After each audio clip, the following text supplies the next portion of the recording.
And welcome back to another episode of Icewindale, Rime of the Frostmaiden. When we last left our intrepid adventurers, they were in the Dwarven Valley, performing a great feat for the Battlehammer Dwarves and Stokely Silver River's men by cleaning out the Shardlin in the pools of black ice. You had a Zorn basically consume the stuff, but you realized something else was lurking down here. A druid had seemingly found its way in here and was harvesting the Shardlin and using it to grow these kind of blighted plant-like creatures. And it set up a whole shop of mushrooms and other herbs. And it was right at the very core of this hall that you found perhaps what was remains of the druid. They too themselves have been completely corrupted by this and transformed into this blighted, bloated seed. And deep within it, you could see the Shardlin husk just like pulsing with this kind of yellowy energy. A grueling battle ensued, but some spells turned the tide, and you managed to locate the druid who was hiding around the corners, and you brought finally a swift end to the Shardlin heart as it shattered into a multitude of pieces. The Zorn got most of them, but I think we know who might have the rest. But I think only one or two of you noticed that Stef's bag was kind of bulging with the stuff. But nonetheless, he doesn't seem to be corrupted like the others do.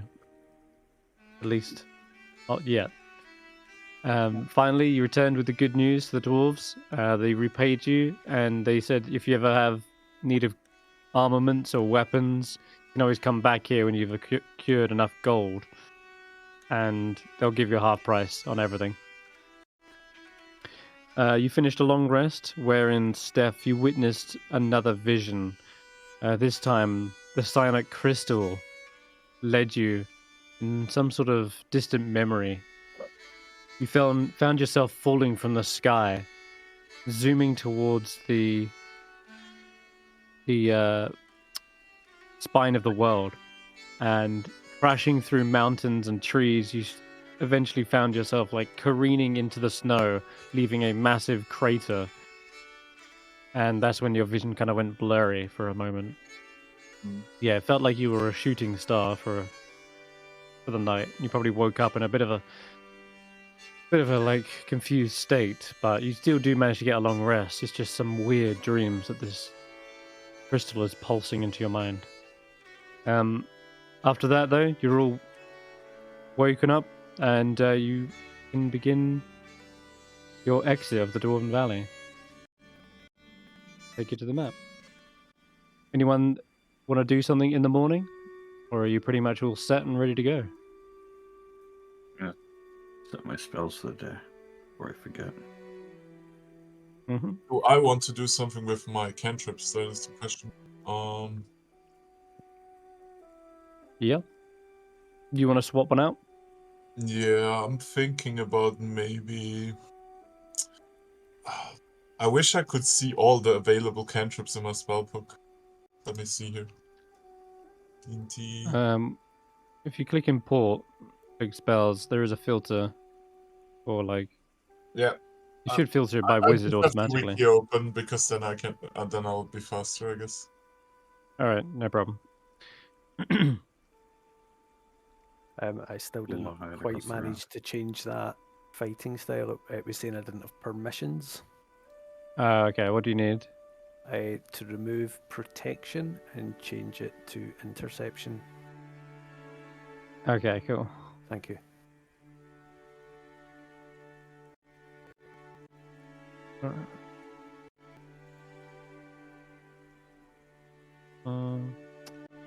Oh no, I see it on your sheet. I think I've added it twice now.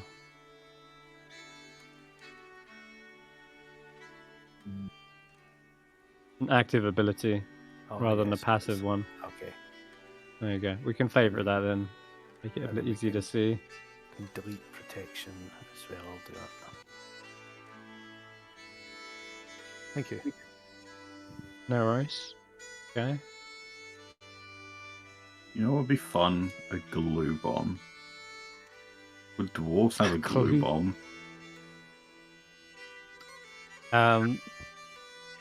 Snorp says, that's a great idea. We should go find some materials. He just heads on into the forge. Maybe some flux.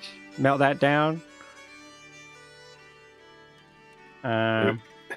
If not, maybe next time we go to a town. I see glue bombs Snorp's are like asking around. 50. I think 50 gold's They're worth worth for it. something? Yeah, What? it's in the equipment shop. Oh my thing god, there. there is. What on the fuck? What is this from? It's from PDCSR. I don't know what that is. That's from another book entirely. Hey, could save our lives one day, you don't know. Oh, it's Taldore campaign. Okay, right. Okay. So no glue bomb then? Well, yeah, I think maybe, but Snob would need some to buy some goods to craft them. Okay. You guys get 50% off, right? Hmm. So if he wants to craft it himself, that'd half the cost again. But it would take some time to do it, right? Mhm. So it's up to you. You can either buy it for 25 gold, or during downtime, Snob could make them with the materials, which would be about 13 gold instead. Yeah, that sounds hilarious. Let's do it that way. Okay, cool. So pay 13 gold. If you hand over and- 13, Yeah. he's got a big old bag of like flux and other adhesives, and then he's got some black powder that he's going to set in the center of it as a charge. Snorp's being instructed. This is very explosive, and you should be very careful with this stuff. Don't put it near fire. And he's like, no near fire. Okay, otherwise go boom boom. Got it. But Snorp is going to exercise his inventor skills now. See if he can make this bomb next time. I'll add it to his sheet. With Yeah. bomb flux. There you go. We need a glue bomb. We have one. I mean, how many times has stuff tried to run away from us? Oh yeah, for sure. Way too many times. Exactly. I mean, I could make it now if you guys were just chilling, or do we have somewhere where we want to be? Can you ride on my shoulders and make it as we Let's- walk? No, it's going to be far too sticky. No. Might get it in your hair. Yeah, it needs dedicated time to sit down and do it. It's very explosive after all.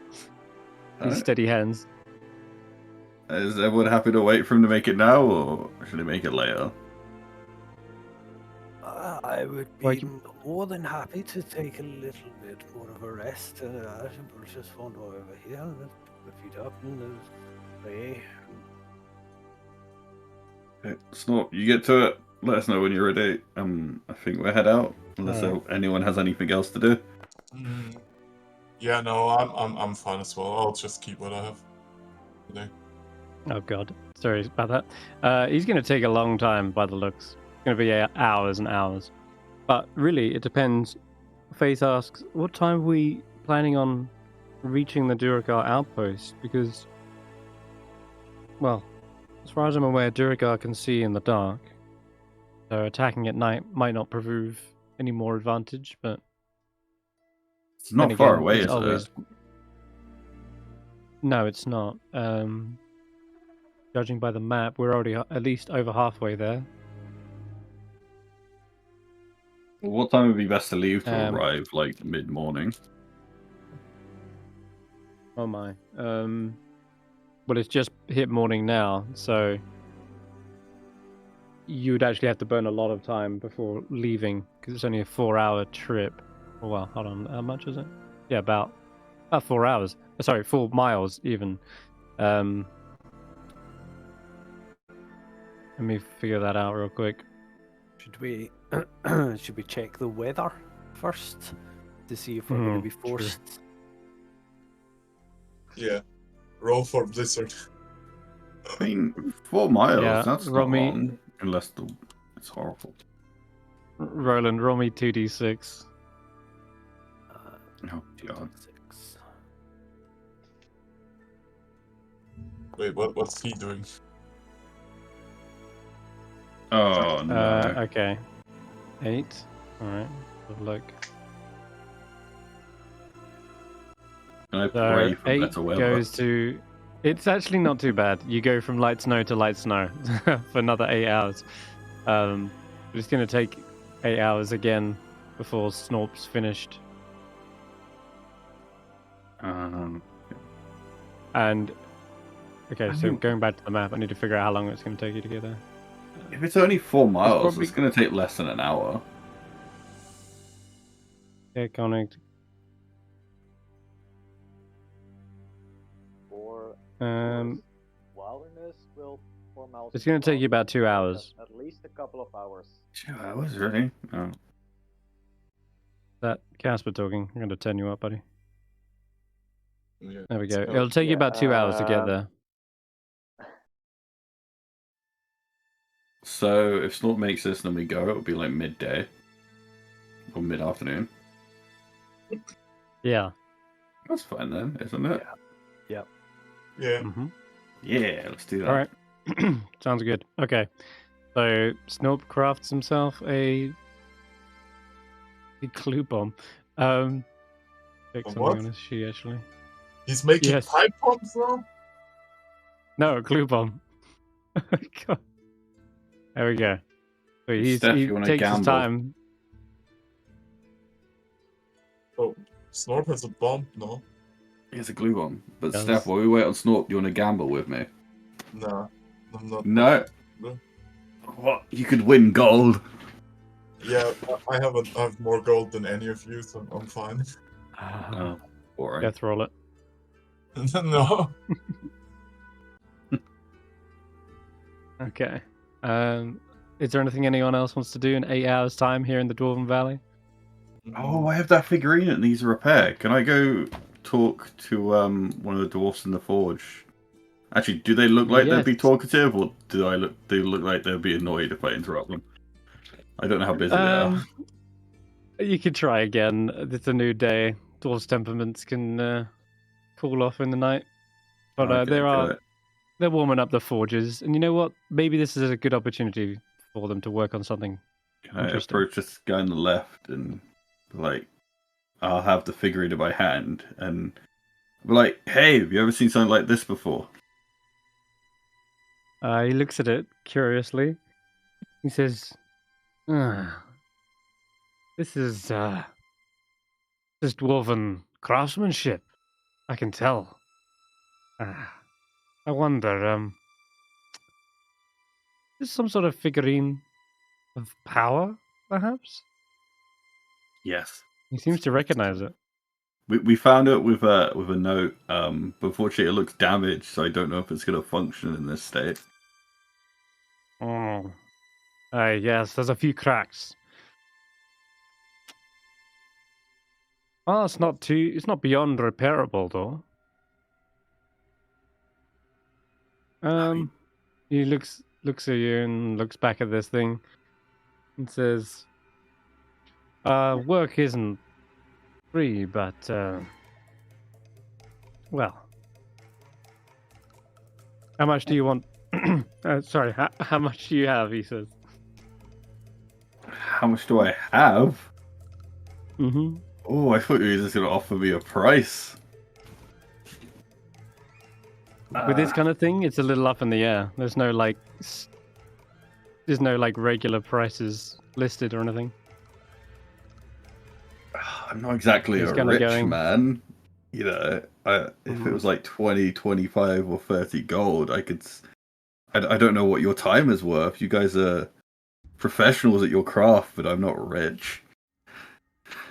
Oh. Well, they say you can have it done quick, done cheap, or done well. Pick two. Well, done well, which hopefully means around 4 hours. Or does it take longer than that? So, I can try it in probably. Well, let's roll it and see how long it takes him. He says I can have it done in 1 hour. Pretty good. You have it done well in 1 hour. Mm-hmm. That sounds Dwarven fantastic. Master Smiths, after all. Will that be 30 gold, or is it worth more than that?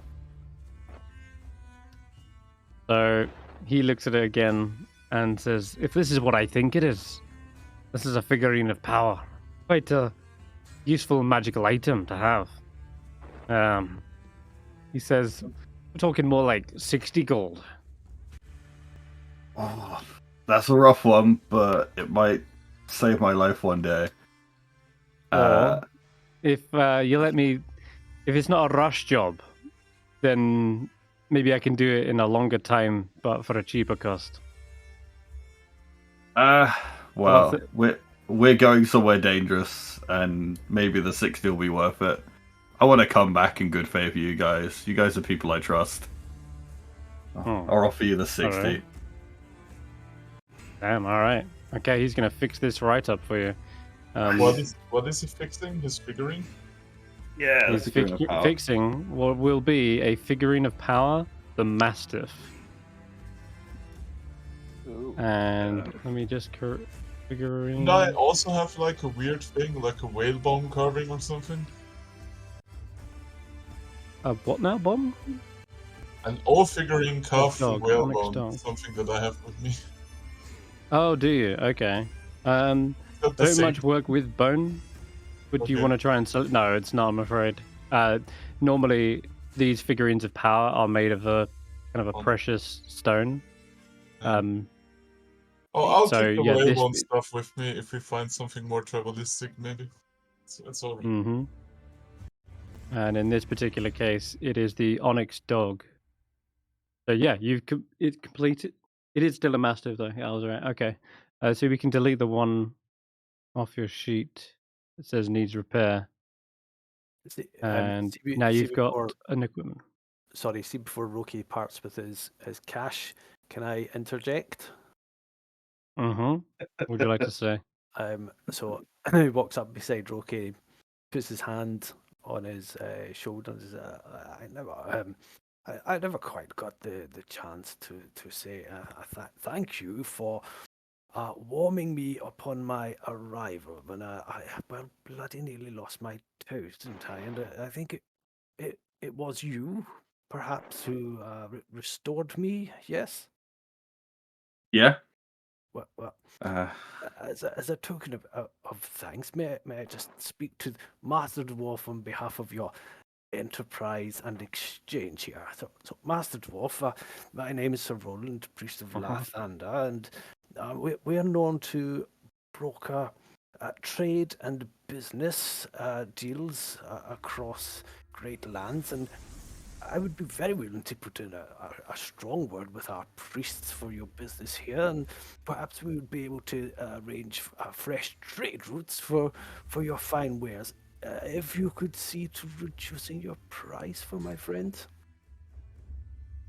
Under normal circumstances, aye. But trade routes have been completely shut off until the Rime of the Frostmaiden is ended. The tin trail is completely stomped in a blizzard. This is great grave news for the interests of my church. Indeed, I will gather a band and we shall look into this for you, and we'll deal with whatever the issue is. And all we would ask is that you reduce the price of the work you're doing here for my friend. You're promising to end the Rime, is that it?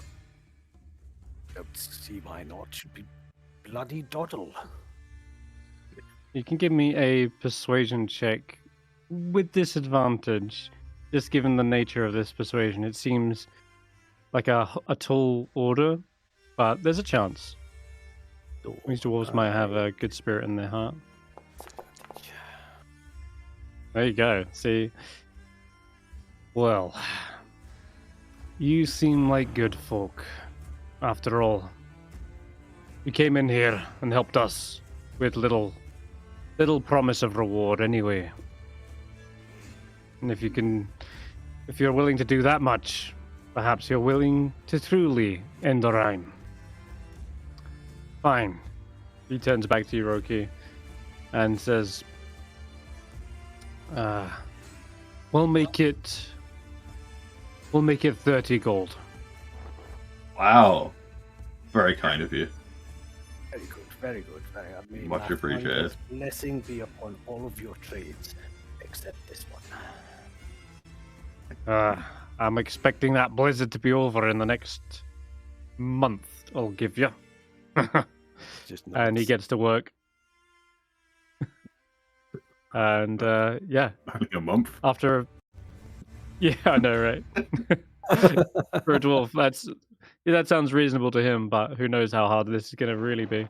But yeah, over the next couple of hours, he does produce the figurine in an immaculate fashion, and you can't even tell where the crack was. He's filled it up with his own kind of onyx-like filler, and smoothed it over and buffered the crack, so it's not even visible anymore. And all of that, you can tell the sheen on this onyx thing is even brighter now.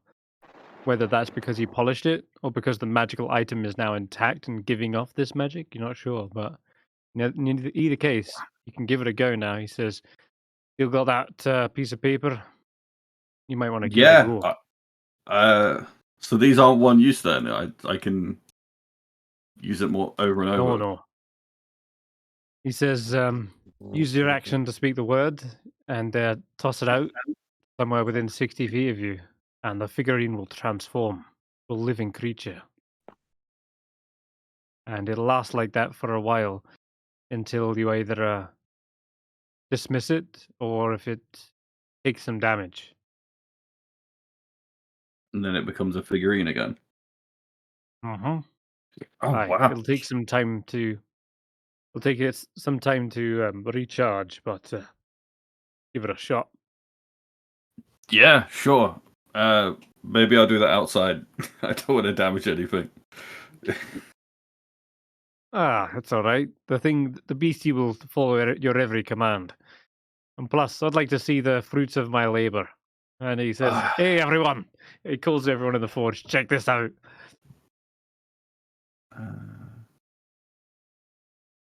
Okay, so Tracker, how do I say fetch boy in Dwarven again?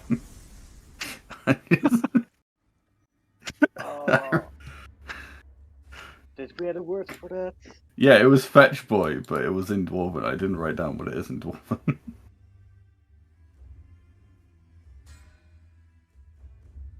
you can come up with it on the spot if you want. You can think of something. Otherwise, I'll try to Google Translate German. Can we just say that he told me what it is and then I spoke those words out?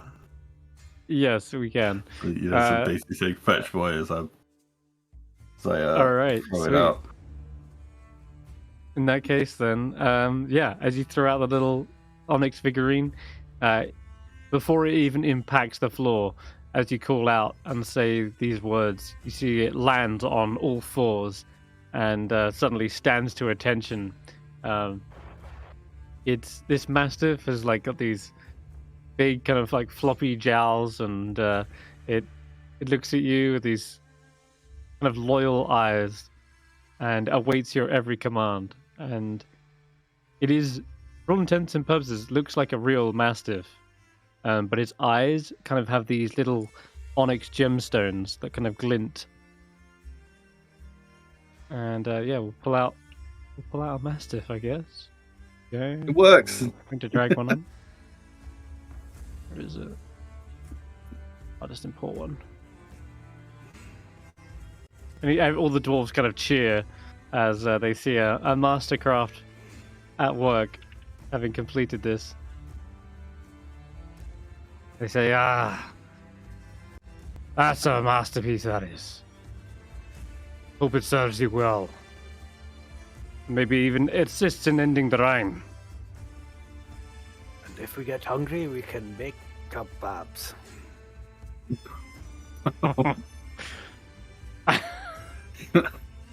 Sure. The Mastiff's kind of ears prick up at that. Well, I appreciate everything. We'll be on our way. Hopefully, I see you again sometime. Aye. Good luck out there. Yeah. May Moradin's armor protect you. And he'll kind of give you a nod and a salute as you guys are heading out.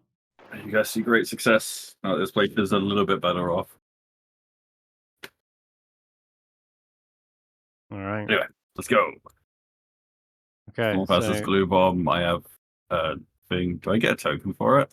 Oh, there it is. yeah. Here he is. That I doesn't will look get a another token mastiff. for you in a minute. I know, it's because the other one is not employing, so you got this one for Okay. now. Cool. Another one is coming, but it's being an ass. Actually, Let's that's go, a guys. kebab. It does actually. Oh dear. That's sniffing you over, Roland.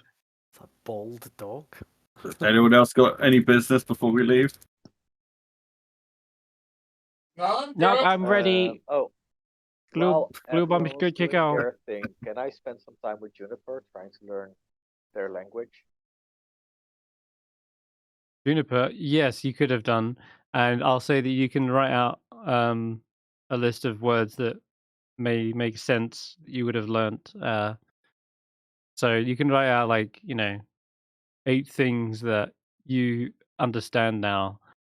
They could be any word from help to stay or guard or breakfast, you name it. Whatever it is, you can write out 8 words. I mean, Juniper could And then add understand us, right? It's just that I couldn't Back in a minute. understand Juniper. You're not sure on that regard because when Juniper approached you, they were just sort of holding out berries as some sort of peace offering. And you're not sure whether they fully understood you or not, or whether they were just reading your body language. But there was clearly an accord between the two of you where they did follow you.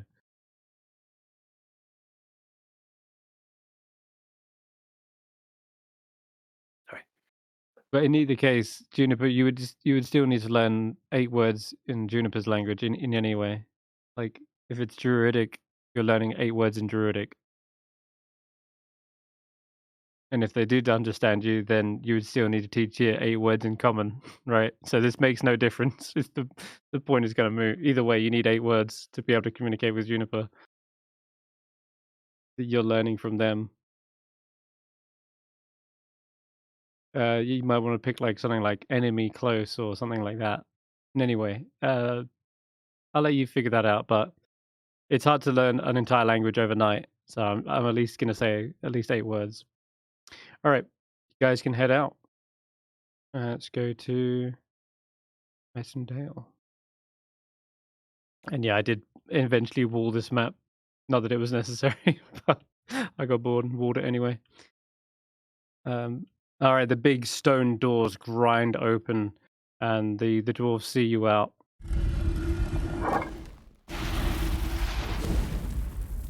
And the snow greets you. You see the forges when they're fully on. There's a big old valve that vents out the smoke from the forges.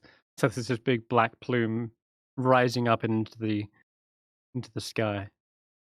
And I guess I'm gonna have to roll again for weather because technically it's been 8 hours.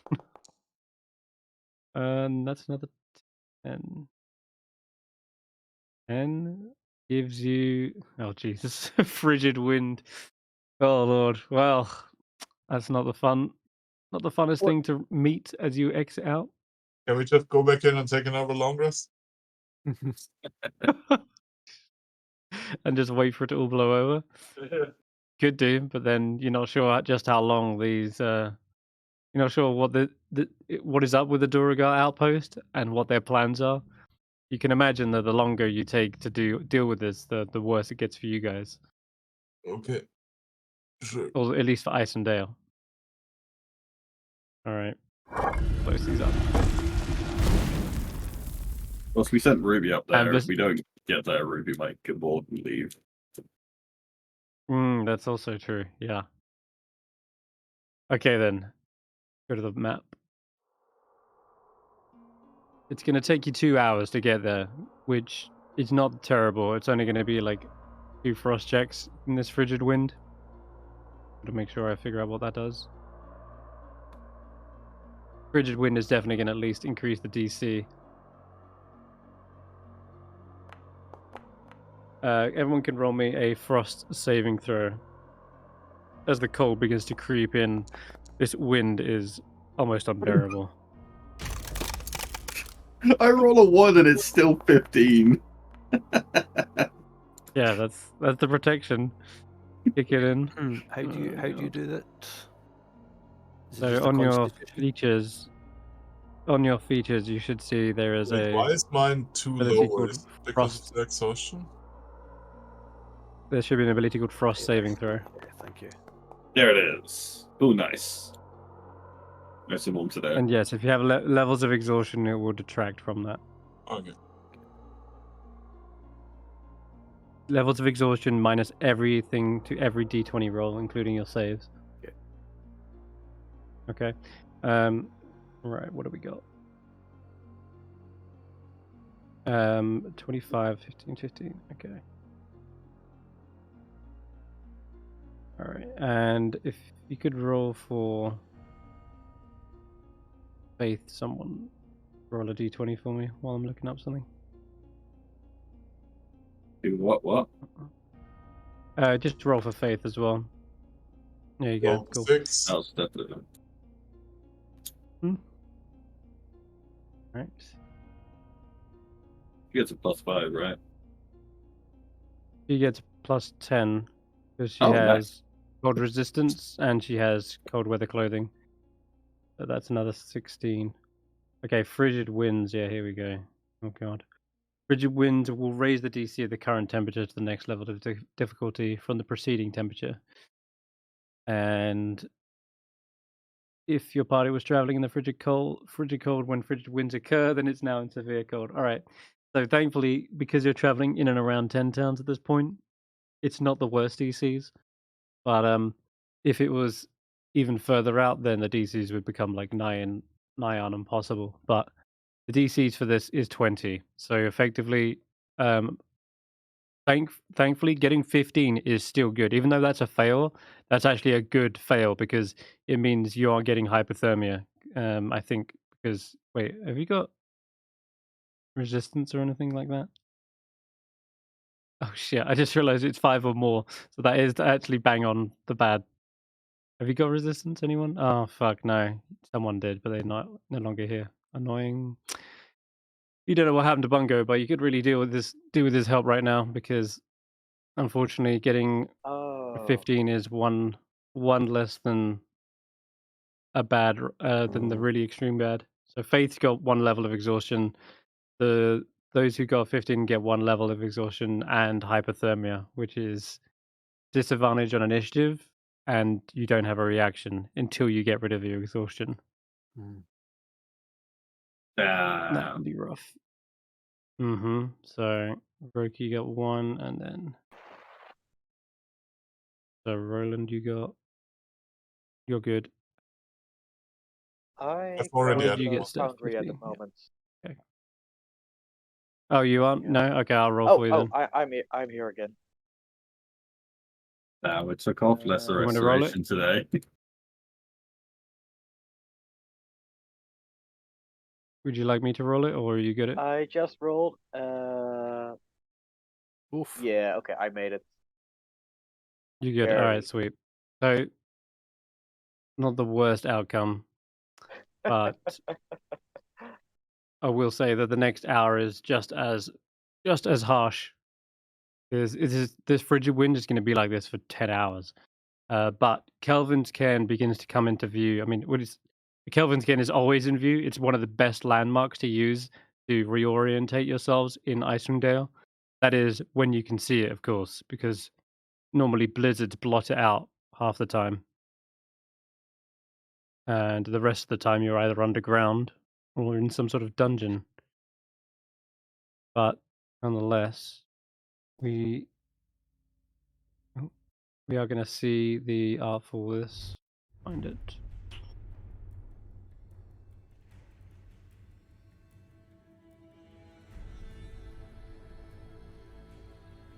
Oh yeah, here we go. It's like in the middle of the day, so Kelvin's cairn appears as this giant mound of rock.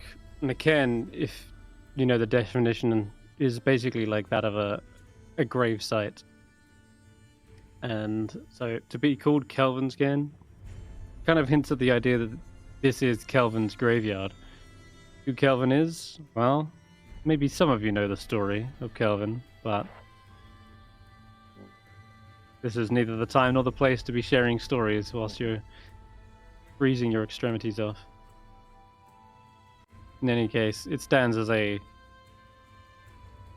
monument to Icewindale's history. And the art refuses to be sent. Well, I'll send it in the Discord instead. I believe a 1 was the only way I could fail that, and I got a 1. Yeah, that was rough. Yeah, in the chat you'll see a handout for Kelvin's. Oh, we actually got to find the secret entrance, don't we? Find it. Yeah. What do you mean, the Durga outpost? You mean? Yeah. Well. Oh, so the outpost is there. It's not like a secret entrance to something else. Okay. According to the map, it appears to be on the outskirts of the mountain. But if you have a way of locating it, now would be good. Otherwise, you're going to be out in the cold for a little longer than you expect. Yeah, we know it's vaguely in this area. Yeah, you can get rid of the X. There you go. You have a precise marking, but you know that marking is still like thousands of feet across. So, how does one find the Durga outpost? You have like chibbles fly up, or do you want to try and find? Don't we have like some a high map ground? with the exact location? Couldn't we just like use landmarks to orientate ourselves there? We do have a map, right? You can. Yeah, we just went over this. So if you go near this area, which you guys are at this point, it is still not just this big towering thing in the distance. For some reason, it's not like clearly visible, and probably for good reason, because this Durga outpost is supposed to be a secret. It's clearly wanting to be hidden, and so even though you are on the right location, there is still some legwork to do to actually find, as Roki put it, the entrance. I mean, I guess I can send chibbles up into the air. Okay. Give me a perception check with chibbles then. Actors, chibbles. Wonder if my Mastiff could find it. Because it's Dwarven, and the Mastiff is Dwarven. Could I see if the dog can find anything? Like, detect anything, or search around? Chibbles, yeah, it can do. Bold. It's... Okay. Well, the Mastiff has perception, naturally, doesn't it? And it has keen senses. So, yes, roll me a d20 for that. Actually, I should... Once I get the token in, I'll have to give you permissions for it. But...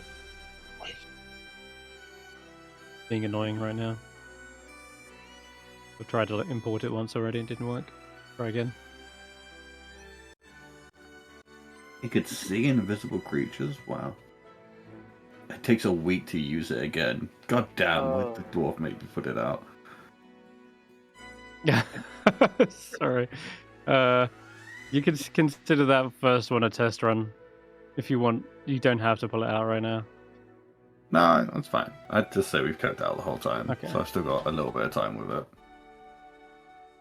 It says up Alright, I to got 6 the Mastiff hours.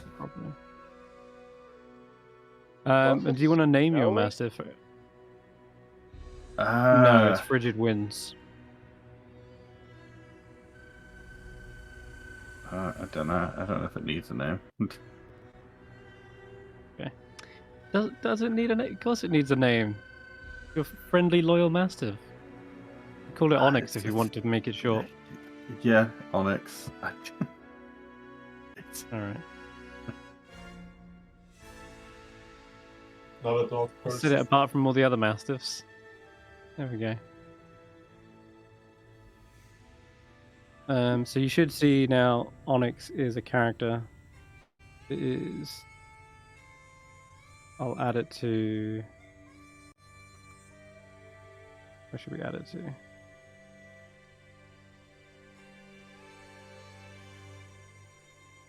Just add it to other characters. There we go.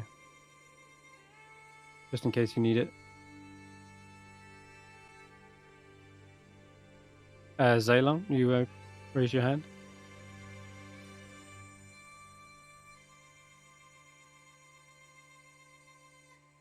I'll come back to you then. Can't quite hear you at the moment. What did you get on Tibbles? 12. Ooh. Okay. As you fly around with Chibbles for about a few minutes and then it heads back, it sees no obvious landmarks. Like, there's no towers, there's no, well, obvious, like, trails into it either. Doesn't see a bridge, doesn't see anything. And it's flown, like, a good chunk around the mountain here, but it does notice some like deep gorges though into the mountainside.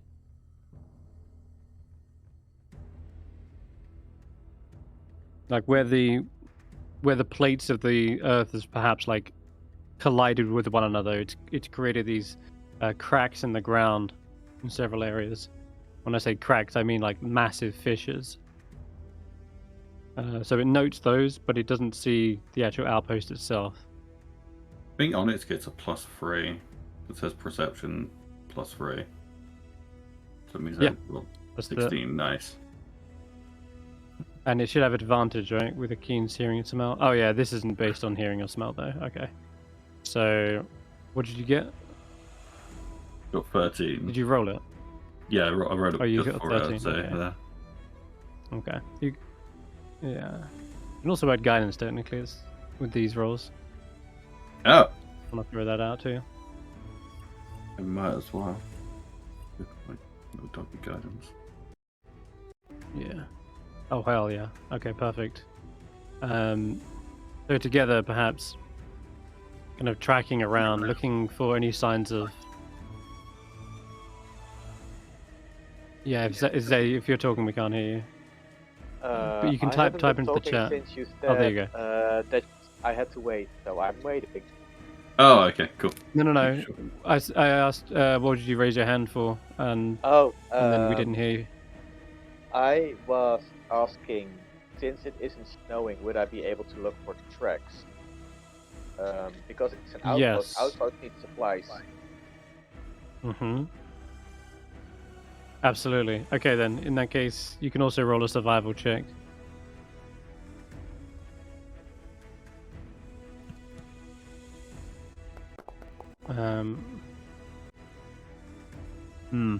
For some reason, you're coming out short on tracks. You don't see any kind of such things. And I mean, normally in the snow, they would be very obvious. But for some reason, nothing. Must have been the wind. And, well, there's a reason for it. And if you can think of ways to hide your tracks, then that might actually give you a clue as to where they are. Like, traditionally, how would you hide your tracks if you were being followed and you didn't want to be? And we're talking about in heavy snow here. Well, you Travel under snow. I mean, if you You what? wipe out your tracks, that would still leave a trail. But traveling under the snow. Exactly. Fucking dwarf. Under the snow. Maybe. There's another way, but Okay, we'll say that the set was it 16 in the end? Oh, 17, isn't it? From your Mastiff. Okay, so your Mastiff is getting to the edge of one of these gorges, and it seems to pick up on a scent in the air. And it seems to be almost trying to huff the scent out of its nostrils, as if it's something that it doesn't particularly like. But it definitely looks over to the gorge, kind of points its nose down to it, and then looks back at you guys. So we should go that way then? Mm-hmm. Is there a safe way down? There is, at the very furthest reaches, a slope, like a slow incline into the gorge, rather than trying to abseil down into it. Yes. Okay, so take a walk down that way. Let's go. You head down there, and by the time you have to circumvent going around and having spent some time searching, I need another frost save from everyone. This frigid wind is biting you all. Is 17 okay? It's better. But it's still technically a fail, being this far out. But it's only one. At least your hypothermia doesn't get worse, because that can get worse. It goes from hypothermia to extreme hypothermia, which is you're under the condition of the slow effect, the slow spell. Yeah, it's god awful. And so Roland, that's just barely a fail as well. Yeah. Okay, so you can all except Stef add another level of exhaustion to you. I'll roll for faith this time.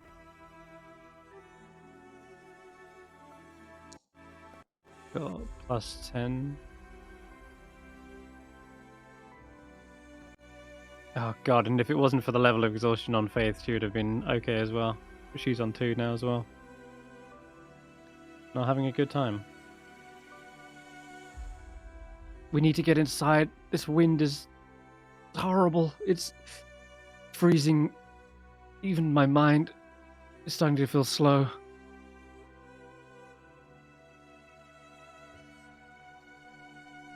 And just at the end of that hour, though, you finally reached the edges. Rather, you've got to the edge of the gorge, and you're now heading into it and deeper in and up ahead, because you guys are about late afternoon, right? You said start at 8. If you woke up at 8 o'clock, then it's late afternoon. Yeah, it's going to be dark. It's going to be really dark. But Roki, you do have still 300-foot dark vision, don't you? Which gives you... Wow, enough. Only Roki can see this. Jeez. Okay, Roki, I'm gonna say that up ahead in this gorge. Yeah, for sure. Everyone can see mostly in front of them, but Roki, up ahead is when you start to see the outline of an outpost. It is just barely jutting out of the edge of the end of this gorge. It's incredibly well hidden. In fact, you could say that it's carved out of the wall itself. And they've basically dug into the mountainside. But there is another smaller bunker that stands separate from the rest of it. And you can see these big stakes stuck in the ground as a defensive outpost. These massive wrought iron doors at the base of the entrance, and you can see multiple little arrow slits poking their way out from either flank of the gorge as well, kind of creating what looks to be like a kill box, effectively, if you walked straight up. And you realize how they've been hiding their tracks at this point as well. There is a small little frozen river that runs all the way to the entrance of this outpost. And it seems as though they have been walking along this ice and basically just sweeping their tracks. Well, guys, we found the main entrance over there. We should find a way around, because that looks dangerous. And I'll reiterate all the things that you explained to me. Yeah. Perfect. It is quiet as well, Roki. You don't notice any kind of movement or patrols or anything of the sort. Probably partly due to the freezing cold. No one wants to come out here in this weather. But yeah, it's quiet. I got some art for you somewhere. Go around, but like get a bit closer, but not close enough that these guys can see it as we walk around. Because I figure if they can't see it, then anyone keeping an eye out won't see us. Let me drag you to the map. So you can see exactly what you're dealing with. But the map doesn't do a good job of representing what you're seeing from a top-down point of view. So I will actually drag some more artwork into the channel. You can see it. Oh, so there isn't really a go around. You're in the middle of a gorge, right? So going around would be a little tricky unless you're hugging the very edges of the wall. This stuff was made in Tailspire, but it does a great job of like giving you a better idea of what you're seeing. So this is your current POV, everyone. That's what you guys are seeing, except I'll show what Roki's seeing in a second. There's just this massive sheer wall on either side of you, and every time you move up one of these little ridges, that's like going up 10 feet. As for Roki, I mean, can I attempt to move up on the side? Yeah, you can climb up. It's tricky going, and it takes like a lot of movement to get there, but you can certainly try. Do you have any climber's kit or anything like that out of interest? I do not. I should have. Okay. So the best option is probably having like Zay climb up ahead of you guys and then basically just dropping a rope. And I won't make a roll for that. You've got climbing speed already, so and once you've dropped the rope, the others can just basically get up after you. Here you go, Roki. This is basically what you're seeing. Oh. Yeah. So there isn't really a go around. This is the closest you're going to get to going around is that ridge on the side where that bunker is. Okay. You see it? This was at the very start of the gorge, but only you could see 300 feet to the end of it, and that's the massive wall I sort of mentioned jutting out of the side there. Okay, so we can sneak up to that hut then, or at least like close enough that we can send Chibbles in to investigate. Possibly, yeah. Yeah. So we're basically trying to sneak up on that right side, but not all the way up, I think. Right. That's a good idea. You got it. And then, Stef, do you want to send Chibbles into that? Because I assume by that point the rest of the group will be able to see it. So I'll say, Stef, do you want to send Chibbles in to see if there's anything there that will catch attention? Skibbles can go ahead, indeed. How far can Chibbles? It's going to put out. Okay, you can move 100 feet from your location. Faith deliberately put her torch out, by the way, because she doesn't want to announce her approach. My familiar should have dark vision, right? It's kind of weird with the vision right now. Do you? Does a flying monkey have dark vision? I don't even know what profile he has, you know? Because usually a familiar has like a profile like he's an owl or something, right? Is what I got from the spell. Well, yeah, he's a flying monkey. I think before we go anywhere, you myself that. Okay, cool. I don't think Chibbles has dark vision, but you can say he's basically an owl if you want him to be an owl. I do want it just means be him an owl, I guess, but I don't know what I want him to be.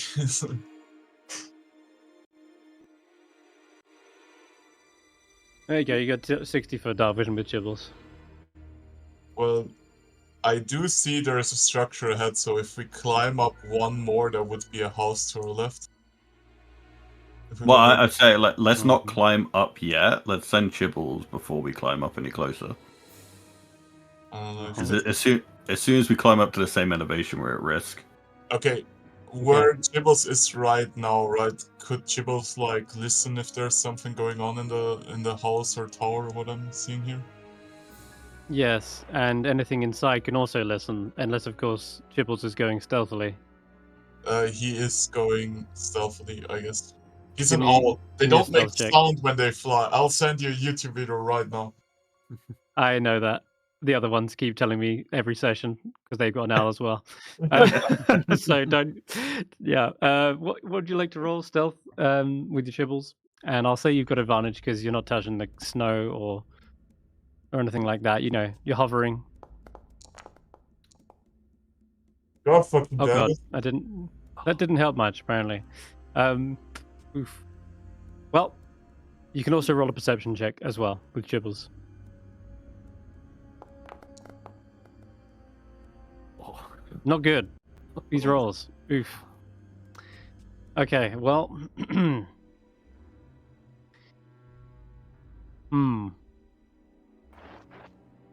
You don't hear anything from the bunker. Okay. I guess we can head up then if you don't Um, hear anything. I mean, does Tracker, like, climb ahead again first and lower down the rope for us? Yeah. Yeah, to get up this ridge, sure enough. About ropes and stuff, apparently I don't have the climber's kit in my inventory. I only have ropes and pittons. Okay, that still works. Even if you've got a climbing speed, you can just climb up, lower a rope. That's fine. Yeah. If it's only Okay. for other people, if they needed to climb, then they would need some, proper equipment. I'll But just with need you that. lowering the rope, you've got the strength to hold them up. Yeah. Is it completely dark? It It is, is. and it should be, because it is late afternoon in Icewindale, and there's only about a few hours during the day where there is dim light. During the rest of the time, it's complete darkness. And I know you're struggling with Roland's token right now. The thing. The best thing you can ask the party to do is just to hold on to one of them and follow them, like they're holding on to their shoulder, or Roki could give you Eyes of Night, but that's How the long other will that option. blessing last? The Eyes of Night? It lasts like an hour, right? Mm-mm. But I only have it once per day. Correct. Oh. So If you can hold along to us, it should be okay for now. Yeah, I don't know what we're going into. So he's sort of floundering about, and he's holding on to the trunk of a tree, saying, I'll just hold on to you, man, and you lead me on," as if confusing the tree with one of you. That's Juniper. Sounds good. Let's go. Oh, I'm just waiting for the Juniper tracker to doesn't go have up. dark vision Yeah, thank either. you. You're very cold. Who doesn't? Juniper. Juniper doesn't, no. Can I carry they have eyes Juniper at on all. my back? Yeah, you can. They don't have blindside either. Okay. What have I done? Oh, Jesus. Uh, How does Juniper see? You've dragged a Mastiff onto the board, but Yeah. again, they can't see very much either. Oh, when I switch to him, I can't see anything as him. Mhm. Okay. Yeah. Is there How a do I way- switch back to viewing as me? Is there a way I can make my You drag a icon follow? box. Yeah, I've done it for you. Oh. But if you could see the token, you just press. You select your token, and then you hover your mouse over another token, and then press F, and that'll make them follow. As of right now, Roki, you should be following Roki. Yeah. Cool. Okay. So, you guys are hopping up to around the back of this bunker, and notably, you don't see arrow slits in the back of the bunker. Only on the front. As we start getting closer, just as a double check, I've got keen hearing and smell on the Mastiff. So Yes. does that detect anything? You can roll advantage on perception check. Go ahead with the Mastiff. Yeah.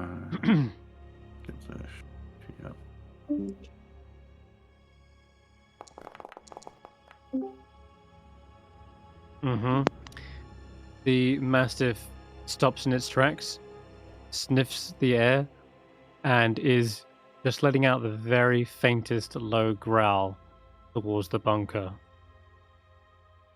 So it's not empty. Huh. But nothing seems to have detected us yet. Will we just Leroy Jenkins this? I think the dog can actually talk. The thing says the Mastiff has intelligence of 8 and can speak common. It doesn't Amazing. have to growl.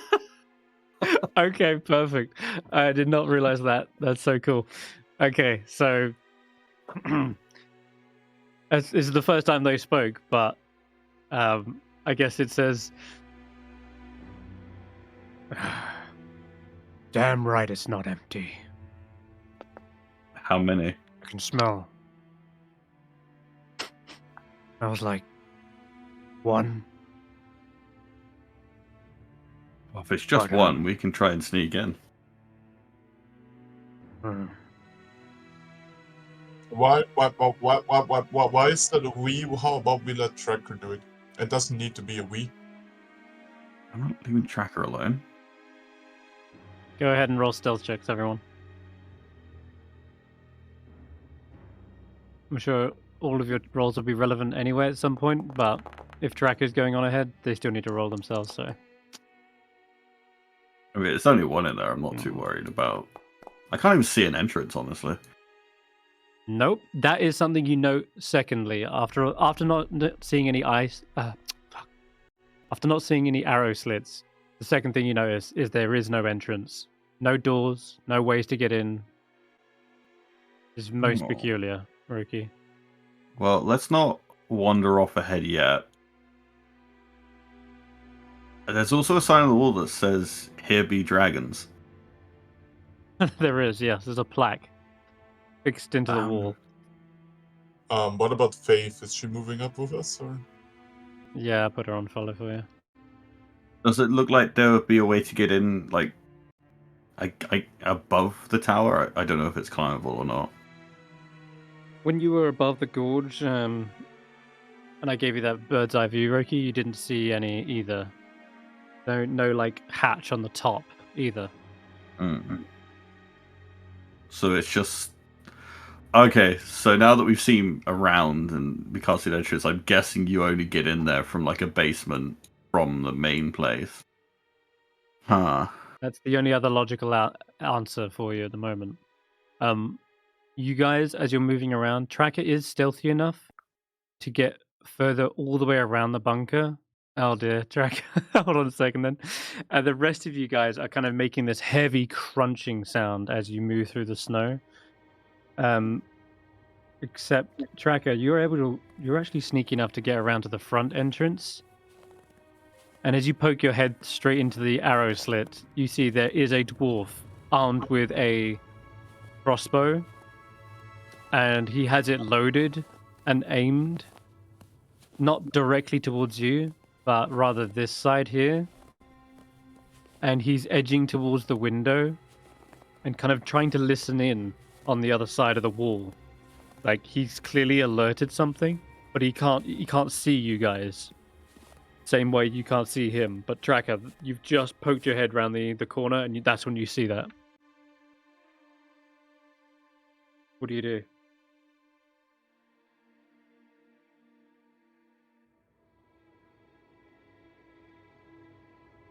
Tracker?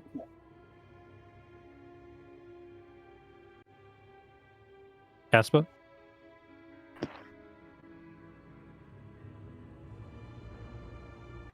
Oh, he's typing. Okay. Give him a moment. Can I see what's on the ground? Yes.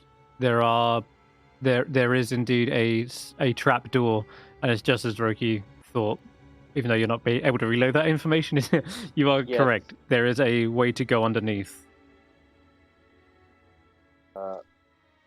If you can hear me, I will try to sneak back to the group. Help. Okay. Yeah. He knows we're there. and the only way in is from below. There is this trapdoor. Can you hear me? Yeah. Yeah, we hear you. I feel like walking up to the main entrance is suicide, though. Yeah. Yeah, he is. Anyone know how to break down a wall? This is just a theoretical question, right? But would mold earth do anything against No. mold? Not against stone. This is you would need stone shape to open up brick and mortar. If there was if it was just a wall and there was like earth underneath, then yes, but the way Tracker relayed this information, he's told you that there is stone. Yeah. Like there's a stone foundation. What is the roof made of? Probably likewise, probably some sort of stone. These dwarves make it very sturdy, albeit bland and unimaginative. It's at least made for practical reinforcements. These ain't real dwarves. These are posers. They were real dwarves once, So before the mind flayers broke their minds. we could make up a lie as to why we're here. Because I don't see a way to sneak in at this point.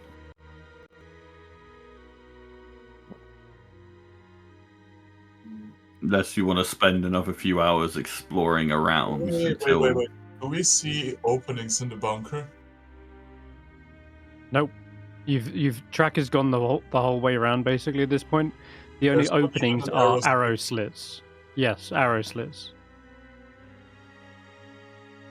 And There's 6 arrow slits around the south and west side of the bunker.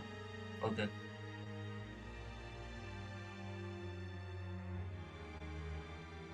It's got a Misty Step for an arrow slip. That's how it works, right? I was about to ask, can I see inside through the arrow slit to Misty Step in? Not from this side, not where your token is. I'm just asking if it's theoretically possible. Misty Step allows you to teleport to somewhere you can see. Yeah. So yes. Okay.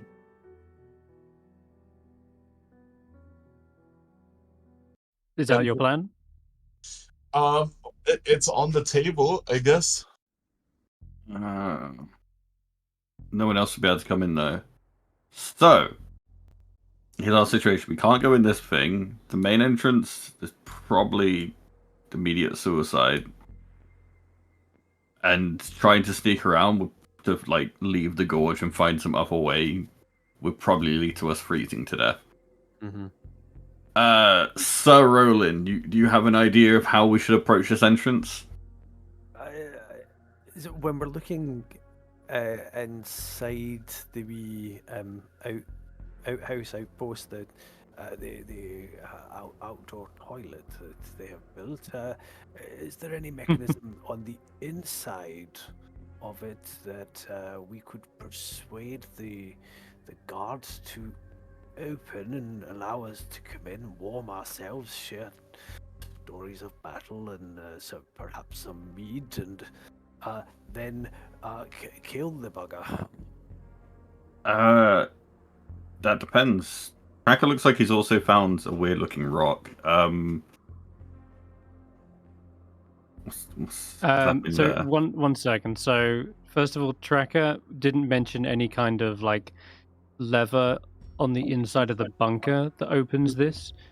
As for the inside of the main entrance, you can't see into it. Mm-hmm. You'd imagine there probably is a way to open the doors, but I was just more thinking about otherwise this wee outhouse thing that's here was our the bunker. yeah. Tracker didn't relay any kind of lever on the walls or anything. It looked pretty plain and mundane. Like there's a bunch of barrels with like there's a bow and bolts and arrows. Other than that, the only other thing worth mentioning is the trapdoor that clearly leads down. That's on the inside. There's no like, Yeah, it's on the inside, but no mention of like a lever or like a secret door that opens up. Sadly, the bunker is like completely sealed. Hmm. Okay. I mean, Okay. what do you guys think of me teleporting inside the bunker? But then we can't Sounds like follow a you. great plan. I know you can't follow me. That's why I'm asking the party. What's I could go inside and do a bit of exploration. I don't know where the trapdoor leads. If there is sabotage to be done. if you believe you can do something, but you might just be. I don't want you just walking in to die. I think I can take a dwarf. No, not him. But if like you'll have the bunker, but then if you try to go underground from there, Are we Then also what? there is only one dwarf inside there? we're Is certain because the Mastiff has good Tracker. senses. Tracker's Uh, seen them. Can There my is one familiar? dwarf that we can see. There might be more dwarves beneath the trapdoor. I'm just saying, you kill him, and then you're just in a bunker. I mean, there is a trapdoor leading somewhere else. I could Yeah, do a that's solo that's mission. the bit I'm saying you'll die. Yeah, it's like I could do a solo mission while the party does something else. At least there is not a dwarf that's gonna shoot you in the back from the arrow slits. Well, as you mentioned that about Speaking being of- shot in the back, there is no arrow slits on the northwest or north side Okay, of the no, never bunker. mind. We just sneak around, whatever. Fuck this. Well, both are good options. I'm just letting you know that they don't look like they can shoot you from here. But if you do want to go on a solo mission and take out the one guard who's perhaps actually been alerted to your position, then that's also great. Like, Oh, I don't you wanna could put- stop him I from don't wanna- killing anyone. Yeah, well, that's what I'm yeah, thinking. right. I'm not going to nudge you either way. I'm not saying one is a good idea and one's a bad idea. There are both pros I and have cons, one more right? question, maybe. Can my familiar also fit through an arrow slit? Yes. Well, How's I Normal would, creature. Juniper probably could too as well. Have we I would- heard him touch the trapdoor since we got here? You guys have been talking a lot, so I'm going to say at this point, probably. Oh, But- okay. You know, you guys have been like, so what should we do for the next 10 minutes? Yeah. There's been a lot of talking, so I'm going to say, yeah, absolutely. At this point, he's opened the trapdoor, and So he's probably gone now. unless you do it right now, Tracker, you can see him opening the trapdoor. He's about to descend down, so it's I'm do or gonna- die right Okay. now. What do you want to do? I'm gonna say it. I'm gonna miss this step in there with Go my for it familiar. then. Can I do that? Okay, so yeah, I'm gonna have everyone roll initiative, but you can move your token a couple of squares because you're gonna need to get to the entrance. Yep, it's a bit weird going there with my familiar as well. I don't really want to influence your decisions because it does seem like every time I say something, you're like, okay, let's go with that plan. I'm trying not to. I wanted I mean, Steph wanted to go in anyway. Yeah, I wanted Yeah, to. it sounds like just it's like this- happening. Okay. Yeah, I'm Perfect. gonna Let's miss do it. this. Okay, let's roll initiative because you're going to do that on the turn. He knows it's like he's going to hear your spell casting, right? So go. So some of us supposed to I roll mean, an upward disadvantage, right? question. Just from the arrow Yeah. slit, right? Could I also fire? I don't technically need to miss the step in. I could also just fire beam him through the door, right? Oh, Fireball him. You think you can one shot him with a firebolt? The idea is, Also, I mean, if I could do that, could my familiar like go in and hold the door closed? The trapdoor closed? No way. He's not got the strength to wrestle with someone like that. Oh my god, I rolled an 18 and he beat me to it. We Yeah, need to roll disadvantage as well. I think most of you are below this guy anyway, so it's not going to matter. So yeah, we won't worry about it. All right, so this guy on his turn, well, you're about to cast Misty Step, and also you never succeeded on your stealth check. So as he hears the crunching of snow coming around the side here, he's got both doors open, and he's about to jump down inside, but he sees you at the door as you're about to cast the spell, aims towards you, and immediately fires his crossbow. saying something in Dwarven along the lines of, I will. "I knew it! Intruders!" I'll take that. Yeah, is it worth Mhm. using shield for this? Yeah, I'll use shield. Have you got hypothermia? I do. Then you do not have a reaction. Oh, that's This is bullshit, why it's- man. Yep. Yes, it is. Being in the cold is bullshit. Sorry, Otherwise, it's disadvantage on skill check, which never comes up, and it's pathetic. Basically, what I'm saying, this module has shit rules for cold, and this is actually meaningful rules now, which actually have an effect. This guy does get the shot on and said, "You're trying to bring up your hand to protect yourself. It is too numb, too cold, and it kind of like brings up too slow, and you take the shot right to the chest." The Duragar right after this is probably going to start to head down and into the tunnel. So it's going to be what, 5-10 to get down. It's a ladder basically. I forget just how far down it goes, but I'll figure that out on my turn. Steph, you want to get in there? Yeah, Now's your time. I'll just cast Misty Step to get in there. Yep, that's no problem. Where are we? 1. And I'll teleport next to him, I guess. 20 foot square, 30 foot deep. Oh, and Faith got teleported with me for some reason. That shouldn't have happened. Oh yeah, no, it's because she was following. That's fine. She's out here, rather. Oh. Okay, 1 second. So is he still here or is he already down? 20 feet deep. So he is he's 20 feet down on a ladder. Does that mean I get advantage if I attack him from above? It means you don't have disadvantage. Well, what are you attacking him with is a better question. Well, I'll use the Scorching Ray from my dagger, I guess, since I don't have disadvantage, right?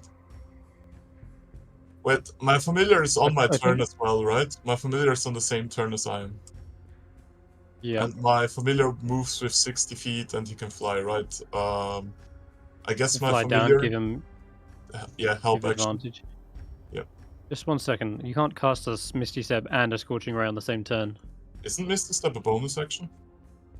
That's right. But whenever you cast a spell as a bonus, you can't then cast a leveled spell as an action. You have to use a cantrip. Okay. Well, I'd still like to do the help thing. Yeah, you can still do that. You'll have advantage on the shot. Then I roll Fireball with advantage, I guess. Yep, that'll do. Yeah, I'm just gonna move you back a bit because it'll automate it. There you go. Nice. Okay. Yeah, if for those who in Baldur's Gate, you're probably not used to that rule, but it's one that constantly gets misquoted. Then since I can't... still have my full movement, right? I'd like to just follow him onto the ladder. You can, yeah. So I'm trying to picture in my head if he's gone down a ladder, which is difficult terrain, basically, half movement, rather. Then he would have gone. He's got 30-foot movement, so he's basically 15 foot from the down the ladder. So he's only 5 foot from the bottom. You could get to him though. You could get right above him if you wanted. Yeah, I'd like to get right above him.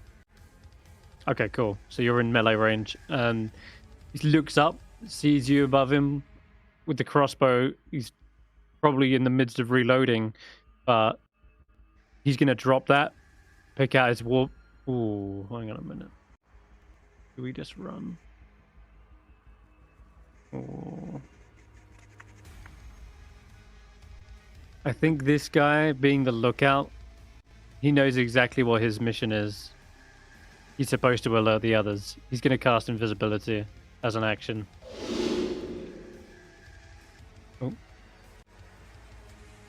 There we go, perfect. Suddenly the dwarf vanishes out of sight in front of you. Do I not get a perception check for that? You don't need one. You know where he is. You can hear his footsteps going down the tunnel. Okay. The advantage of going invisible means that you don't get an attack of opportunity. Okay.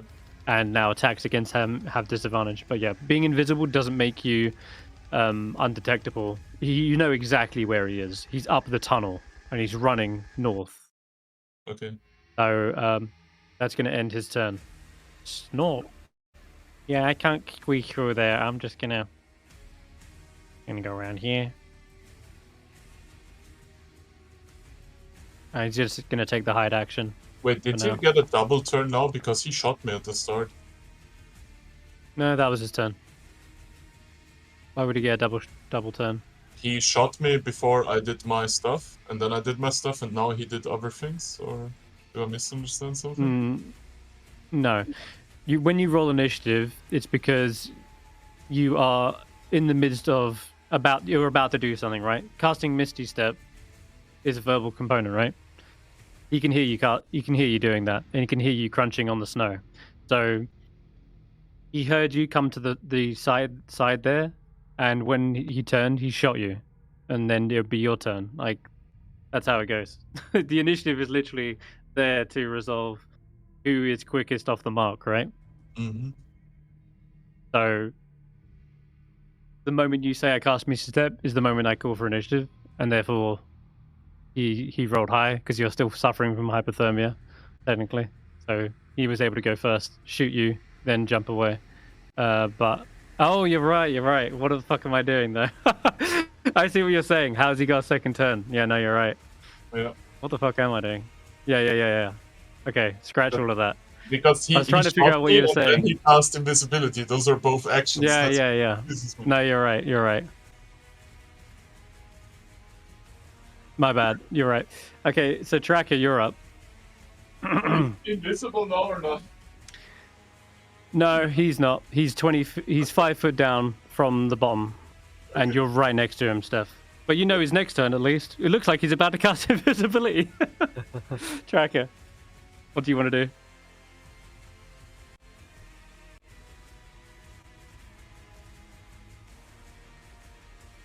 Also, Chibbles is also next to him, right? Yeah.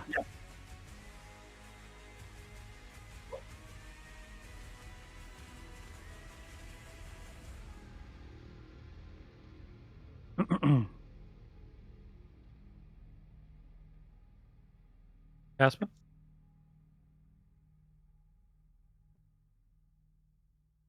Typing. His mouse moving.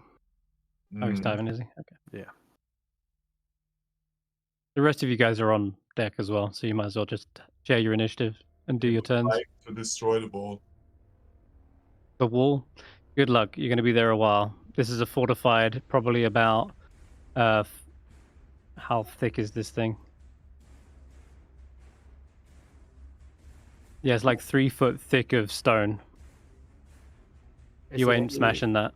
Is there any light on the inside of it? Nope. Pitch So- black. These dwarves they're relying on their own dark vision. Yeah. So I can't see the dwarf. No. You can hear the sound of like his voice. You can hear footsteps, but they're quite muffled on this side of the door, on the wall. I was going to use command spell, but it has to be on a creature I can see, Mm-hmm. so I cannot use that. You're going to need a light source, or you're going to need some sort of Eyes of Night, or something. Yeah. Faith has a torch. You can ask her to light it, but doing so means he's lighting a torch for everyone to see. So, risk reward, basically. Like, can anyone see? I can't see a bloody thing. I do have one question though, right, Mr. Game Master? If I Yep. grapple an enemy and I cast Misty Step, do they get teleported with me? No, unless you're Dimension Door. You can't take people with you. There's... Yeah, I heard that part. Can you hear me? Mm-hmm. Yes. Yep, we hear Okay. you. If it's taking too long to destroy the wall, then I don't think there's anything I can do other than go to the main gate. I mean, he could have Okay. attempted to throw a javelin, I guess, or whatever. No, because he is down. I can't see him. He's down. Yeah, it's true. He's down 30 feet. I guess you He's can down- all Oh, sorry, take your 15 turns and 50. reposition yourself. I don't think anybody can do anything in here except for me. Nope. Oh, okay. He's warning the others. We're Yeah, you being- can square up in combat formation outside. If he makes it. So we could all just follow we're Stork and being, also we're hide. being reported on. Let's hide. Or We will just sneak up here and hiding. Try that. I can't think of Okay. anything else Would we you- could do, right? Okay. Go for it. Roland, you're following Roki, yeah? I'll just move your token up with him for the time being. You can take the hide action and roll stealth. Bless it. May I have disadvantage because of heavy armor? Is that right? You do, yeah. So does Roki technically. Wait, what are you wearing, Roki? Chain shirt? Chain mail. Oh, so I would have disadvantage as well. Yes, yeah, you do also have disadvantage, I'm sorry. Nice. This is the least stealthy team. Well, it's Well, not as bad it's as still the same. other roll. Back in a wee sec. Yeah, sure. Okay. Alright, let's go skip down then to no one. Basically back to the top. This time, no worries. This time he's gonna go invisible and move 30 feet. Do I still know where he is? Along the Like, corridor. Can I hit him with a spell or? So, yes, it's your turn. You know where he is, but you'd have disadvantage on an attack roll, and any spell that says you need to see the target won't work. So he went 30 feet ahead, right? Can I attempt to go 30 feet, like follow him with Chibbles? Yep. Because Chibbles could, Bump into him. he could do a perception to get him right out of there. You don't need to. You do not need to roll perception on a target that has not yet made the hide action. But even when he's invisible, like, I don't understand how this makes mechanically. Like, Chibbles could bump into him, right, and grapple onto him, and that gives me Put it a this way. visible target to shoot at thing, right? Nope. He is invisible, Yes. but you know he is directly in front of you. That doesn't make him visible. That just means you know where he is. Yes, but if my monkey grabs onto him, I have a target for Scorching Ray. You still have a target for Scorching Ray, whether your monkey grabs onto him or not. Oh, because But you it just is a said I can't disadvantage. hit him with spells that require me to see him. That's But before I said that, I also said you can roll with roll attacks. They just have disadvantage. okay. Well, then I would like to do the help action with Chibbles. Yep. So I don't have disadvantage, right? For the first roll, yes. For the first roll. You can roll flat. Yep. Hello. He only makes one attack at advantage, Mhm. and then the rest would be normal. Well, that makes it. It's not like he goes, "I'll do an action to have guaranteed fairy fire." Goddamn, I wish I It's had just the- blade right now. Well, but I can upcast magic missile, I guess. That always hits. Magic missile is a spell that says that you need to see them, so that would not work at all. It's invisible. Mm-hmm. So these are your options, right? You can make a attack with disadvantage, or you can cast a spell that doesn't require them you to see. Or you can even try to grapple him. That's still a possibility again, but that wouldn't be a disadvantage. That'd be normal. That'd be just a flat roll. Chibbles can cancel out one of those disadvantages from the first attack. But I will say that if you're in melee casting Scorching Ray, then you suddenly have disadvantage again. No, I'm not Because in melee. that'd be flat. Well, I'll go with Yeah, Scorching Ray, whatever.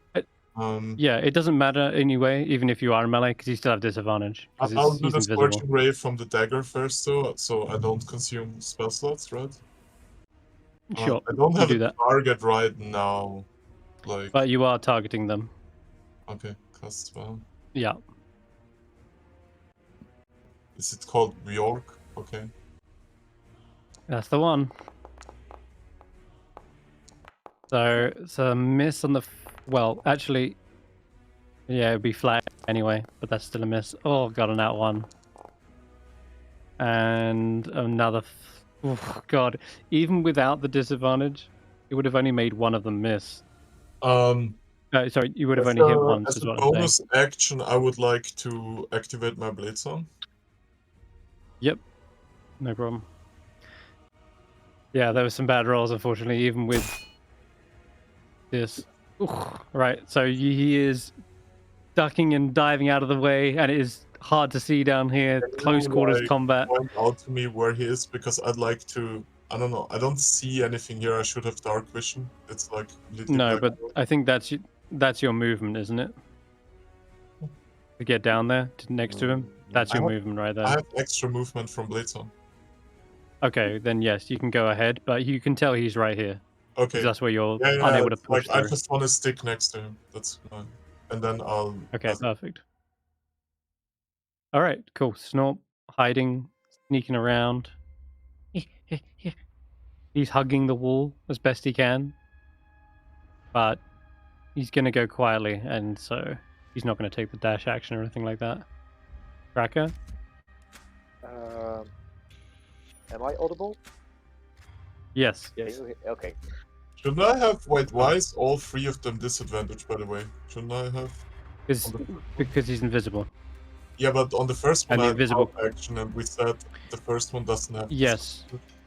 Correct, but you rolled a 6, which is your first roll, which that would have been the flat roll, and I'm afraid that was the miss.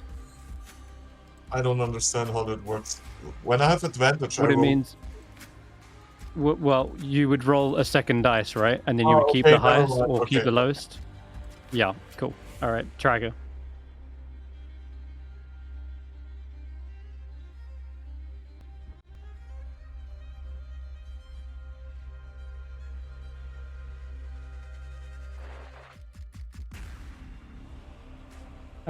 We can't hear you now if you're talking. Or unless... Testing? Hello? Oh, now you can. You're good. Yeah, okay. Yep. What was this? This looks like a building, right? Absolutely it is. Yeah, there is... there are these barred windows that you can see.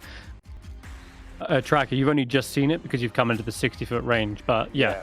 There is a fortified structure jutting out of the wall of the mountain, and yeah, it has 6 sets of barred windows. Like prison windows barred? Yeah, exactly. Is it like raised or like normal window height?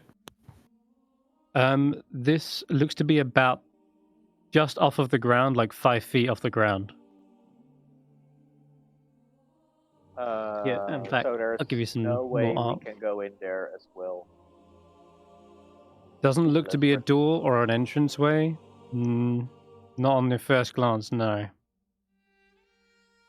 And how high is the wall that I'm currently hugging? You're up on the side of the gorge. Are you asking how high is that wall? Oh, that is the mountainside. That is like literally like. Mountain. Okay. Yeah. That... In fact, here we go. You're gonna kind of update you on the POV. So this is what mostly what Roki can see here. You can see on the other side there's a similar structure on the west, another kind of section where there are these barred windows. That's actually where the Mastiff smelt this kind of awful smell coming from. Okay, but, so that's where the danger is then. There's plenty of danger that side, yeah. And this is the main entrance.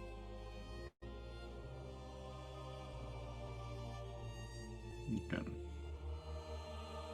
And I could give you more information than that, but you can see what looks to be that western wall, right? That's the same on the other side. Okay, so just mirror that.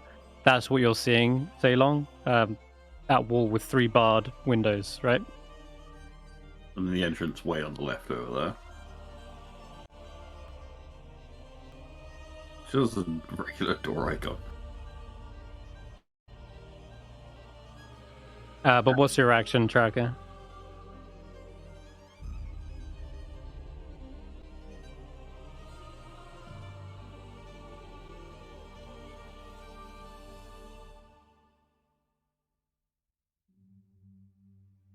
Whilst you're figuring that out, I'm going to skip to Sir Roland and Roki. What are you guys up to?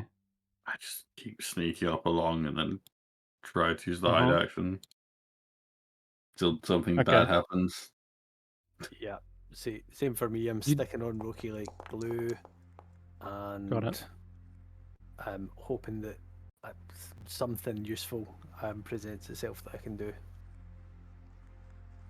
You do notice, Roki, that as you're getting to this wall, you realize that you probably could have hugged that wall close enough that the windows wouldn't be able to see down and into and at you. But with the chaos that's going on right now, it might be the case that something's already been alerted. But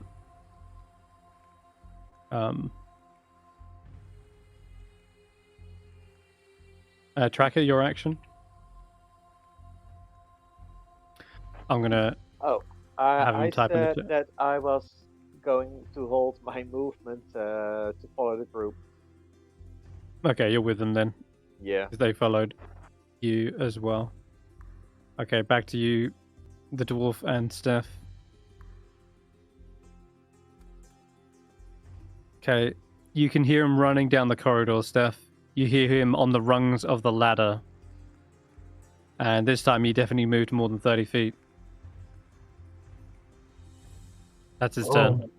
Do I still he know where dashed. he is? Okay. Yep, he's up on the ladder. Can you give me some light down here because I don't see shit? Mm-hmm. Like, did he go left, right, straight ahead? Is there a wall in front of me? This tunnel, what you can see is what you can see. Well, you're about to see anyway, there's because not a wall in front of me. Okay. no, that's the top of the actual wall of the structure. But if you're looking up, there's clearly another trapdoor that he's swinging open and into this section here. But you're at the bottom of the ladder, looking up, and you can hear him on it, above you. So, am I in the same room? Wait, he's on the No, ladder. not yet. No, you're at the bottom of the tunnel. Yeah. He's on the ladder above you. He's about to go into this room. You're in the tunnel below him, and you can hear him on the ladder, about to go into this room. Can I get up into this room where I'm now? No, because he's on the ladder above you. But, okay, so I'm at the bottom of the ladder, and can I... Okay, different question. Can I climb below him to attempt to hit him with my sword from below? Yes. Okay, then I would like to Chibbles to do the help action again. Yep. And I'll hit him with my short sword. Being invisible makes him incredibly hard to hit. You're just striking it where you hope his legs are. Oh yeah, that should be a flat roll, so hold on. 7 plus 4. No, plus 2 more. You'd have like... You're using your dex, right? I should be using my dex, yes. I don't know why my short sword doesn't though. Probably is, it's just that you've got... No, I'm not from getting the- anything. I'm getting +2 dex. No, that 2 is not from dex. +2, -2. I don't understand. Hold on. Is that good because of skill. your frostbite condition? No, 1 second. Justin? For some reason you weren't proficient with it, lol. Okay, you could try again. Actually, rather just add +2 to this, so 7 plus 4 is 11, and I'm afraid that is not a hit still. Well, then I'll... And okay. All right. Yeah, you're striking again where you hope his legs would be, but it's just the after sound of his like echoing footsteps, and you strike into the ladder and it chips the wood. But man, he's being really frustrating to hit. Just kind of what's the plan? Okay, Snorp is moving around. He's again gonna get to here. At this point, he is actually gonna dash. Why not? Tracker, back to you. Can you try and force open the gate? Yeah, you need to get to it first, and then I'll tell you what's up there. I will use feline agility to get there. You can. 50 feet of All right. movement. Oh, it's there. Mm-hmm. I thought it was over here. Oh, that's that. Okay, now I understand. Yeah. You get the idea now? This picture here, Yeah, it's okay, mirrored on the I other thought- side. I thought the wall I was looking at was the gate door and not the wall. On the right Yeah, side of that's the why I tried to okay. use as many reference images as possible, because I get that this can be a little confusing. I see, I understood I it. see. Okay, perfect. All right, Tracker. This is your options. When you get to this frozen river, you notice that it Oh, goes into a small tunnel right there, and probably goes into a like a well or something, considering they must get fresh water from somewhere else. And you can actually hear the running of the stream because it's broken up here, like they've cracked it and separated the ice. So there's a bit of trickling water and a tunnel.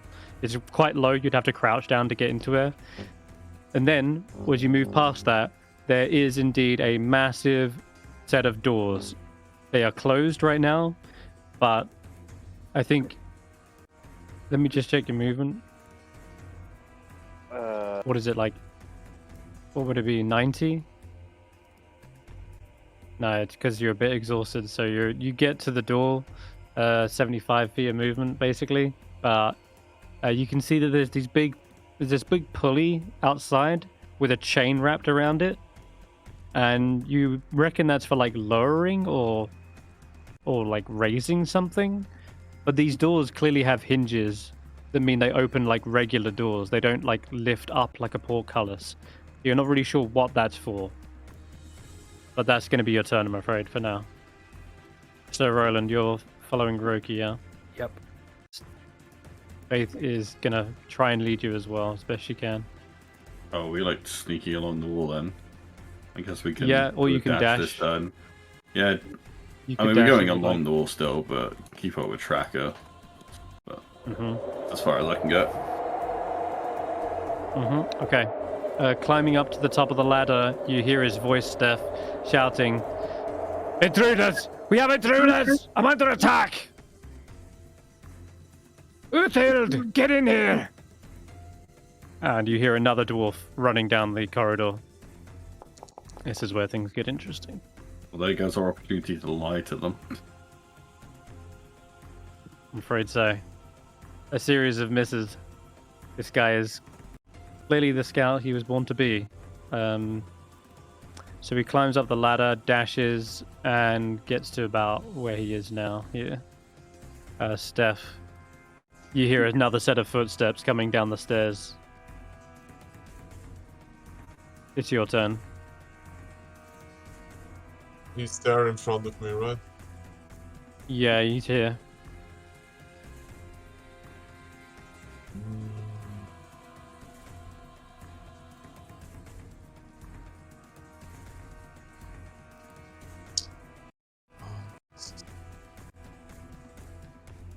Well, yeah, I'll do the same shit again with the monkey and You got I'll it. attempt to do immediate. Yep.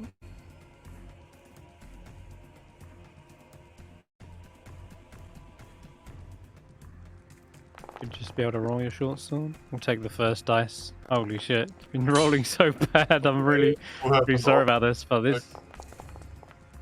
You do? Oh, that's a hit, though. Alright, you finally find purchase in this guy, and you stick him right in the back. Ah, ah! But it seems... Concentration, right? Concentration? Yep. Let me roll that for him. Hardy dwarves managed to keep the spell going. Yeah, that's my turn. But, okay, that's you done. Alright, Snorp. He's, where is he? He's underneath you. Okay. Hops down over to here. Oh, a tunnel. I can fit in there. He doesn't need to crouch either. You know what? I'm gonna take my chances. He's gonna crawl down the tunnel, but that's gonna be his turn. And he does indeed confirm there's a well. Tracker.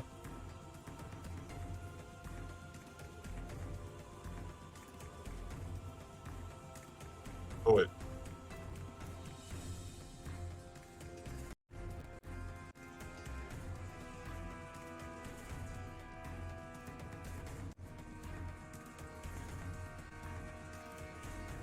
Can you hear me? Just barely. Can I? It's a bit. What's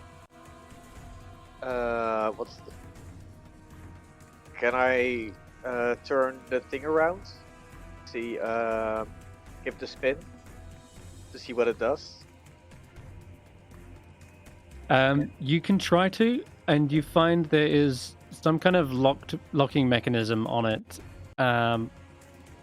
But you can attempt to use your athletics to lift up the lock and use. Yeah, you can make an athletics check. Just go ahead. You're raging, aren't you? Perfect. Okay, that's enough. Yes. Yeah, you disengage the lock, and as you're pulling this thing, it is. You can hear the cranking of something inside. It's not doing anything visible to you, though. Whatever it's doing, it's on the other side of the door. Do you continue to crank, or do you stop cranking? I will continue to crank.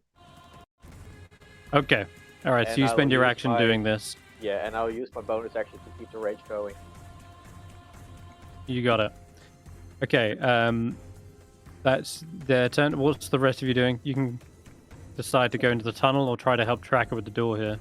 Wait, if I send the dog into the tunnel, would it be completely blind in there? Yeah, afraid so. Yeah, so I can't do that then. I don't know. I don't want to do it now that you suggested it. I'll put it this way. I'll start rolling initiatives for all the other dwarves now that the alarm has been raised. So you were saying that Tracker saw some at the entrance, right? No. Tracker didn't see anyone. Oh, okay, sorry. I guess get up You can hear. close enough to help Well, and drop a bless for some of us. That's cool. What And you then do we'll here, be though, concentrating. Roki, probably not. But what you do here, Roki, is that in Dwarven there's shouting, and I don't think you speak it, do you? No. You definitely hear what the scout was shouting earlier, but it was in I Dwarven, can so translate. perfect. Then you heard him shouting, we're under attack, intruders, raise the alarm, etc. I think Roland would follow along next to me. Yep. And offer Yeah, any help I absolutely. can. Faith's had enough of you being blind. She's gonna light a torch because you're clearly Yeah, alerted there's- now. So she's like, "Why? There's no point hiding anymore." She lights a torch. Now you can see much clearly what's in front of you guys. All right. All right. Well, I'm gonna split up even Stef. further. Meanwhile, Stef on his solo mission, you see a second dwarf run around the corner and greets you with a warp. Wait a minute. He needs to go back the other way. Apologies. He needs to run this way. And puts her lips to a loud horn. And that horn echoes through the rest of the halls of the Duragar outpost. And it's at this point the alarm has most certainly been raised. Good luck, boys. 2, 3, 4, 5, 6, 7, 8, 9. Oh, it's only 10 dwarfs. And the rest. Okay, Alex. Excuse me, what? I could help you with a war pick? Really? Really? Yes. There you go. There's no quarter dwarf now. All right, so yeah, that guy's an asshole. Let's just put it that way. All right, that's your turn, Uthild. Ruvik. Ruvik's awake. I'm going to be moving some tokens on the map, but Roki, your turn. So is Tracker like making leeway and opening the gate then, or? There's nothing happening with the gate. You can hear this Okay. cranking sound on the inside of it, though. So maybe they're opening it. So I guess. Well, the cranking started when Tracker started using this pulley. Oh, okay. So if nothing else is happening yet, I guess just help Tracker with this and see if anything happens, and tell Onyx to like Sure. stand guard here. Yep, no problem. Okay. Snort hasn't come back Here's yet. the invisible dwarf. Snort, sorry, no, it's not his turn yet. He'll be getting on this though soon. Okay. Now you know what? I'm actually going to play it smart for once. That dwarf Stef is retreating. Sounds like he wants to group up with the others. Your turn though, Stef. You see that this is some sort of armory. You can see shields, weapon racks, armors, etc. And there's a small little forge as well. I Not a forge, but an anvil. Chibbles, because he can move 60, right? You can, yep. Well, you can dash 60, yeah. No, he's an all. They have 60 feet movement speed without dashing. Okay. The monkey says 30. I mean, we just agreed we were gonna use him as an all, right? Or Uh-huh. I don't know, if you have a problem with that, we can also like not do that. No, I'm just having to change the token. It's fine. Okay. It's I just don't that don't know what expect to be able to use. I don't want you to get the benefits of an owl and of a monkey. So Yeah. Chibbles has no harm. Chibbles has no arms. Is what I'm saying. I'm chopping off his arms. So Cool. I'll move here, I guess. I can see that dwarf. Can I untarget the other dwarf? Yeah, you press Alt, Control, Shift Alt C. Shift Alt C. Okay. Well, let's see what we still have left here. You know, he's one of those like weird flying monkeys from like the Wizard of Oz. I think. Actually, no, they had arms. He's like a weird hybrid with like wings but no arms. You know, like a bat. Like a harpy. Yeah, that's wait, it. What's the name of Urtfield? Ooh, shield, indeed. I'm done dealing with the invisible guy for now. Mm-hmm. That's fair. Okay, you're letting it loose. Some hits. And you've wounded this dwarf as they've got their attention on blowing this horn, and then you just swipe them with the And fiery I'll rays. guess I'll move up as far as I can, which should be here, to where I started. What's your movement? 45. 30 then. That's as far as you get. Okay, then Two levels of exhaustion slow you down. that's all. I'll pass. Can I do something useful with a bonus action here? I have to check, but probably not. Yeah, that's it. Snob says, I can't climb up here. These walls are too slippery. Oh wait, there's a rope. Never mind. I'm gonna start climbing the well. That's gonna be his turn. Right. I've moved some of the dwarves already, so Tracker, your turn.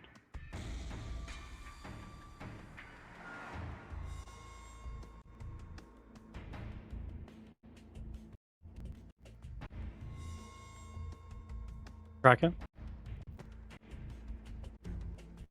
Am I muted? Hello? Nope. We can hear you. Okay. Roki and Faith, maybe I'm you should pressing the door. follow Sorb. And me and Roland be the distraction for the rest. While you get a safe entrance. I'm confused. Do that again. What do you want him to do? I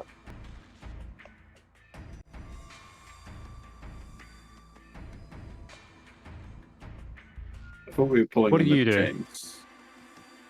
Yeah, he's pulling this chain. He has no idea what it's doing, though, technically. He's just pulling and you hear it cranking from inside. That's it. Yeah. No, I'm helping. You're helping? Yeah, sure. It doesn't look too much trouble, though, honestly. What's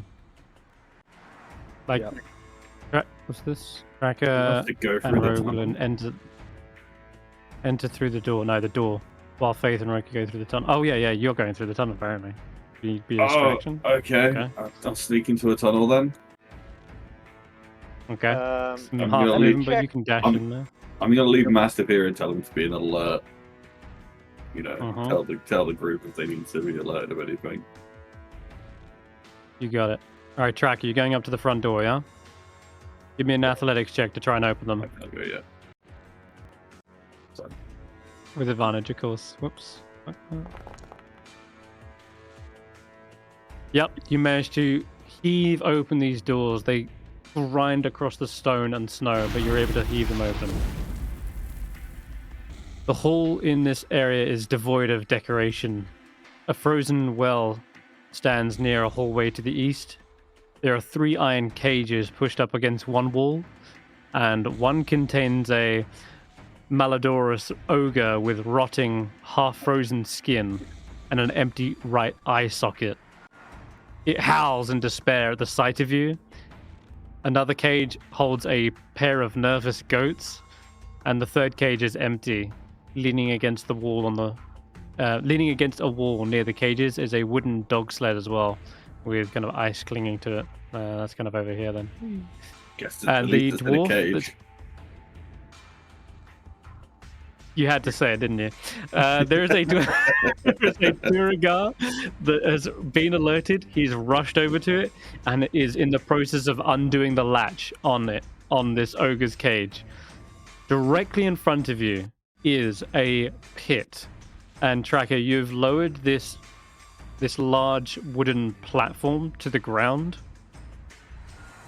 And you can see the pulley system and chains that allow you to basically lift it back up. But it's about 10 feet, I think. Yeah.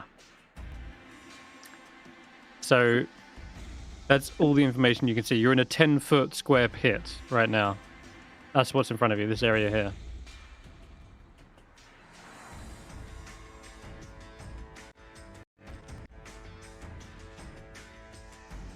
Anything else? I think that's your bonus action to keep the rage going, though, isn't it? So we'll say that's probably it. All right. Last tracker's done. No. Okay, the Duragar here undoes the cage. I get to roll the undead on now as well. Oh, fuck. Oh, fuck. Hey guys, do I leave? You hear him saying in Dwarven, "Throg, get to work and smash these intruders." That's going to be his action. He then begins to back away as you see the undead rage and begin to push open the bars. That's it. So Roland. Alright. I want to come up to get some line of sight and see what's happening in there. Yeah, you can get up to here. As you look up, you realize there isn't much light save for some sort of alchemy table at the back. That there is like some, perhaps like a warm fire being lit there. You can absolutely hear the sounds of an undead, probably no more than 45 feet away from you though. directly in front of you is like this wooden platform that has been lowered to the ground.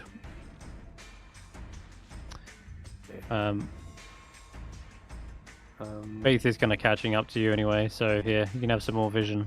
Okay. But... Dwarf's there, and I can't see the dwarf. Oh yeah. Can't see Snorp yet. The dwarf is actually in shadow, unless Faith's light. No, if you can see the dwarf, you can see the dwarf. Right. Okay. But he is 10 feet up. Right. I'm going to hold the position and ready my spear. I think spears have a specific power, an ability. Oh, ready. Yeah. So it's not like holding my action or whatever you call it. Uh-huh. Ready means that if you get a chance to attack something, like if it rushes up to you, you're going to do like 3 times the damage dice, basically, I think. So I'm going to hold the door space. Like you're bracing it against the ground. Ready the spear as my action. And Okay, you got it. turn. Got it. Zay.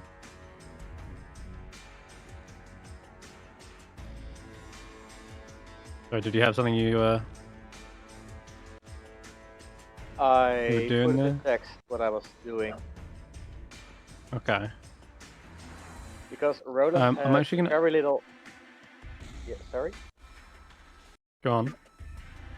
Since Roland has little sight and couldn't see the pit, when he moves near me, I wanted to pull him back and warn him about the pit, so he doesn't walk into Okay. it. Sure. Alright, yeah, he can see that now, thankfully. So I've moved almost all my dwarves whilst that's been going on. And so we can skip down to... Oh my god, no, there's still more. Oh boy. Throg. Okay, Throg is up. Throg is going to jump down into the pit with a heavy slam right at your face. So Roland, you get to make your attack. Okay. So how do I do this one with the special Just- spear? Yeah, just roll your damage. Roll your spear to attack, and we'll see if you hit first. Okay.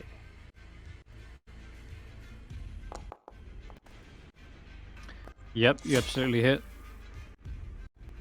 Your weapon is braced, and it's effectively like him leaping down and onto a stake, because you've got it the butt of your spear into the ground, so it steadies the weight, and he just lands straight into it, piercing his flesh. As part of this damage, you get to roll 2 additional damage dice. So now roll 2d8. And you can either click that from the weapon itself, or just, yeah, there you go. Nice.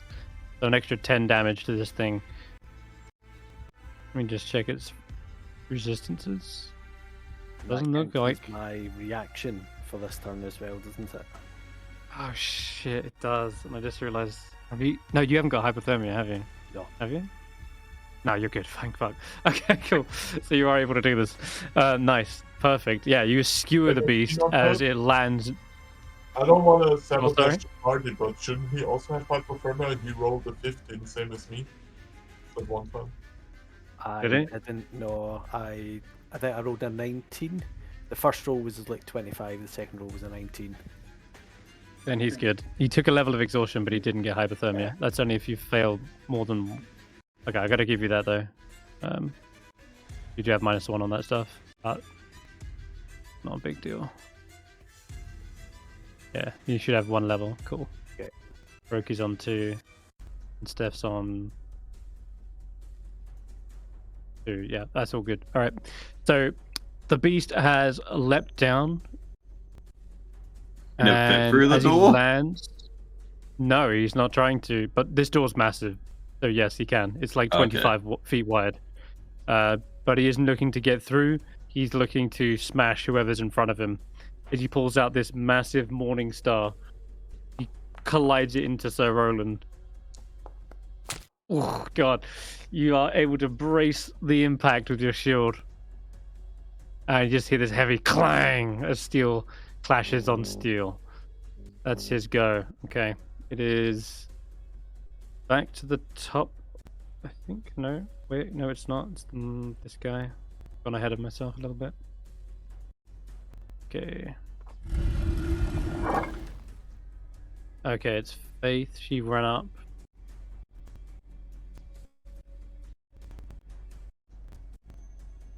Faith is doing her thing. Okay, right. See. She's got a couple of spells that might aid in this endeavor. Are we sure she would go that close to it? She sort of held her action last turn to move with Roland. So as a result, that's exactly where she is. Yeah, I held her action to dash, and the dash was keep next to Roland, and so yeah, she accidentally. Can't she be like behind him and not to the side? Like, well, she can disengage. Okay, because I feel like Probably her turn to back up. Like, yeah, let's fight this thing, but don't stand at the front. I don't want to have her lose light on everyone. So. Yeah.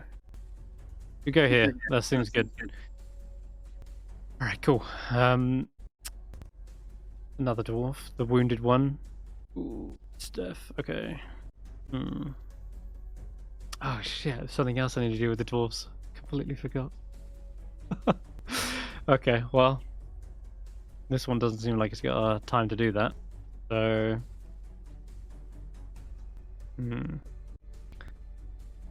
How far away are you? Too far. Alright, screw it. Gonna run up to here and throw a javelin at you, Stef. Bam. Goes wide. But she seems like she's ready to meet you in face to face. Okay. We are on to this guy. Okay, I'll start doing their turns now then. You hear roars from deeper within the outpost itself, and you hear like the basic stomping of boots as they are charging in. And those stomps, they get louder and louder, and not just from them getting closer, but it sounds like their footfalls are getting heavier and heavier as the ground begins to shake. Icicles from the edges of the entrance fall down and like land on your heads. Okay. Roki, you're up. I just, I want to be in position with them, but still kind of behind the group. And just to see the effects for a sacred frame of this guy before anyone gets injured. Yeah, they're not dexterous. They do not dodge even slightly out of the way. -1, you just... bits of decaying flesh burn up in this radiant light. How much did that seem to hurt it? Just like... Yeah, absolutely did some damage. Oh, okay, so it's not too tough then. If that's only 3 damage and it did some damage, then this thing's going to be reasonable. It's not going to be like 40 health. Every damage counts. Okay. It's got a lot of flesh. Let's put it that way. Yeah, I want to concept like how much I've hurt it, because you'll have an idea when you reach it halfway at the very least. Okay, I guess that's all I can do. That's kind of the idea of the wounded condition. Is it pretty much does nothing but tells the players just how much HP they roughly have, right? But they're not wounded yet. If that's what you're wondering. Well, definitely wouldn't be wounded yet. Okay, well, it should take a massive old spear. I've put the mastiff just after your turn, Roki, to make it easier. It's all in one now. Oh shit! The dog hasn't got one left. It might as well go bite him. Okay, go for it. Yeah. Another body on the field means more potential for like flanking, etc. Oh, rough. I get it, because it's a dog. I didn't mean it like that. That's great. Fuck, how did I accidentally... Oh, fuck. Sorry, Steph, I didn't mean to enlarge you there, buddy. Let's get rid of that. Okay, finally time to make this dwarf visible as he fires a shot at you, Steph. Does have advantage on it, but no longer, because he is no longer invisible. I think that's going to miss anyway. Yep. He skids to a halt here, reloads and tries to fire it at you, but ping, easily parried from your blades. Okay, that's going to be its go. Your turn, Steph. Well, I'll move up to her. Monkey does the hold action. To roll with advantage, hold down the Alt key as you swing. Okay. I have to. Okay, Alt. Oh. Alt, and Yeah, and we just- go with the short sword first. Finally, a hit.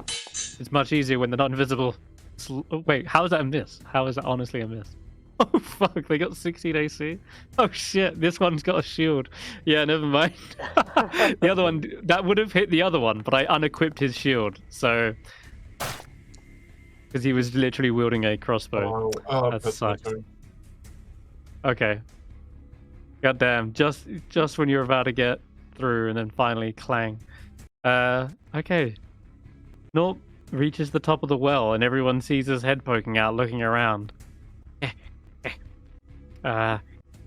He's still technically hidden as well because he had a really high stealth. And we're He doesn't want to giving tangle him a with the brute. distraction. He's gonna... Yeah, you are giving him a distraction. I don't know what he wants to do with it though. Sure, there's this dwarf, but yeah, get rid of them. you can also hear the battle going around on the other side. And I think Steph might need a hand here because he's fighting 2v1. He's gonna sneak up behind the crossbowman. It's gonna be his action to get up there, really. I'm afraid. Got some movement to get done. Sneaky snort, flanking. Okay. Where are the other dwarves? Okay, yeah.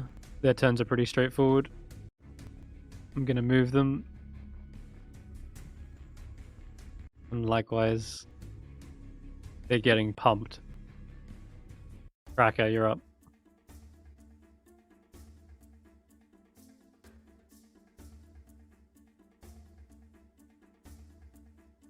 Or ogre or whatever it is that's standing in. Is that on the same level as we are? Yep, it jumped down to meet you. Oh, I thought it was below us. So there is No, height you're in the difference. pit. I'm outside. That, yes. Yeah, okay. But technically, this Okay. is the pit that you lowered, and Okay, it's now so 10 there's- feet down. A 10 feet level difference between the entrance and where the rest of the stuff is. Yeah, it's effectively an elevator at the entrance to this entire Yeah. complex. What you did was lowered it down, and now someone would need to lift it back up unless you just climb up, but everyone else will in have that difficulty case, doing a 10-foot climb. I will first use my bonus action to use my Storm Aura, so everyone has the 2 temp HP. Okay, so rather than click this manually, you should have an automation for it now. Click the people that I on want. your features. You've got a feature called Storm Aura Tundra. Click that. It should be a bonus action. It didn't work for me earlier. But let's see. You want me to try it? I'll do it. Oh no, don't target. Don't target. Just watch. Bam. Does it automatically. There you go. So it targets all allies within however much feet you have, and then automatically gives them 2 temporary HP. Perfect. Does that happen Although the massive- only when we're in the aura, or does it happen? It happens on Tracker's turn when he uses a bonus action to reactivate. Right.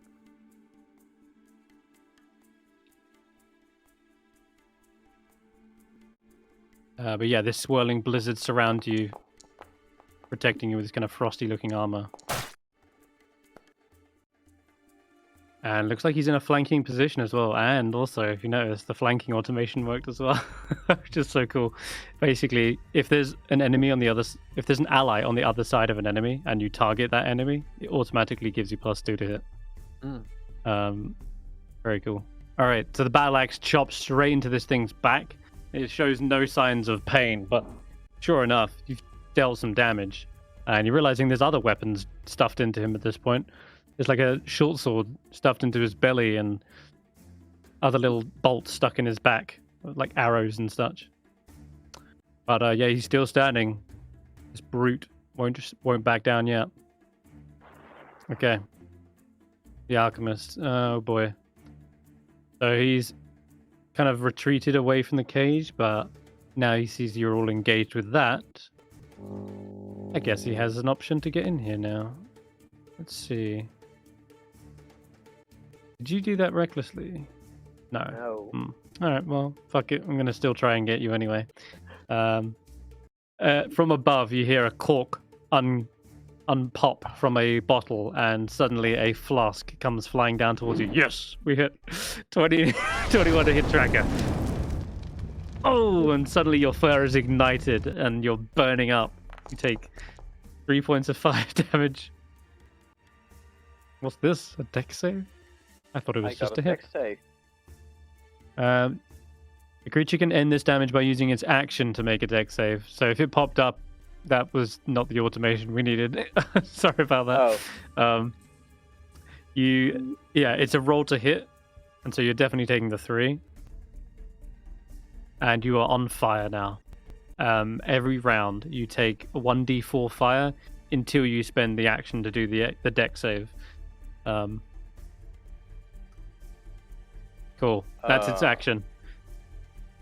And yeah, that's awful for a bard, because it's fire damage and you don't have resistance to it. It's every turn. It's going to be a pain. I guess you can counter it with most of your tundra effect, but anyway, that's his turn. He's lobbing potions down. They're exploding. Fire's erupting. So Roland, it's your go. Can I use my action to douse the flames? How so? Pat them out or something? Yeah, something like that. Yeah, I will allow it. You will have to make the same dex check though. No, not my strong suit. No, right, okay. I'm just gonna smack the zombie with my action and bonus action. Okay, go for it. Got that flanking coming in. Nice.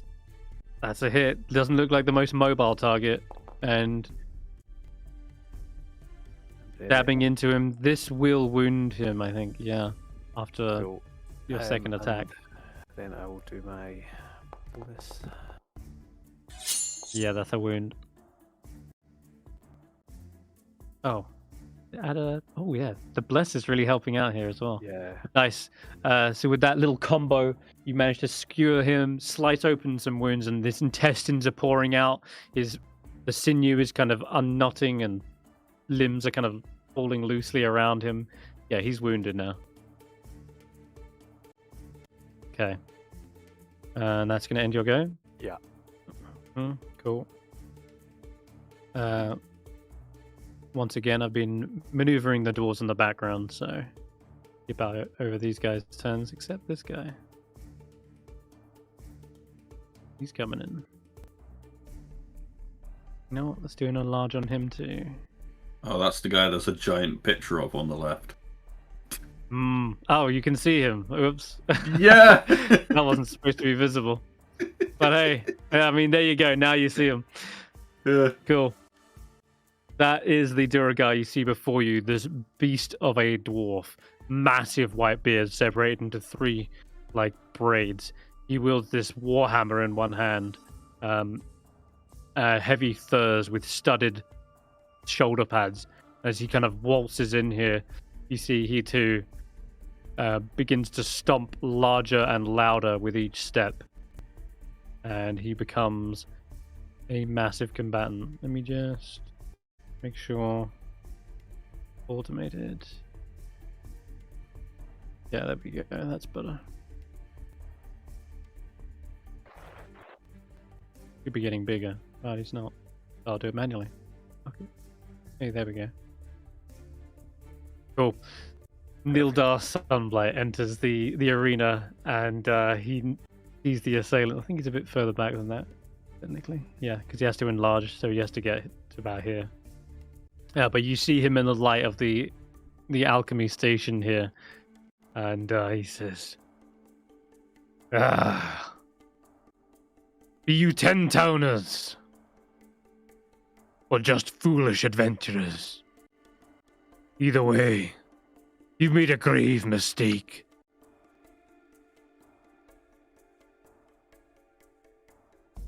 Grog. Oh, fuck. What? Grog is going to swing at who?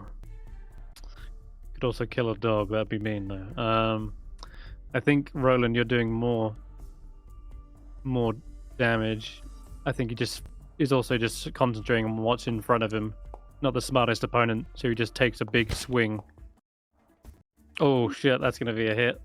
Oh god, with one hit, finally breaking your shield arm, and with like one of its limbs like rips it away from your body, and then boom, slams you. Your bell is ringing,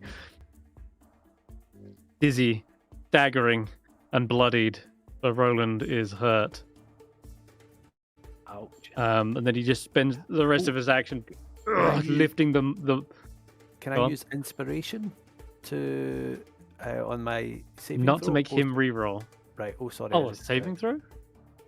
As a saving throw? Is armor class a saving throw? I thought you said he pulled my shield off. No, that was just fluff. Oh, okay. That was just to get to you because he obviously wouldn't have hit through the shield. But hey, you're still standing at the very least. But yeah, he's not actually disarming you. Okay. That's just one action, big swing, done.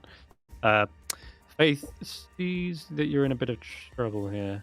I might have to heal you early rather than later. Keep you up.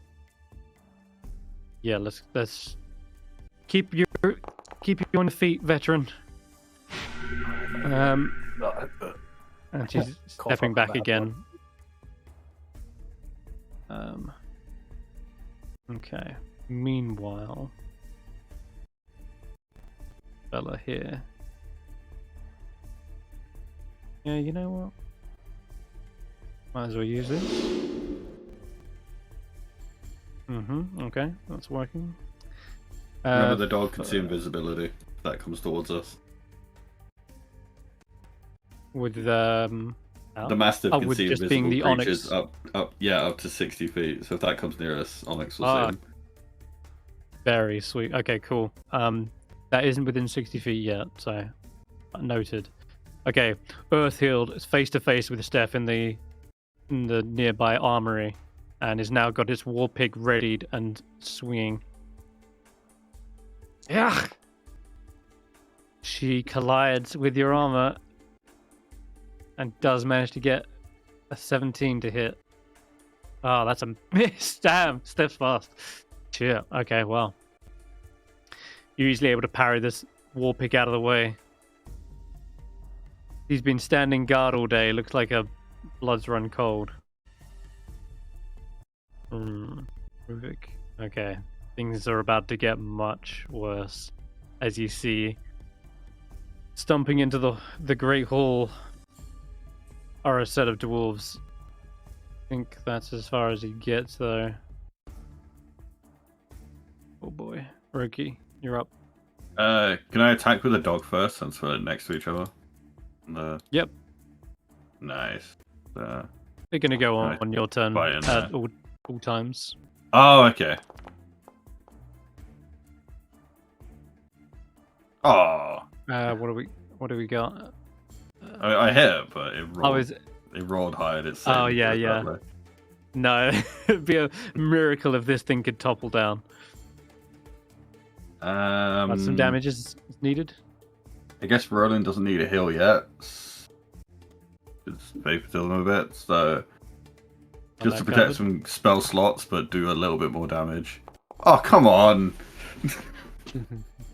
No. It does fail though.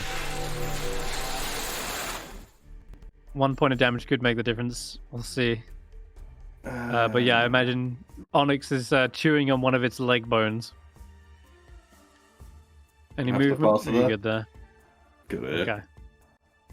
Alright, Stef, taking another crossbow bolt. That's gonna hit.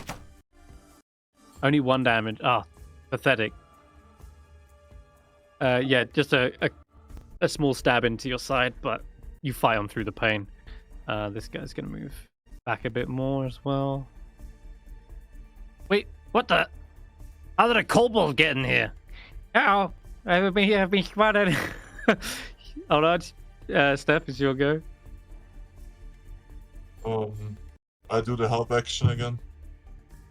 Mm-hmm. Come the fuck on. 2 3s. Oh, fuck. He's missing you, you're missing her. It's just the clanging of... Oh, Jesus. I'll pass That was my 3 turn. 3s. 3 3s. The fuck? Yikes. I mean, hey, I didn't have to use it, but... Oh, never mind. I was going to suggest something stupid. Right, Snorp. Don't worry, Chef, I'm here. He's going to bring out his... I think now's the time. Sure. He's going to use his tentacle spike on a stick and try to stab it into this guy. This is what he got from the grill. Shit. Okay. Yeah.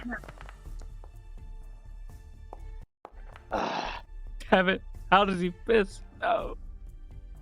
It was supposed to be hidden, but... Damn. Oh well. It's kind of like when he turned around, he kind of like bumped into him. That's alright. Snoop will get another try with us later. Okay, these enlarged dwarves are charging in. This is where it's gonna get really fucking hard. I'm not gonna lie. 50 feet to there. They kind of all climbed up in the corridor at the moment. Tracker, you're up. What was this about? Making a save to get rid of the flame? Yeah, it's a whole action to do so though. But until then, you'll be taking a D4 fire damage at the start of your turn. Yeah, I've already done that this turn. Yeah, it is Okay. at the start. I've already done it for this one though. So you took 3 fire damage. Then I will do the save or the thing. Okay. Yep. And I guess Do you I have need to- advantage, right? Oh, it's Do a I need to check, roll not a save. again? Oh, it's a check. I still. Oh, have... I see. You want to use your check from earlier, you're saying? Yeah. Okay, I I'll did allow it. roll. You can just it put it does out. ask for it. Okay, Yeah, I think that was just automation going ahead of itself. But yeah, you can just say, I pat myself out this turn if you want. Yeah. Alright. And then after I'm done, I will have to use my bonus action to keep the rage going. And then I'll say hello to Technically... Oh yeah, I guess you would, yeah. Oh wait, I don't need to do think... that. Well, if this guy swings at you, you won't need to. Because he's attacking you, Does right? he need to hit me, or does he just need to swing at me? Oop, shit. Let's have a look at your rage. Oh no, it's when you make weapon attacks. Yeah. No, but you can still keep it going though with your bonus action. Let's see if it hits first. Are you definitely trying to climb up, yeah? Because you're going to provoke an attack, yeah? I'm going to take the swing. Ooh, you're lucky. It looks like where several tendons has been cut, he is too slow to turn around and hit you. You are able to get away and climb up if you want. There's the big chains and the stone niches in the walls that you're easily able to use your claws to climb into. So yeah, just costs you your climb movement to get up there, and you're face to face with the alchemist. He's already readying another kind of greenish yellowy vial this time, which is bubbling and hissing. That's going to be your turn though. Oh, it's him right now. Oh, you're in his face. Okay. He didn't expect you to suddenly climb up. This is supposed to be a death box, but okay. He's gonna try and smash it into your face, point blank.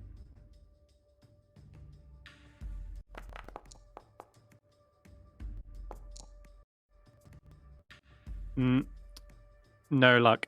As you're up right in his face and he's about to bring it round, you swipe and backhand the vial, and it spills across the floor, sizzling and dissolving some of the stonework.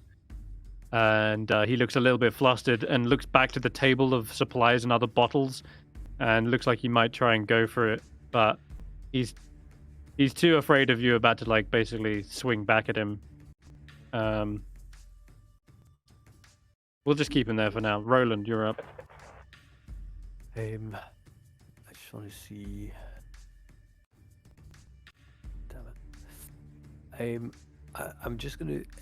Will Foundry recognise the Mastiff as an ally and automatically do the flanking bonus? Yeah, I'm gonna change the Mastiff to be exactly that. Okay. Going forward. Yeah, So, in that yes, case, it I want does. to move to there, so I'm still flanking. As my bonus action, I'm actually going to cast Shield on Tracker. Shield of Faith. Yeah, Shield of Faith. Ooh. Very nice. Which is 60 feet, so just because you might have some incoming with that big guy and the alchemist, so if I've done that correctly, it should be an extra two Yep. AC, I think it is. Correct. Yeah, he's up to 19 AC now. Alright, and for my action, I'm going to just have another stab at this big boy.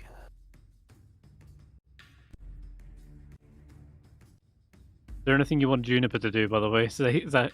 Oh, no. Juniper is gonna be standing there quiet, Yeah, keeping hidden, make like a free. Good hit. nice. Okay. Yeah. Ripping and tearing through this thing. There seems to be no end to this guy's flesh, but you can see him making headway. God, a few more slashes and this beast might finally fall. This titan. Okay. Back to the doors. Dash. Yep. Here come the boys.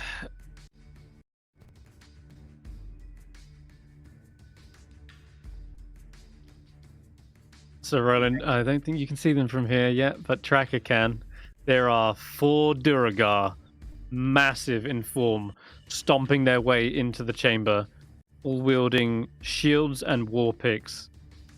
Looks like the barracks have been raised. Yeah, the alarm has been fully raised. Oh god. Nildar. You rue the day you stood up to a sunlight.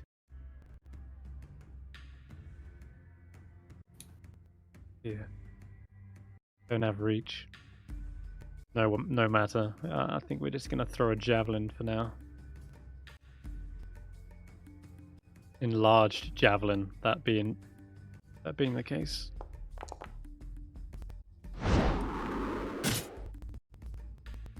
Boy, that was close.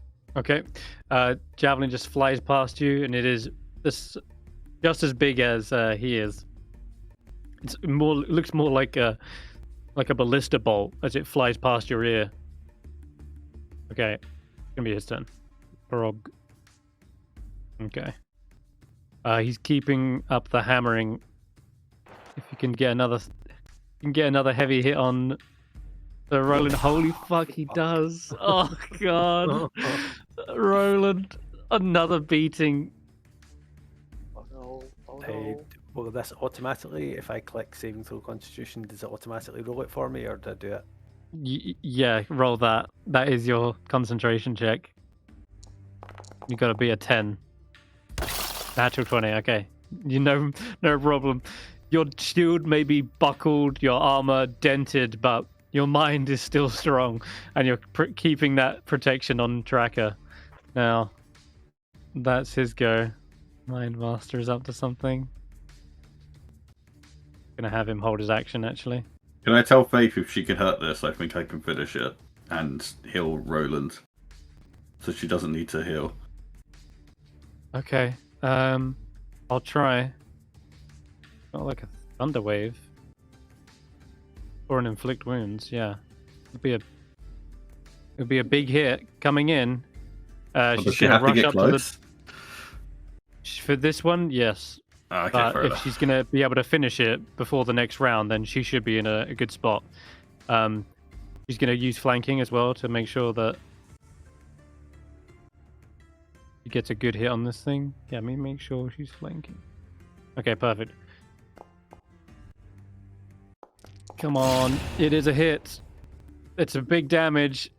Not enough to fell the creature, but you see all of its flesh undergo this rapid rotting, and all the flesh just strips away, the muscle deteriorates, you see its jaw just fall off, and several of its bones turning to dust as this creature begins to falter and limp on one side. It's basically a hair's breadth from falling over.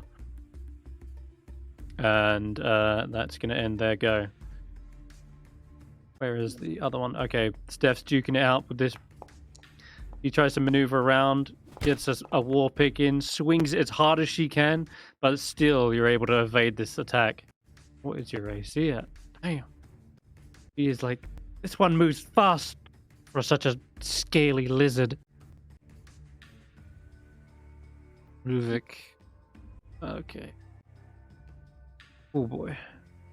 They finally got into the fray. Tracker, you're going to be their target.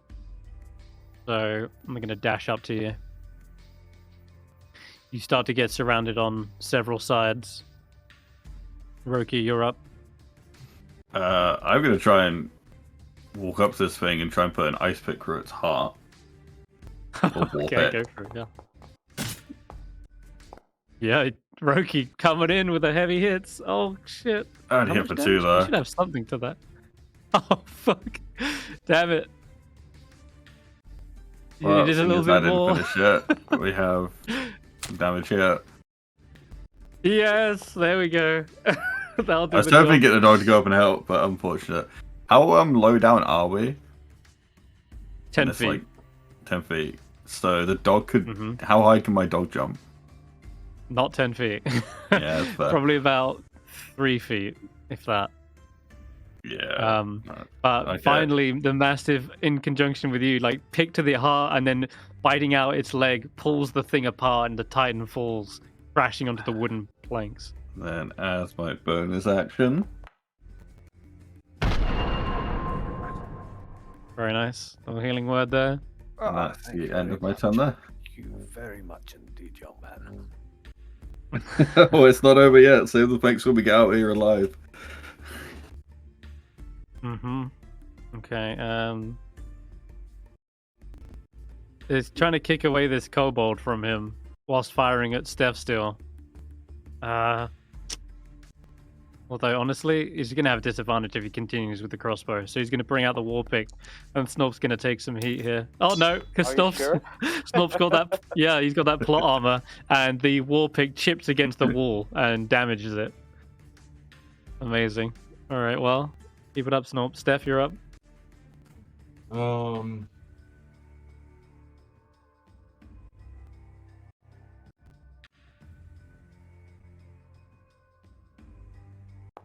You just got to roll above a 10, honestly. I said above a 10. That's not a... Shit, dude. That's a 10. The rough.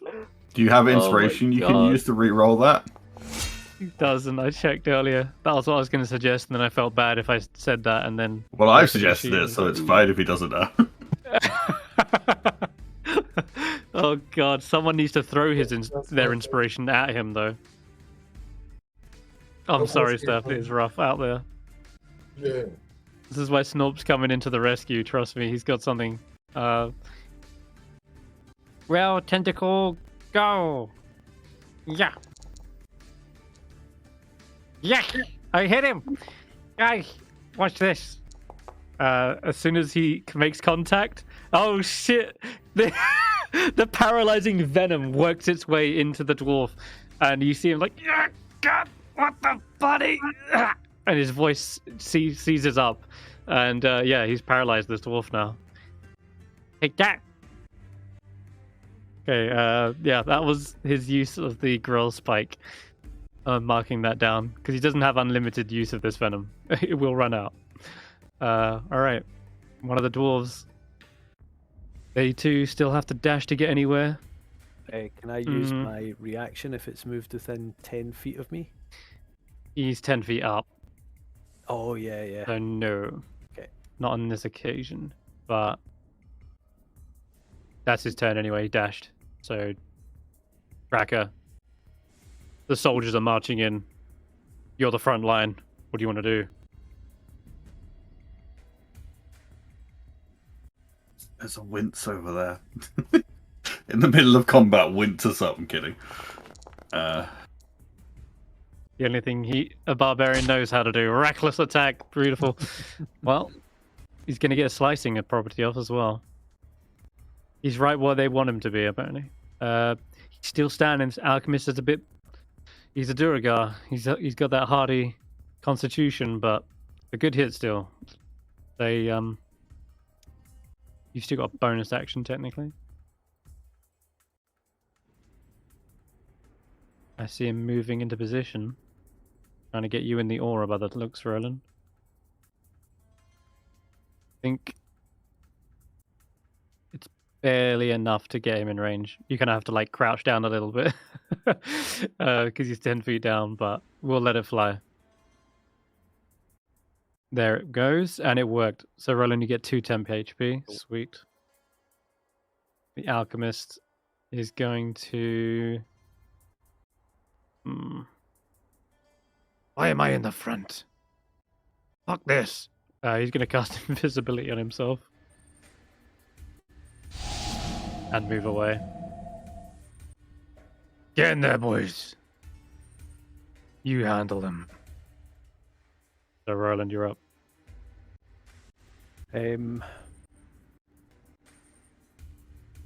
So, if I am 10 feet below these guys, can he move up to adjacent to them and be able to reach with his spear? Does his reach allow him to reach that high, is what I'm asking.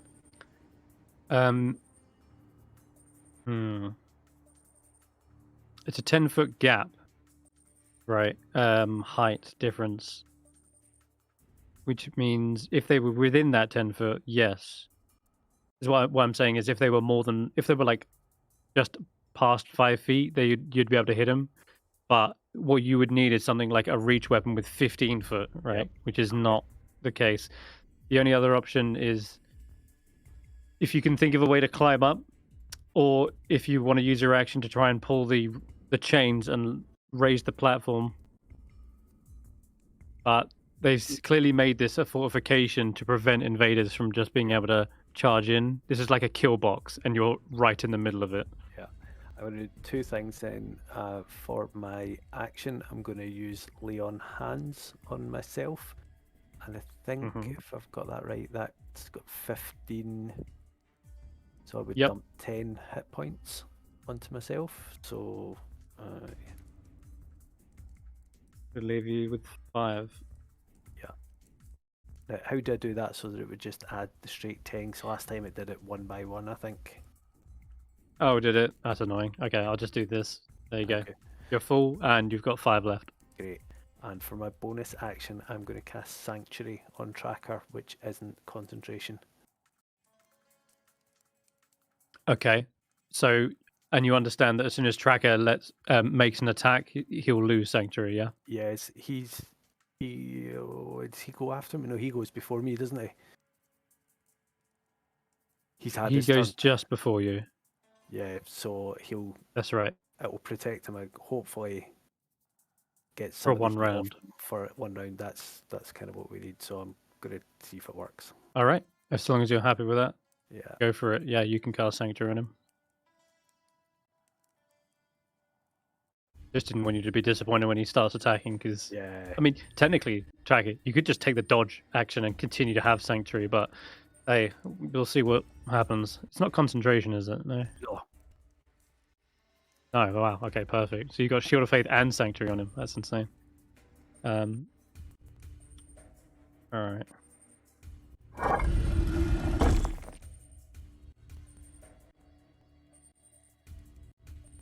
More Duragar. What else have we got? Have you actually cast that on him yet? Yeah, It should be able to. subtracted from my spell, certainly.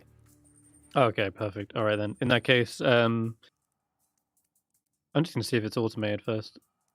Try and fire a javelin at you. If it doesn't roll, yeah, hold on. Here we go. Okay, so it didn't yet. I'm gonna make a wisdom save. What's your spell save? 12. Okay.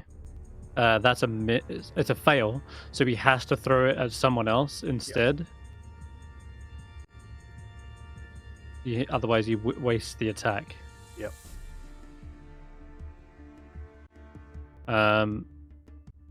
Roki and Sorella are the two options. I'll say 1 is Roland, 2 is Roki. Okay. That is going to hit then, because I rolled an 18 flat. It's going to be 12 points of piercing damage, Roland. Unless... Odd. Concentration check.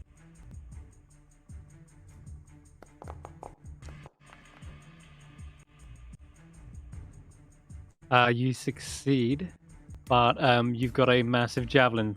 And as I say, the weapons that enlarge with them do extra damage. You can see it on the rolls, 1d4 extra from the enlarge. And shit me, you've not seen spears this big since your time on the battlefields, where literally siege weapons would be firing into your fray.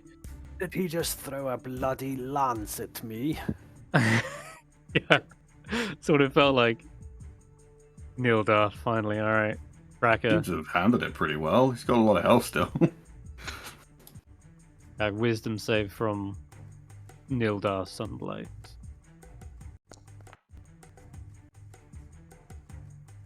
Fails. Ooh, well in this case, because he's using a melee attack, I can't pick another target near me. There are no other targets. So as he tries to wield this thing towards Tracker, what is it in Roland's magic that prevents them from trying to fight against Tracker? I think there's he kind of makes himself look somewhat no, actually there's a kind of celestial radiant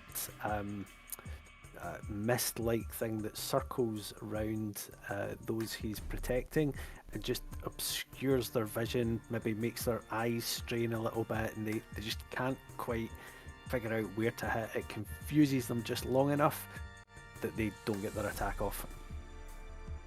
Nice. Well, I like that description because, as it happens, dwarves happen to have sunlight sensitivity, and that is just the worst thing to see. Ah, God! What is this? What is this? And he's trying to push back the bright rays shooting out from Drac, and he's like, dazzles him for a second, and then his attack is already gone and wasted. Beautiful. Okay, Throg is dead. I can remove him. What's this guy up to? The Durokar Mindmaster is working behind the scenes. Like the puppet master he is. Faith. Okay. So, we've got a lot of enemies up here. I think we're running low on spell slots too. It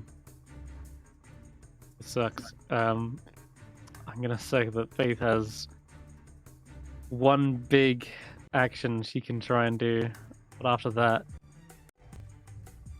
Might be her only spell slot. Gonna try and buy some time for you. Gonna move up to here. You can hit 3 of them. That'll work. Fuck it. That's a big roll. Nice. Some fails in there. Oh.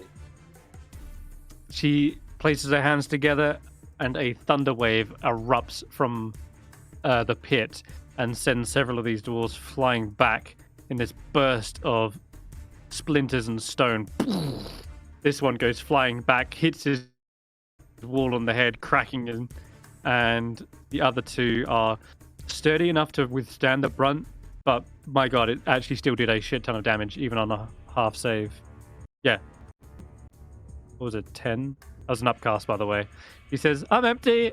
and runs back just a little. Actually, she had to get 5 feet there. That's it. That's her. She's done a good dent into the... I've softened him up for you, just like last time. That's going to be her turn. Sorry, I don't have any more healing. Okay. Stef, you're taking a war pick. The fight rages on. She's not having much luck either, if I'm honest. This is the duel of the century over here. One of those anime fights where they're just dodging each other constantly. Yeah, that's it, yeah. Okay, another wisdom save. Fuck. And another wasted attack. Even with reckless, like, I would have advantage in all these attacks, but again, the blinding brilliant light is pushing them back. Ugh! And they kind of get cornered up to here. So that's another waste. Roki, you're up. Where does Onyx see the invisible guy? Doesn't see them. Oh, they're out of range now then. No, they were never in range. Oh, you're talking about the other one. So yeah, there I are saw 2. there was a guy right next yeah. to us that turned invisible. Yeah, he went this way towards the alchemy table. Oh, that guy. And So I can't. So we saw him go that way, but he can't see him anymore. he can, when he gets to there, yes, he's by the table and he's pouring mixtures together. You see the vials that he's picking up are like bubbling and overflowing with like froth. If I make him visible, it's not really doing much else.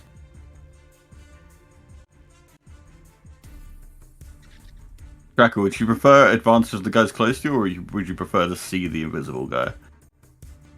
Cracker has reckless attack. Does that give him advantage anyway?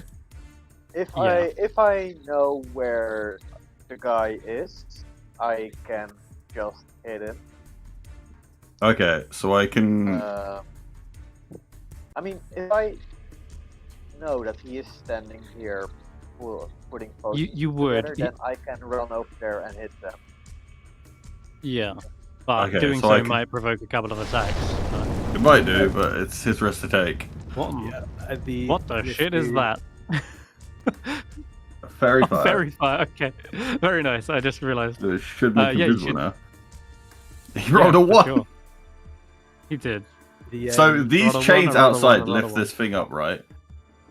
Correct.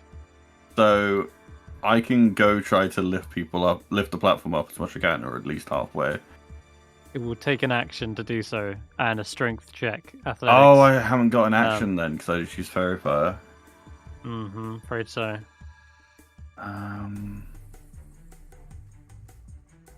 Faith will help you, though. I think on a next turn. Okay, dumb idea. Can I get the dog to stand on my shoulders and jump up, or is it still too high? 10 foot high. How tall is Roki? He should be slightly above average, so he's over like 5'11" or 6 feet. Okay. Mastiff can be over 2.5 feet. Sure. I'll say you might be able to give him a boost, but it'll be down to a roll, because I'm not sure either. So we'll say if you can roll just a strength check, it'll be a low DC, but because you're working together with him, you might be able to get him up there. But we'll see, yeah? We'll do it on his turn right now if you want. Yeah, I don't have Bless anymore. I should have done this before losing Bless. Yep. I was literally only looking for like a 10. The exhaustion is kicking in. Rip. And this thing weighs heavier than a normal dog, it seems. Like the onyx inside their bones, maybe. Who knows? Okay. I guess I have to end my turn there and then... Okay. Wait. I All didn't right. see the invisible guy. Shouldn't we be able to see him now? You should. He should have like an outline on him. But there Yeah? isn't. Can you... Do you see him, You Tracker? see him? No, no one sees him somehow. Hold on, let me just go in here. Get rid of this. There we go. Okay.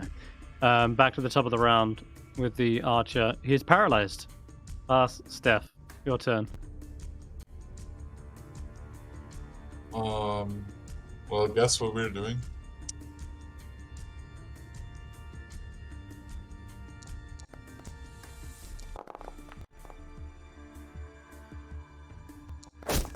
Is this a hit? Is It this is what a they... hit. It's just the still legends... alive. She is, but she's wounded now. She was The already. legends foretold of this day. Oh, well, she's more wounded, but she's getting there. Missed with the dagger, certainly, but... I'll pass my Hey, turn. you're looking better than she is, that's for sure. Just gonna double check this poison and see if it needs a save at the end of the turn. Which, yes. Poisoned for 1 minute, paralyzed. I can repeat the save at the end of its turn. Okay. So yeah, he's still paralyzed. Stef's done. Snorp. Alright. Snorp, going to town. And he's gonna shank him with a dagger with advantage and crit if he hits. Damn it. He's got some armor though. Well. I'll move on to the next one perhaps. He's just gonna start heading towards you, Stef. Wait, Tracker still has Sanctuary, doesn't he? Yes? So he can just walk away from these guys and attack that guy safely. Provoke a wisdom. Yeah, it'll provoke wisdom. Yeah. It's up to you though. Track, if you think it's worth it going for the alchemist first. I just need to move up this dwarf. And I swear to god, if this one fails his wisdom save as well, then I'm just gonna start doing something else. Yep. Alright. Nildar sees this and is realizing what's going on. And it's like, you dare use the sun against a sunblight? Blast it all. Forget him. Go for the others. Tracker, you're going to be up though. What do you want to do? He's going to run. He's going for the alchemist. There's fuck it all. Alright. Dude, I will make 3 attacks of opportunity. Jesus. Here we go. You are... Oh boy, you're pushing your luck. I finally rolled a wisdom save with Nildar Sunblight, that was. I suppose the good news is you haven't actually done your reckless attack this turn yet. So these are going to be flat.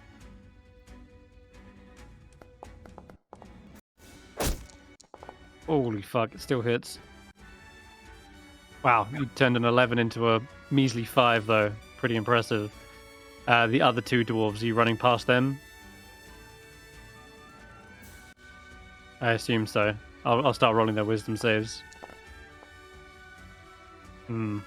Fail. Correct. And Oh. that one's a success. Okay. Alright, another Warhammer coming your way. Well, it's going to be a miss, though. You're good. So, Sunblight, overcome with rage, just swinging wildly, manages to clip you. The other 2 duck underneath one, whilst the other's still blinded. You can get to the alchemist and let loose your attacks if you want. You've got advantage anyway.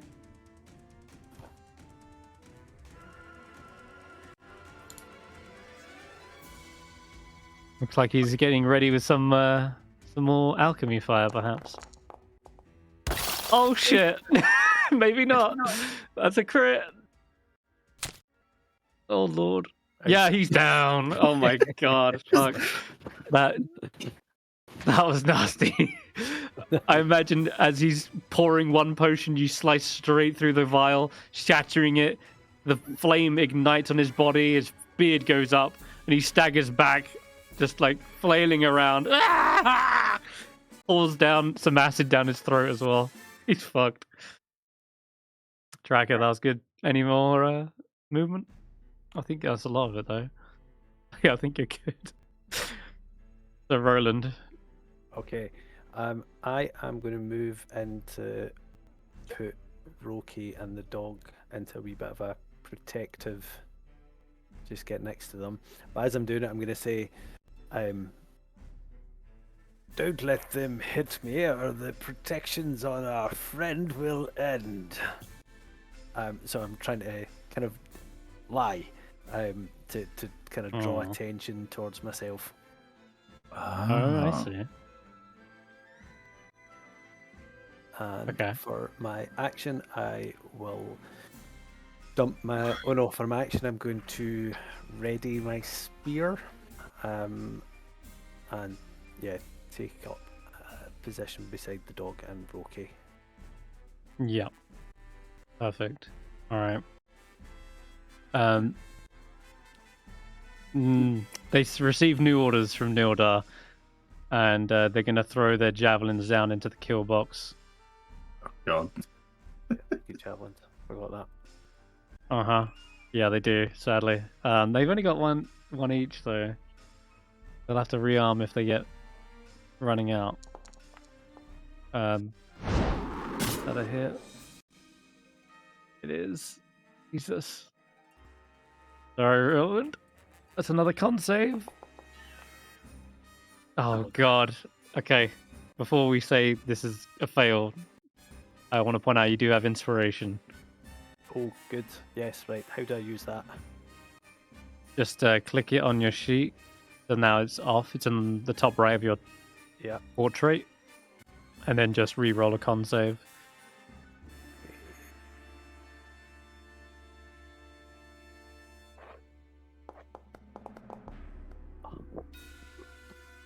Oh no. Still not enough. Sadly. Fuck. So your spell is broken as the javelin shoves into your shoulder, becoming a fucking pincushion at this point. So it's the Shield of Faith one that goes, but Sanctuary I think is still up because it's not concentration. Is that right? Correct. Yeah. Until actually, Tracker just killed a man. So I made an attack, Sanctuary's so Sanctuary's also gone. Tracker just killed a man. Yeah, he's definitely a viable target now. Actually, reminding me for that. Might actually rush up and try and hit him, actually. Because I can't fit all of them down there. War Pig to the face, Tracker. Fuck, that's a hit.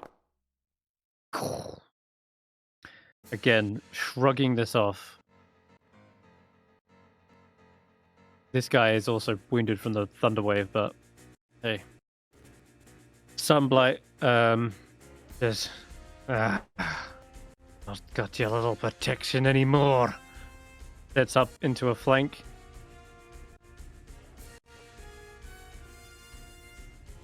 Did I roll the right War Pig? Yeah, I did. Okay.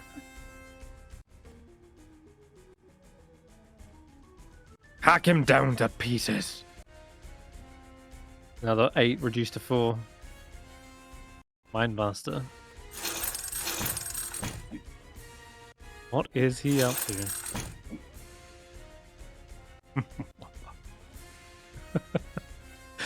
Faith. She's going to rush over here, and she hasn't got the greatest strength, but she saw how Tracker did it. She's going to try and raise the platform. Wish her luck. Oh, she could also do guidance, potentially. Doesn't need it. She knows that she's out of spell slots, and so the best way she can contribute to this fight is by lifting you guys into it. And Roland, Roki, and the Mastiff are brought 10 feet up and into the fray with these guys. So you're on the same level as them now. Oh, wow. Well done. Yeah, she only needed 12, but she rolled a 14, so it's that adrenaline in her. Go get him! She's straining. Meanwhile, the duel of the century continues. Ching, cling, ting. just bouncing blades. Ruvik, where's he? But is Stef like a ballerina when he's using Blade Song? Is that what's happening? Or are you something more badass than that? Dodging everything. Oh, hey, a friend. Did he just? Yeah, a friend, right? Did he just move into Yep. my reach? You did. Stabby time. Let him have it. Hello. Oh, Yeah, go for it. And this would just be normal speed attack exits reaction. Says it's 45 feet away and my range is only 10. Oh no, I've still got I've press. got tracker. You might have someone else targeted. Yeah. Okay. Oh, and I was braced as well, wasn't I? Or my spear was readied. Wait, that was this that? It was this turn.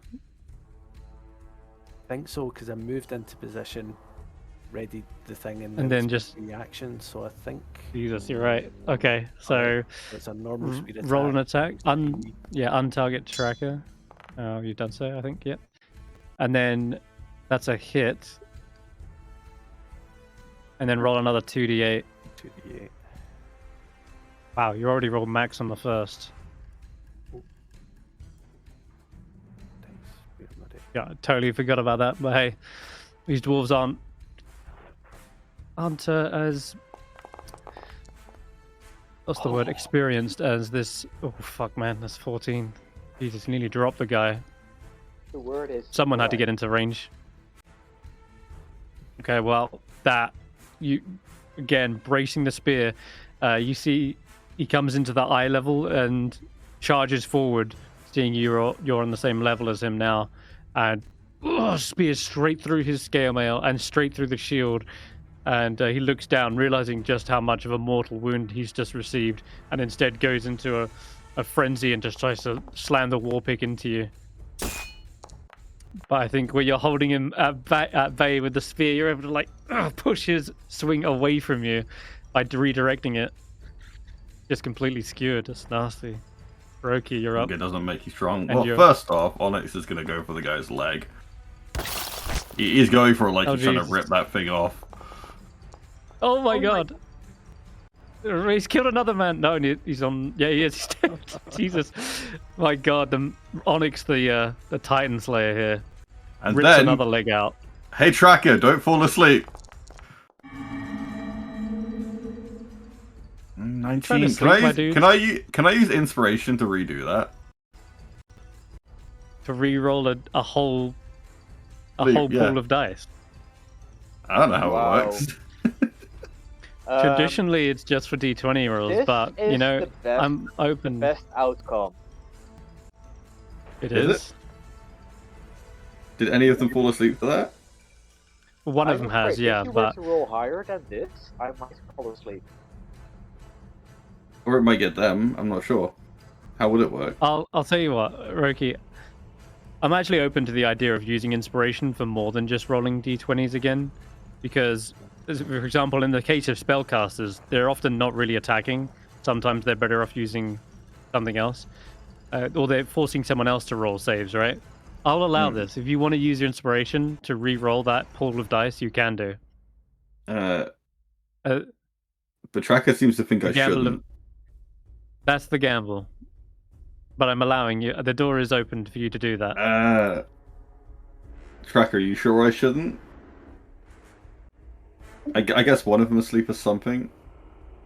Well, they disconnected, so you have to make the choice. Oh, he's typing a chat. Okay. Yes, Tracker is low, but so are these dwarves. Yeah, I was gonna say, like, at least two of them have been hurt. This one took a thunder wave. This one is definitely falling asleep either way, probably. Is there minimum. Is there another spot where Tracker isn't in the area of effect and you get these three? It's a bit late to change that because I've already casted it. Oh Jesus! Not really anywhere. I guess one of them knocked out is something. Then I'm gonna. You don't want to re-roll? No, if Tracker says it's a bad idea, I'm gonna get up front. I'll be like, "Hey, I could take at least one hit for you, Roland, and then let's get you back in this." Stand strong in front of this guy with my shield. Hopefully if I say that out loud, then like the universe will hear it. Okay. Alright. That's your turn. Cool. The Mastiff's done some great work today, and do you want to move him? Oh crap, yeah, I can move him as well. Cool. I'd assume does he have 30 feet or does he have more than that? Not sure exactly on that front. Oh, I should assume 5 now. Let me check. 40. 40 feet. Oh, 40. So he could be right here, ready to assist. Yep. Sounds good. Okay. And then the thunder. nearly flanking, yeah. Oh, perfect. Alright. Still paralyzed. Gonna double check something. Yeah, I should roll advantage on these, I forget. Because they are dwarves. Okay, that will do it. Yep. That's at the end of its go. So no longer paralyzed, but another turn wasted. As his dwarven heritage finally kicks in and resists the poison in his veins. Okay, Snorp's coming up behind. And is gonna try and stab her.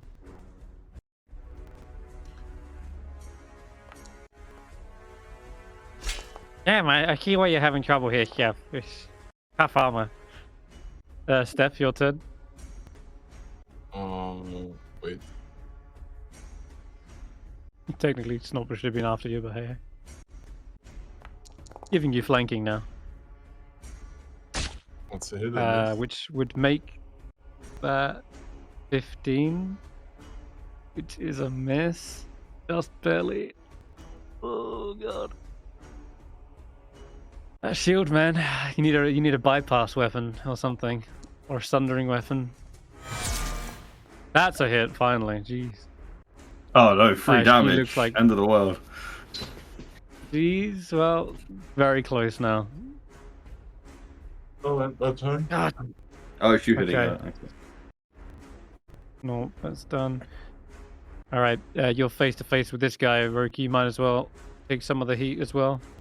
Its enlarged war pit comes flying towards your head. And over it. As you duck under. Damn it! Tracker, you're up.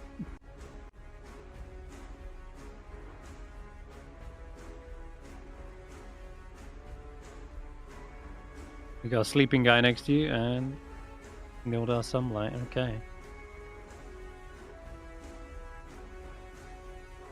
Does he get flanking? Onyx should be yeah, he should. Yeah, he should. Oh, he moved back. If you were there. He's muted. What's he doing? I don't know. I think his mic was buzzing a bit though. Tracker, can you currently hear us? I want to be sure. Yeah, he's unmuted now. You're flanking here if you want.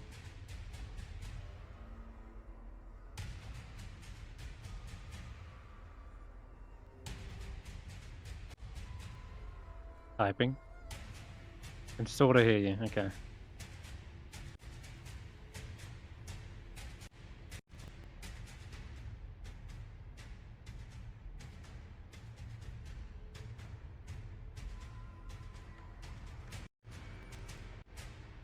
That's me typing as tracker. You just take a turn whilst Sir Roland and I continue with the... Oh, he's done it. Oh my god, he crit again. Jesus. Lord, not like this. Oh my fuck god. Sundered him as well. Wait a minute. Was that a sundering hit? Uh-oh. Then you do a minimum of 1 plus 4, 5, so... with a crit on a sundering weapon, it's supposed to do minimum damage, right? But it feels bad to roll just 2 1s on a crit. So what I've decided is you roll 1 for the first damage dice, and you get to roll another on top of it. So effectively, it's -4 from that hit, and that will be his total health. And he's been sundered as well, which is pretty good. His scale mail buckles underneath the weight of that warhammer. So he's almost wounded. Okay. Okay. He has a lot of health. Yeah. Okay, so Roland, you're up. Trying to see if I can get to within 10 feet of Nildar. I mean, I think Tracker and Ox have got that if we get this guy and then help them. Yeah. Tracker could definitely survive at least one more turn. Okay, I'm going to come up beside Roki. How far round do I have to be to get a flank? Is it? You have to be on the other side of them. Alright, I'm not going to do that. With a large creature, you can get partially flanking. I want to be within 5 feet of Roki, so I'll just go here. Right. And let's see.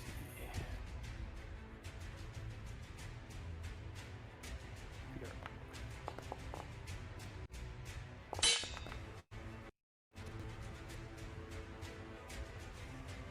Just rolling a few things onto initiative, don't mind me. Oh, nice. Always what we like to say. So good.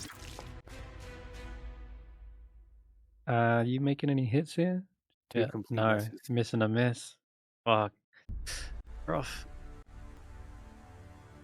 Definitely still reeling from that head injury. Yeah, Okay. It's my turn. Does. I'll use my reaction on that one. It's not braced. Oh, yeah. But, that would be. Go for it. Man, Solar Master doing work. Hits. He's going to kick this ogre aside real quick. So he's got to clear a battlefield here. And he will actually try and hit. Well, he was going to go for Roki, but now seeing you just stab him in the knee, he's going to try and get revenge for that. Alright. Oh, wait. Why am I using a melee javelin? Whoops. Oh, well, it's still a hit. Jesus. Oh God. Oh. Death's door. You weren't supposed to do that. Roland is on death's door. I will reveal this. This might be your first time on death's door, right? Yes. Okay. What happens is you immediately fall prone as your heart skips a beat and you fall down. You haven't got the strength to fight back at full effectiveness, so any damage you deal is like halved. At this point, though, you are still conscious and you can still maneuver around in the fight. You also take a level of exhaustion. Should note that. Mm-hmm. If you take any more damage, instead of just outright dying, you roll a Constitution saving throw. Yeah. Its DC is always 10. If you succeed that, you take 2 levels of exhaustion and you continue to fight on. If you fail, you die outright. The last thing to note is any healing you receive just removes you from death's door straight away. So, okay, that's gonna be his go. Scorn is asleep, doing nothing. Okay. From the distance, there is this door open up, and you can see something shambling through it very slowly. Bear in mind, but kind of have the chance to look over your shoulder, Roki, and see this. This is a woman, and something about her face is covered in this weird fungal mess. I'm not sure what it is, but it kind of just doesn't look right. Her eyes are kind of like vacant and staring blankly. Hey, Tracker, you're gonna see Nildar try to get away from you here, and he's gonna do so by casting invisibility.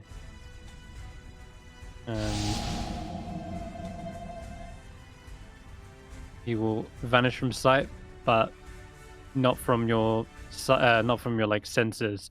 You know exactly which way he's going, and it's this way to the west.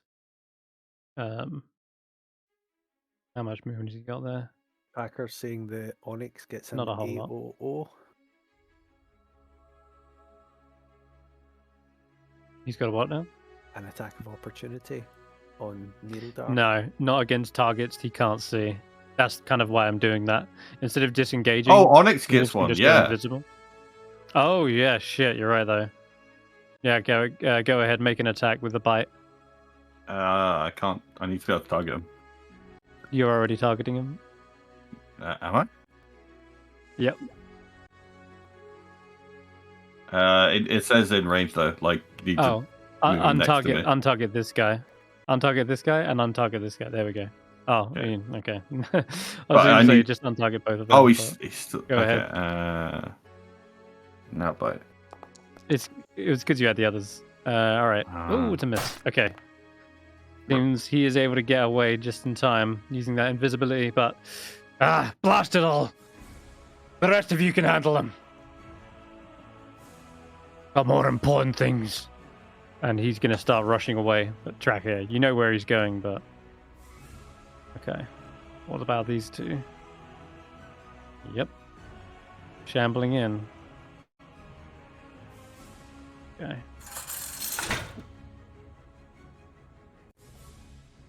There was a great deal of noise coming from the south as you see more and more of these hordes approaching. Okay, Faith is up. Jesus.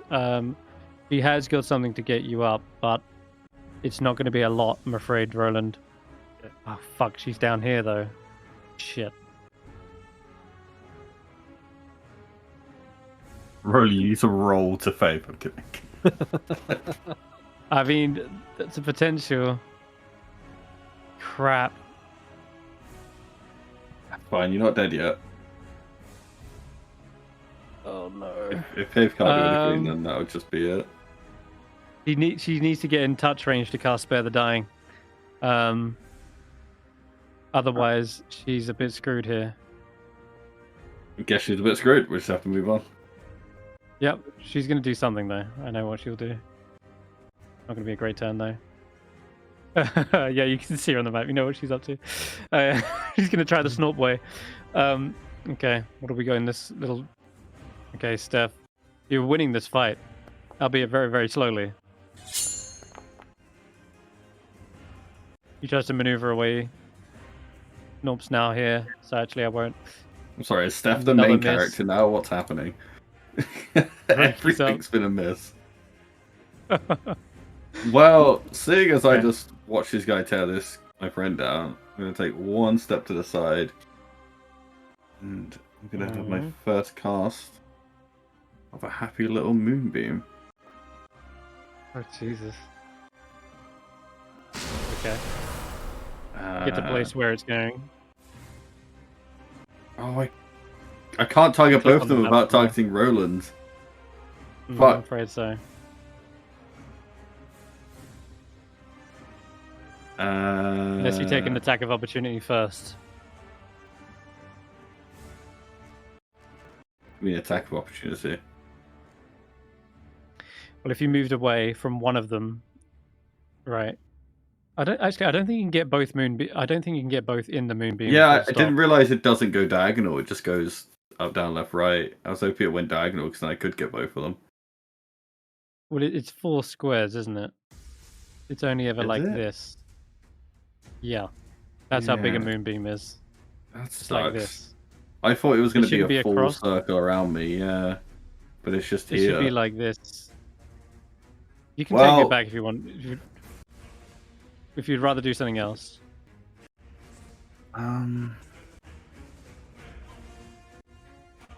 But traditionally, this is what a moonbeam should look like. It's 4 squares.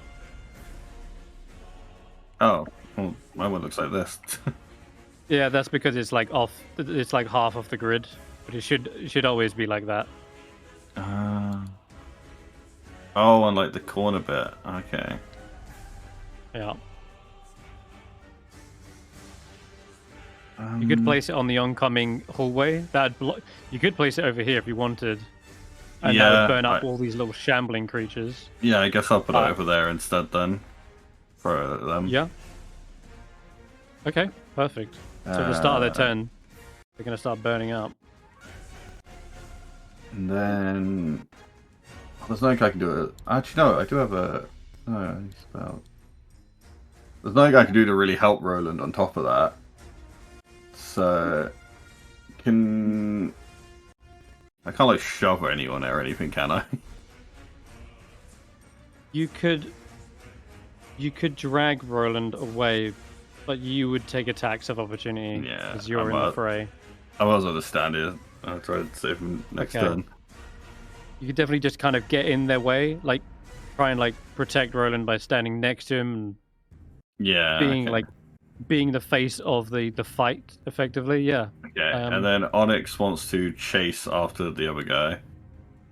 Okay. You can see him. He's right here. And then bite him, which I should be able to see him, but I can't. Yep. Oh no. Let me just do this then. Hold on. If I can give the Onyx line sight, 1 second. Because he should have it, now that I know. Because I was using just a normal stat block, but now I know he's actually got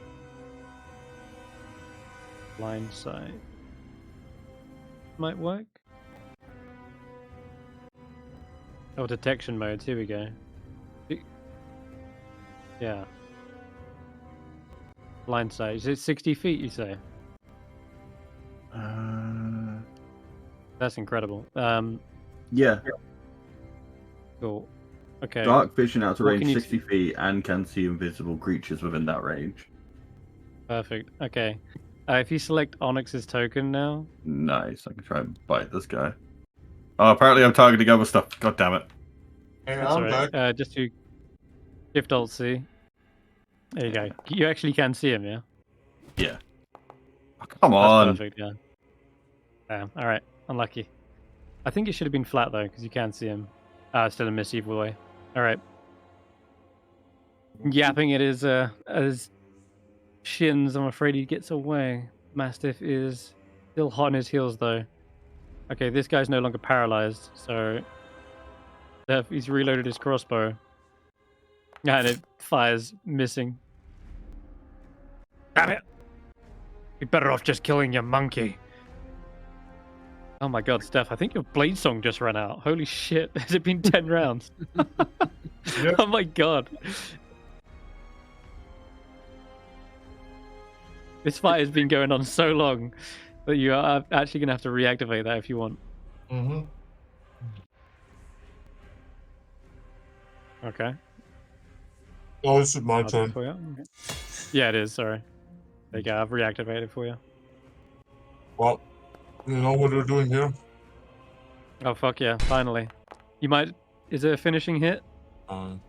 It is. Steph, how do you finish off this female dwarf after I don't want to fighting talk endlessly? about it. I just stab her in the neck for sure. I'll move up to the crossbow again. And I'll end my turn. Okay. Just about here, I'm afraid, because of the exhaustion. But next turn. Nope. Rushing up underneath, behind you. I got the glue bomb ready. Shall I use it on this guy, or? Oh, can we say that I looted the dwarf, or I guess we'll do that later. Wow. Yeah, I'll take some time to pick up weapons and armor and shit. Well, you must have had some fucking magical armor, I'm telling you. There's a +3 fucking chainmail hiding on that dwarf. My goddamn. Oh, Jesus. Oh, she's got a stone of bad luck. Roki, could you roll me 2d10 for your moonbeam, please?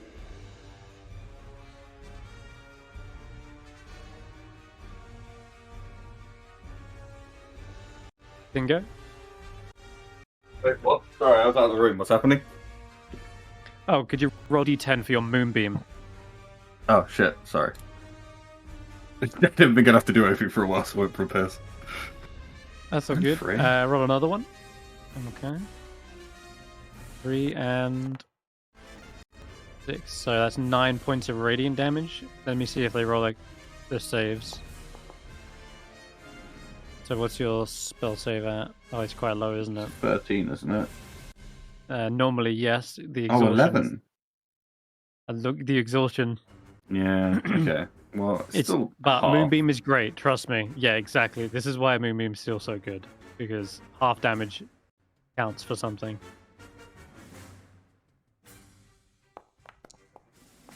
and that's a 12, so it does make it 6 damage to them, 5 damage to them as well. So this one, oh wait, I'm rolling the wrong one here. Doesn't matter, they're all the same rolls. Okay, he succeeded as well. Takes 5.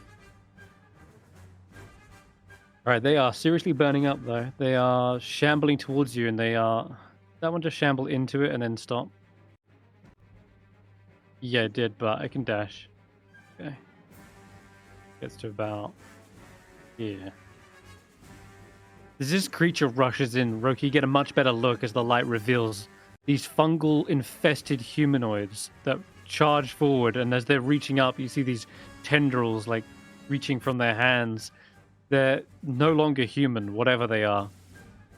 And they seem to just be mindlessly charging forward through the damaging spells.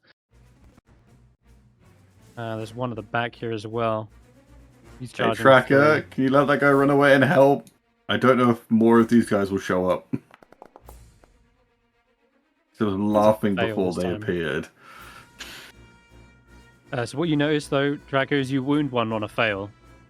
Like his flesh is just burning up very rapidly. The radiant damage just sears You it. just called me These Tracker. things look... Sorry, not Sorry. Tracker, Roki. But hey, you notice it too, Tracker. Hell, everyone notices it if you've got eyes on him. Okay. The creature is clearly already dead. This one's almost skeletal, and so flesh is easily burnt away, but still rushing forward nonetheless. Oh my god, there's so many of them. This one gets to here.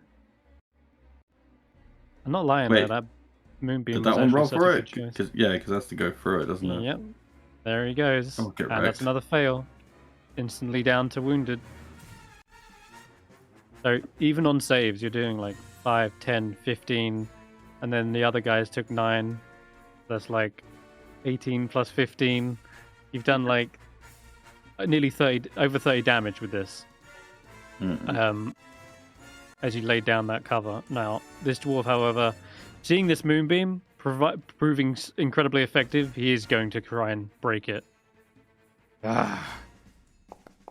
You're the one keeping him alive. Oh, he knows how Moonbeam works, damn. Fuck you. Can't get through his pointy armor. Does that mean the other Randy, guy you're gets up. flanking? Yeah, they're both flanking. That still missed. Wait, they're both flanking? Not just one? When one's either side of you, yes, they're both flanking you. Okay. You are flanked. Tracker.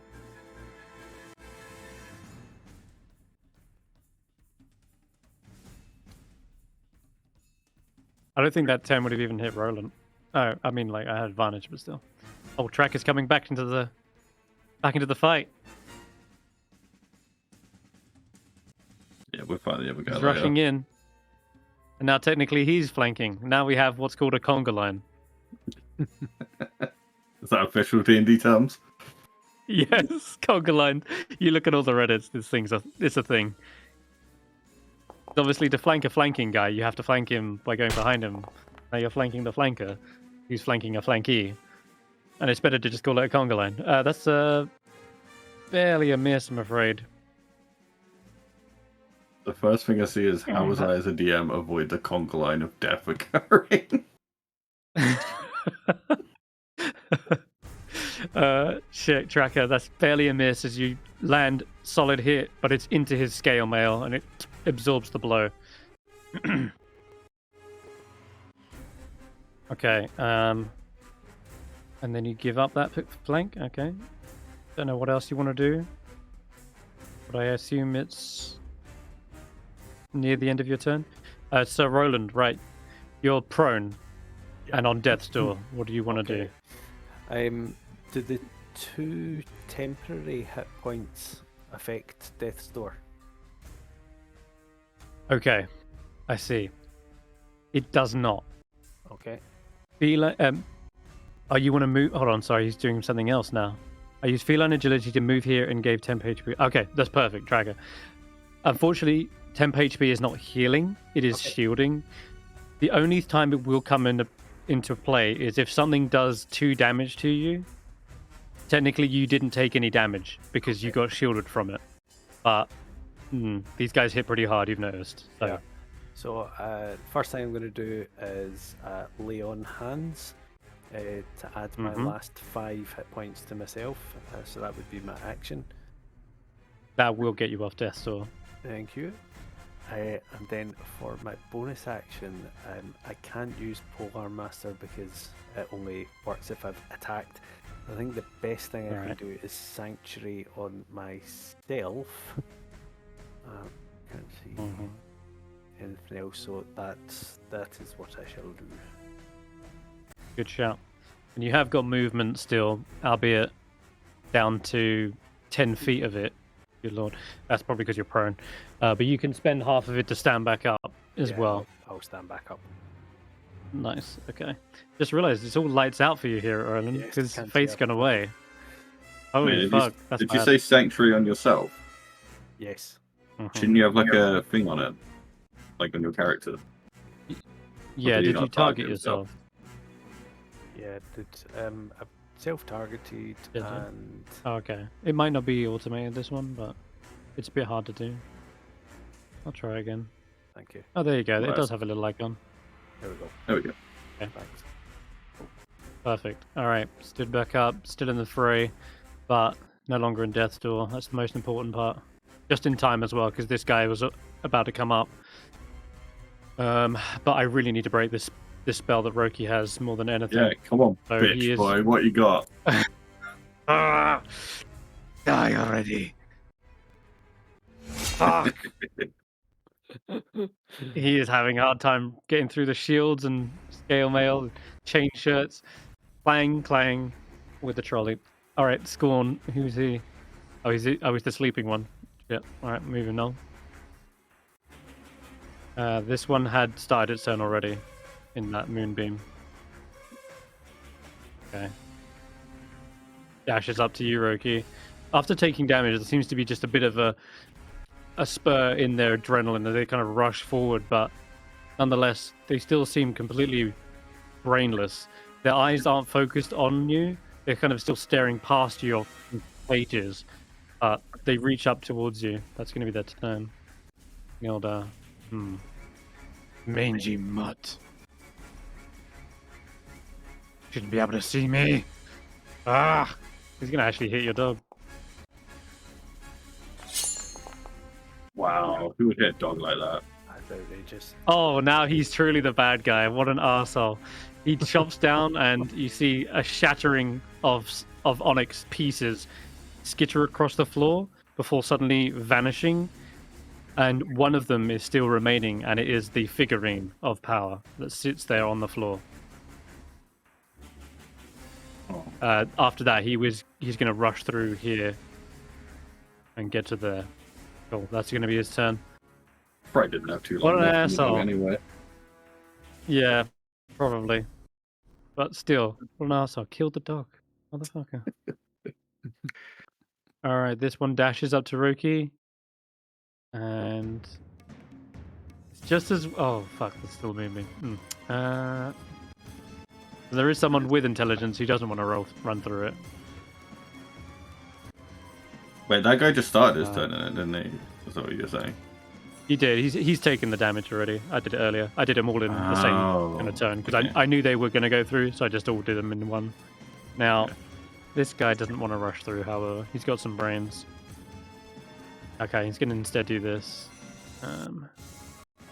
Far away are you? 50 feet? Yeah. But I need to break your concentration. Okay, Roland. I need you to make me an intelligence saving throw. Now, I'm not attacking you, so this kind of goes through Sanctuary. I think. Sanctuary doesn't work if I just target you with a harmful effect, does it? No, it's only with an attack. Oh no, or harmful spell. Well, okay, never mind. I guess I'm rolling a wisdom save first. 1 second. Okay, he passes. This guy's willpower overcomes your sanctuary, and he's attacking from unseen shadows. So Roland, you're not even able to figure out what's going on at first. I do need you to make a intelligence save. What did you get there? Oh, look, the automation does work. I rolled a 16 for that one anyway, but did an intelligence save pop up on your screen there? I've just got one. Sorry, I just nipped out for a second there. Right, intelligence save. Perfect. Okay. You do see who cast this, though. Now that I've cast a harmful spell, there is another Duergar hiding just beyond the moonbeam. And he is concentrating on some sort of malicious magic that's targeting you. And as soon as you're able to see him, is when you see a sort of an image of him right next to you. He's kind of cloaked in grey, and he has this kind of skull mask on his head. And there's this warped purplish magic that's reaching out towards you, and he's right here. I need you to make an attack with your reaction against Roki. So just like my spear attack, do I select Roki? Yeah, and target. Yeah, and target Roki. I cannot see Roki. I can't see anything. Oh shit! Because you're. Fuck! Of course you can't. No. All right, you can roll with a disadvantage. I forgot about that. See, he doesn't make the attack. Doesn't it say it needs to be something he can't see? No, because it's just a weapon attack. You can swing in that direction, and he knows Roki's there. He can see something there. He just can't see me. He sees something else. So You don't need vision to see something in your mind.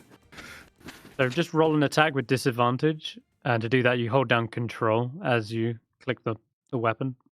Okay. But yeah, I totally didn't account for the fact that Roland's a blind old git and can't even see Roki.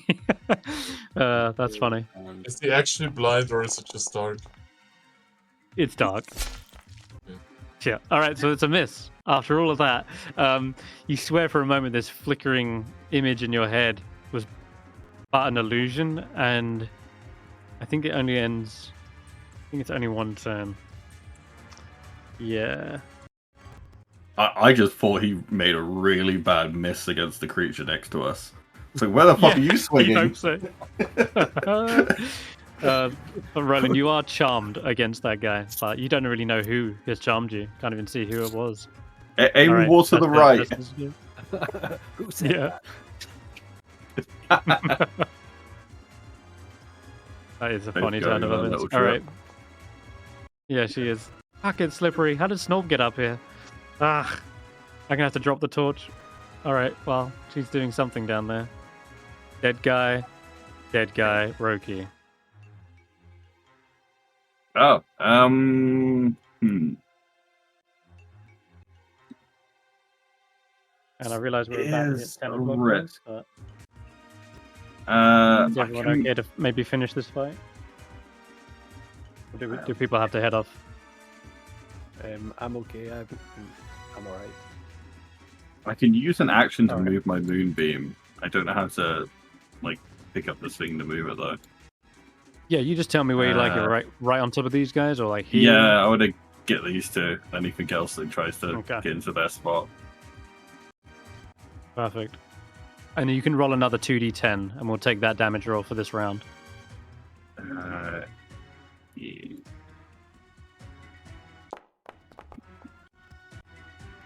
Another 9. Okay. And then because I didn't. That's not casting. Can I still cast a spell as my bonus action?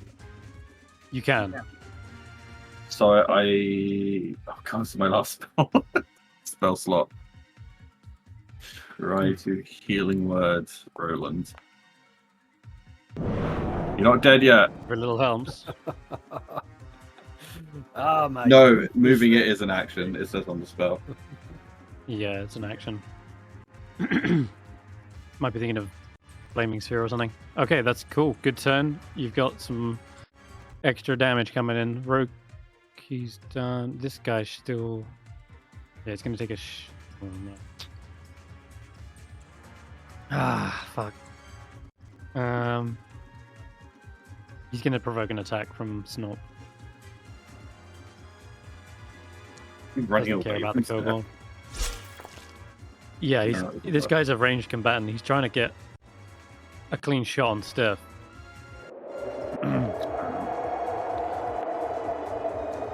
And finally gets it. Sinks into you. You're wounded, and he's moved 25 feet to here. Heads up to the dog sled, trying to find cover. Stef, you'll go.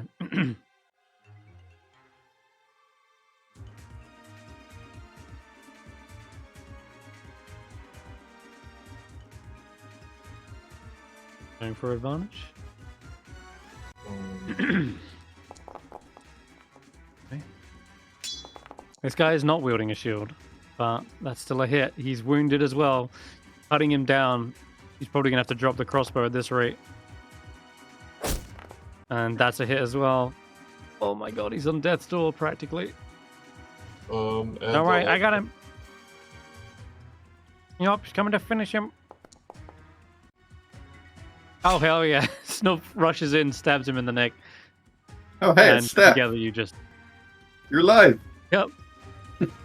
Finally, yeah, to the right, you can hear the clanging of blades, and you see, well, some of you see, at least, in the midst of the shadows, this guy just get stabbed over the side of a dog sled, and his blood spills onto it. Okay. Meanwhile, I'll pass my these- turn. I don't have any extra movement left, or do I have Yeah, a useful no bonus problem. action? Nope. there's no more room to get in to fight Roki, so this thing will dash up behind you, Tracker. You can hear the kind of squelching of this mushroom-like man chasing up behind you. This guy, similar situation. There's no real way to get in.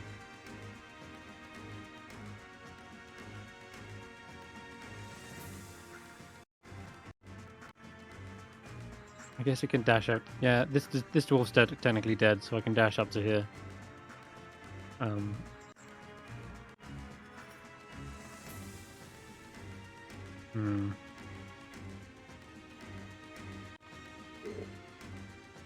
Dashes to the rather here. Who the fuck is Herr Leifjord? What looks to be a Tracker. You would know them. You would recognize not them in particular, but you absolutely recognize He's one of the a. pups. What do I even what? see? Like, I've not seen this battlefield earlier, by the way. The entire Okay. was black. So I there see are several more. several enlarged dwarves who are fighting it out with Roki and Roland, but just entering in from the south entrance, and the smell of kind of rotting vegetation enters the room. These creatures are in different states of decay. Some of them are skeletal, some of them are completely engrossed in this fungal vegetation. And then lastly, this guy who's just run up behind Tracker, he looks like a Reged tribe member, probably from the wolf, because you can see he's wearing a wolf pelt. And for some reason he's wielding a spear and fighting against you guys, and fighting alongside the dwarves. And you have no idea why, but he's just dashed up and got into a flanking position on Tracker. It's your turn now, Tracker. He says nothing as well. He's completely, like, almost emotionless in his expression.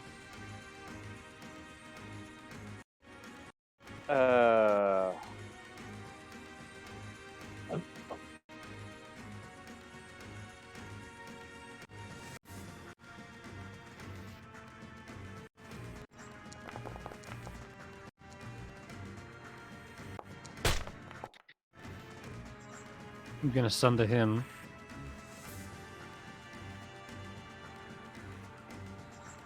Who was that targeting? Sorry, Tracker?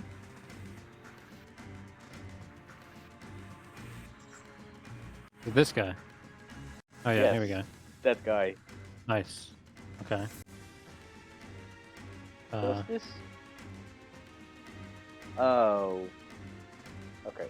You've sundered his armor. Nice. And Breaking I'll his try scale mail.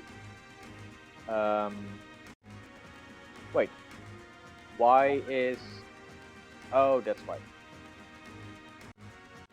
I'll shout out to this guy.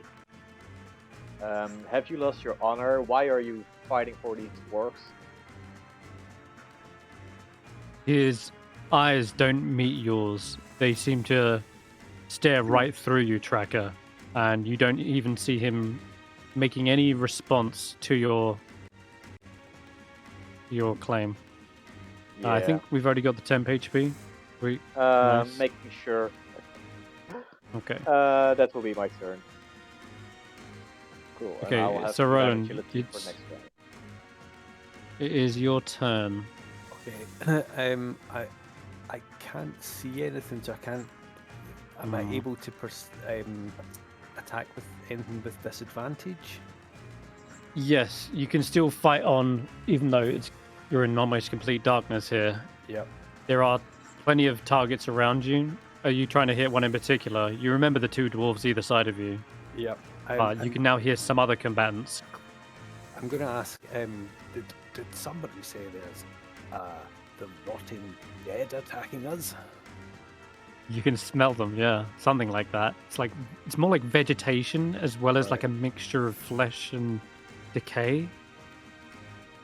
Oh, I don't know if they're undead. Like you're suddenly it's like suddenly you can smell like the caves of the Underdark or something. Right. Okay. Okay, well, I'll make an attack at one of the dwarves. Okay. Just roll with disadvantage. Okay, and do I need to select them or do I just You can just roll with disadvantage. I'll target. I'll do their manually. Oh man. That is a miss, unfortunately. Okay, and then I'll do the same with the bonus attack. Yep.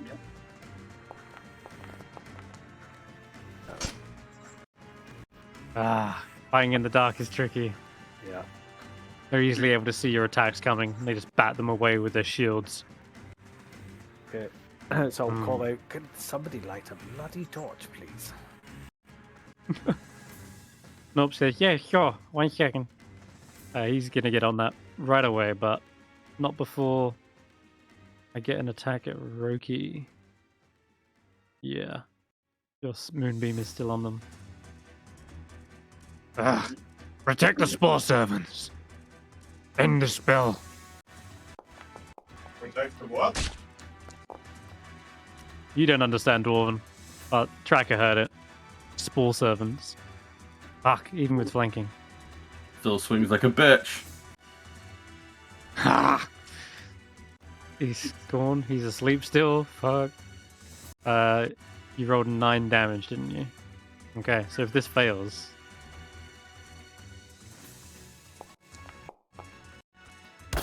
which it doesn't. But Damage, I guess. still takes a lot of damage. Okay, Roki, this thing is standing in your moonbeam, almost completely unaffected. Well, it is affected, but it's not making any signs of pain or wincing at it. And suddenly it tries to shoot out this like spear-like spore that fires forward, and it doesn't pierce your armor though. Okay, hold on. He's up to something over here, but don't you worry about that, coward. Okay, another spore servant is a roll its con save. Roki lucked out. This one burns up in the radiant light. Oh, I'm just gonna. There we go. Burn, 0. baby, burn. And down it goes. Yeah, its flesh falls away, and you see these weird like tendrils. They're like white roots embedded into the skull and wrapped around its rib cage, and they seem to like sizzle and shrivel away. Okay, By the way, where is the Duragar Mindmaster? He is hiding in the shadows. Okay, so You can't see I mean, him. if you're saying that out loud, I could say he's that way and just point down south. South on the map. okay. Yeah, that's true. So Roland is still charmed by him.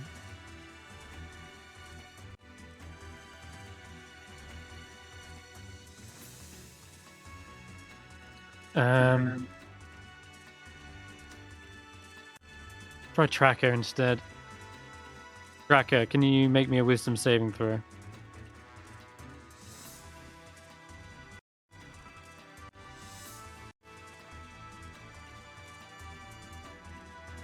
Oh, sorry, it should have been intelligence. Fuck. Well, I don't think a 2 is going to help that either. Either way. Oh boy, this is rough. I need you to make an attack at Roland, and I think... Are you still reckless? I don't remember what you did in your turn. I think you rolled flat, didn't you? No, you rolled reckless. Okay, I need you to roll with advantage at Sir Roland. He's the only one within 5 feet of you. As suddenly your mind warps and you see this Mind Master, this hideous skull mask kind of grinning in your direction. And he's standing right next to you. This uses your reaction as well. Holy shit. Oh, he's using a Warhammer. Okay. What's this sundering bullshit? I wanted a full attack, damn it. Can't go, oh, I'm going to use minimum damage. I'm saying use the big end, the heavy end. There we go, that's better. Oh, you take 11 points. Fuck, are you left on 1? Oh my god. Alright, that's fair. Yeah, I it was an healed him awesome just enough. I'm so good at that. Yes, you did. Jeez. See, 1 hit point matters, not the sundering. Okay, that's fair. For a moment, I thought something bad was going down. Oh, you are staggered, though. That's for sure. So, not expecting Tracker to suddenly swing round and hit you on the side of the helmet, you're battered and staggered. What this means is you just have disadvantage on your next ability check. Not attack or saving throw, just like a check. But yeah, holy shit. This Mind Master, you see Tracker is the one manipulating and pulling the strings here. As your mind kind of flickers back into clarity, you see he's the one puppeteering you. We're all around you. Enemies abound. So I have a question. Is Tracker charmed by something?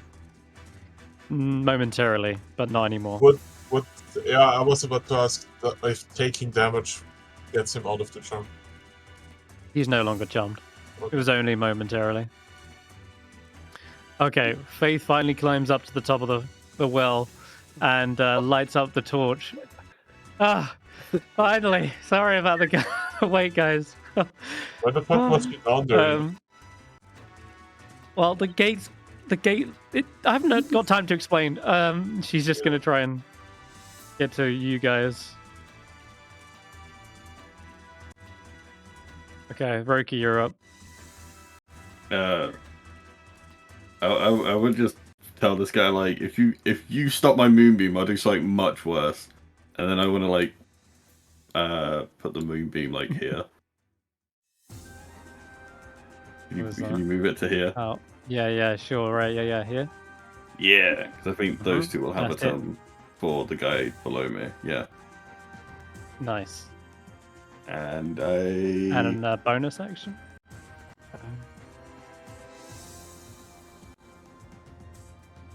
I want to hold up my threat, so I won't do anything else. Okay. I'll leave it there. You are surrounded. Stef, you're up. I'm trying to figure out what would be best here. I can move 30 feet and I have a lion attack here, I guess, if I move like this. Mm-hmm. It's -10, so I can move 35. I might have to redo my movement because I don't know how to, like, measure with the template from here. You just move your token, first of all. Yeah. Although you've got, again, 5 foot less, that's 30. I have 45, so I moved 35, right? No, you've got 2 levels of exhaustion. It's slowing you down. You're only getting to here. Yeah, but I get 15 extra from Bladesong, -10. I moved Means 35 30. on my screen. Oh, it says 30 on... You've got -10 from... You got -10, so you've got 30 in total for some reason. Yeah, How much does exhaustion. Bladeswing give you? Oh, sorry, if Bladeswing is. Well, let's see here if my. Let's see here, spellbook. I have to measure out some things. 15-foot cone. Huh?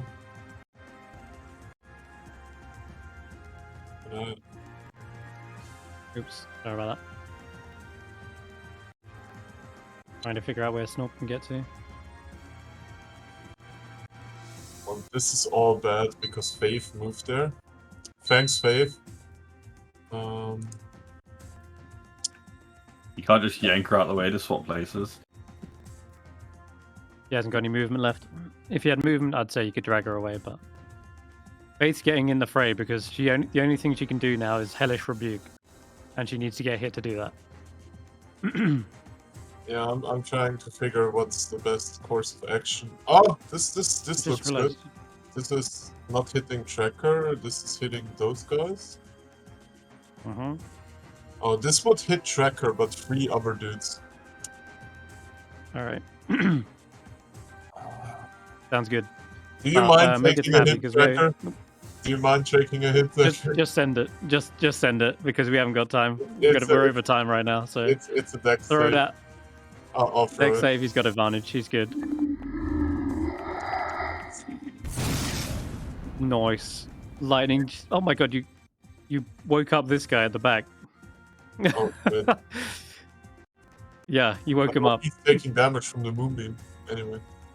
Oh yeah, he not this one, but these two will for sure. Yeah. Well, that was my turn. And wait, familiar is gonna help. Familiar can move. Familiar is gonna help tracker with this little guy here in the back. Roll a dex save then, tracker. Unless somehow he aimed it in like the perfect. Yeah. I think he actually aimed it in such a perfect way that it didn't hit you. No, he actually didn't hit you, tracker. Oh, I didn't hit you. Okay, then I was a sniper. I thought he was marked. I'm sorry. Yeah, no, these squares here is what you hit. Which goes straight past him. It was very close to your face, though, Dragon. Chibbles is gonna do the help action on this mushroom-looking thing. Oh, that's gonna die when it starts its turn. Oh, then Chibbles is will gonna die. do help action on. He has movement. Big dwarf guy that's in the middle here. You got it. Okay. So do I have to specify the player, or is it the next attack against the thing?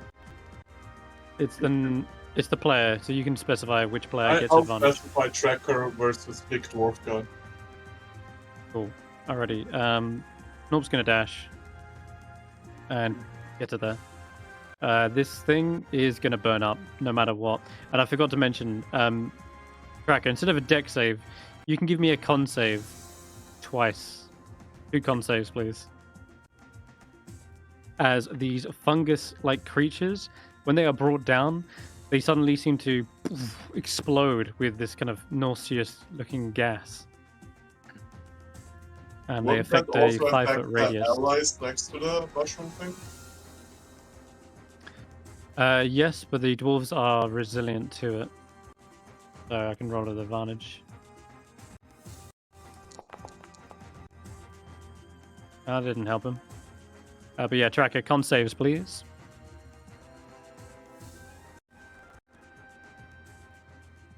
As they do a cloud of poison. Game is being weird. Well, 5 points of poison damage. So this guy takes 5.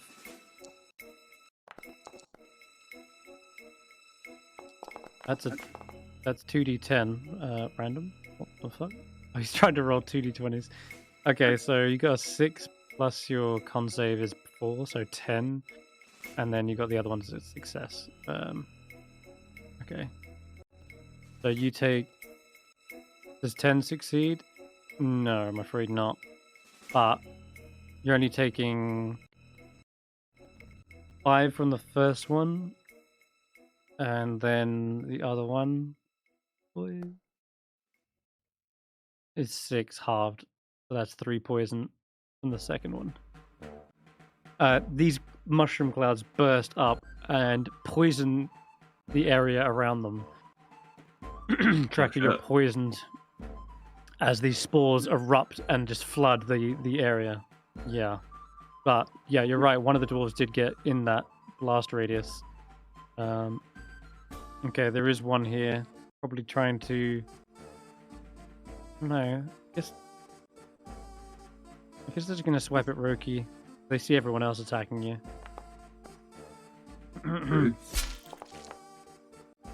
Not going to hit. Bitch. They're too shambly and slow. Okay, this guy... Oh, man. My final chance to... Oh, wait. Con save. You might be going down here. Oh.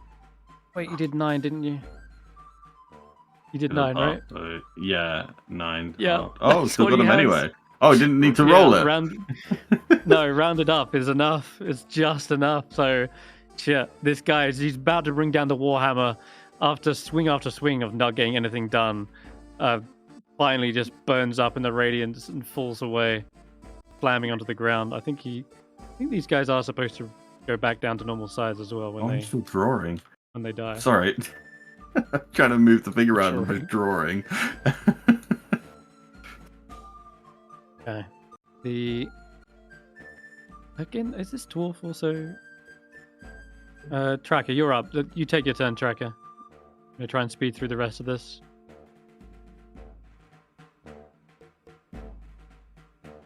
Yes, even the unconscious dwarf is still enlarged. Okay. Good to know. A lot of bodies in the field here, but the tide has turned barely.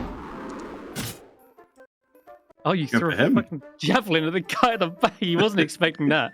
Jesus.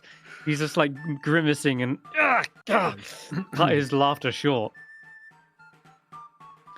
Jesus. Probably because of the melee range with some things. I don't know. Poison. Oh yeah, that's it. Poison. Yeah, it doesn't seem to stop your aim though. You still manage to get straight through and strike at him. Oh, let's see if this bitch can finally hit me. Come on, stop trying to hit me and hit me. He's no longer flanking though. That's the shit part. Unless he moves to here. Yeah, like flanking really helped. Oh god! All right, don't get penisy. I'm gonna go for it. God damn, that's clerics, man. Come on. Yes, that is a hit. See, this is what you get. Oh no, a little bit of damage. Is it normal or something else on the con save? Yeah. Just normal? Just a flat roll. Yeah. I just want to make sure there's no like effects in it. And he succeeds, of course. Sorry, he bonked me a little bit. Can I just I was hoping the exhaustion. My intercept to reduce that damage? Yes, go ahead, roll a d10. I just roll a d10, straight d10. Mm-hmm.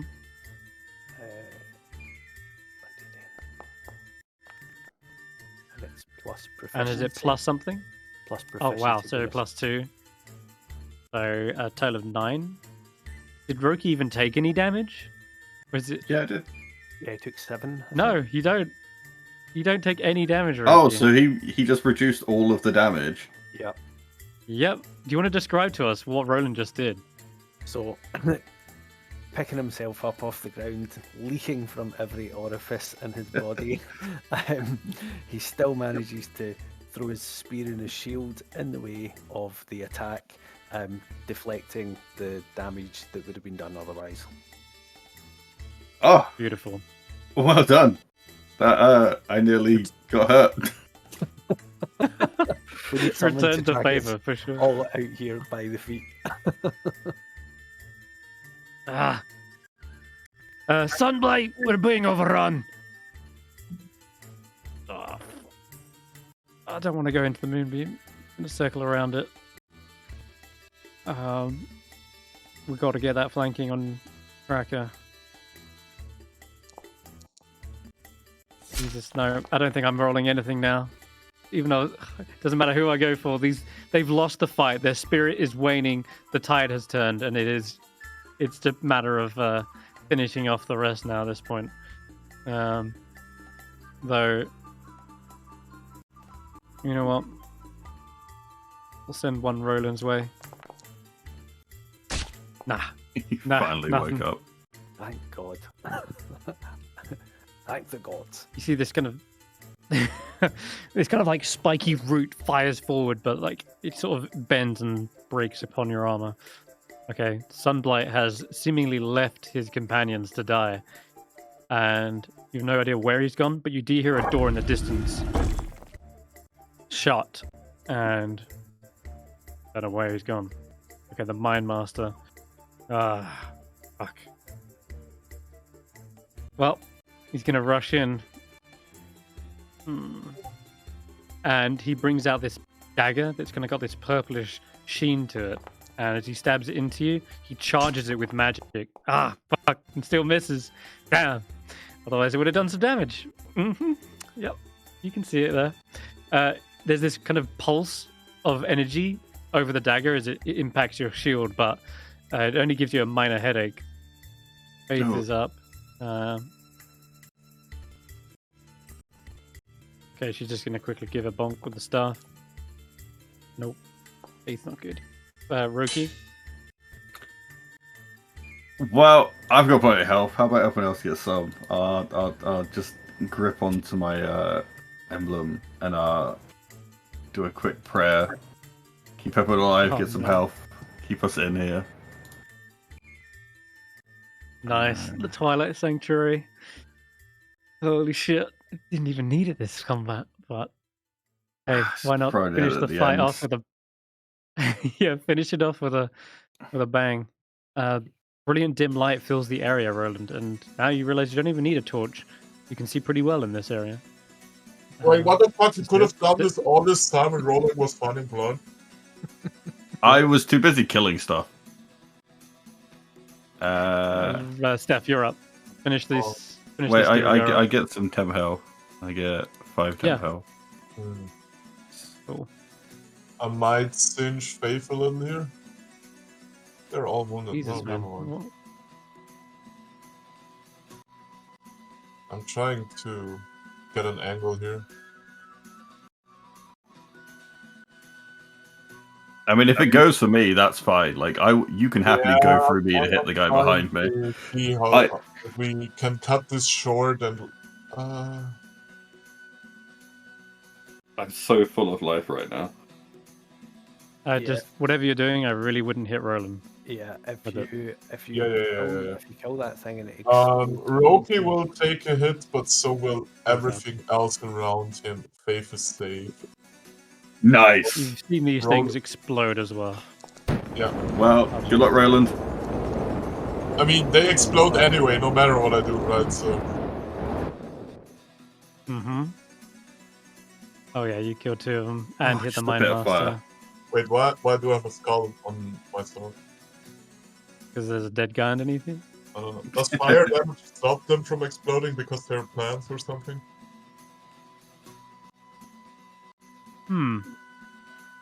Hadn't considered that. But they are indeed plant creatures, not undead, as you now are very much aware. Their bodies wither and melt away, but the spores kind of explode outwards, and well, wouldn't the spores burn in the fire they are currently burning in? That is my question. They're spores. It's true. True. You make a good argument. But what I'll say is this one here and this one here, yeah. These 2 are burnt away, and rather than explode, they sort of just basically burn up the spores very, very quickly before they can get airborne. Yeah. We want to finish this fight anyway, so sounds great to me. Stef, good turn. And I think Roki still needs to make a con save. I did a save. Oh wait, you shielded it. Yeah, because I got a save, it only took off my temp health. Stef gets 2 temp health points. And I'll pass my turn. 2 temp. Oh wait, Monkey is gonna do help action on the big door guard that moved on top of him. Gotcha. Okay, Snort. Snortball's going to use his glue bomb, but it looks like he doesn't need to this time. Just going to step in, stab out, and move along to Tracker. Oh yeah, Tracker has the help action. Tracker, smash him!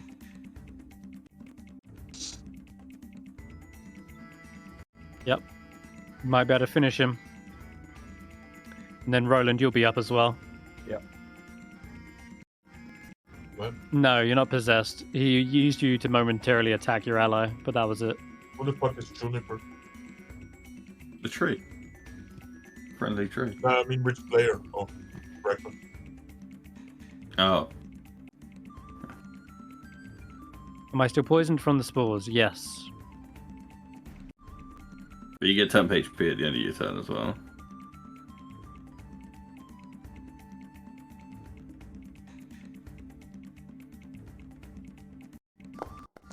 Okay, he's going with a... technically that was a flat roll because you have the help action. Wait, where is your familiar? He's on top of him.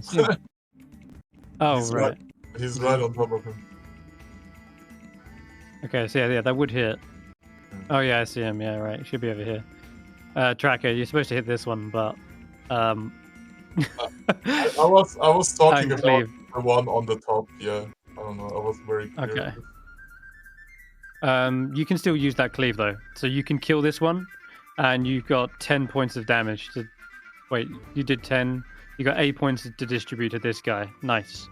Cleaving doing its work as Tracker swings round and slices into another adjacent enemy, killing nearly 2 dwarves. That's a slice as well. Okay, so you've got to roll me a d4. I think that will be your turn though. So Roland, what do you want to do? This fight's almost over. Yeah, I will. Tracker gets 6 health points. Using the reach of the spear, I'm gonna go for. And I miss. So I'll use the. Oh, wait. He is rolling now. Okay. One hit. That is a hit. Oh, you wound him. He looks like he's really trying desperately to get a stab in with this knife, but ACs are too high. This guy's the only one left. Jesus. Oh man. Okay, we're gonna go for Roland again, just because he's the lowest target. Yep. What? I killed him with bits this many times. He still doesn't go for me.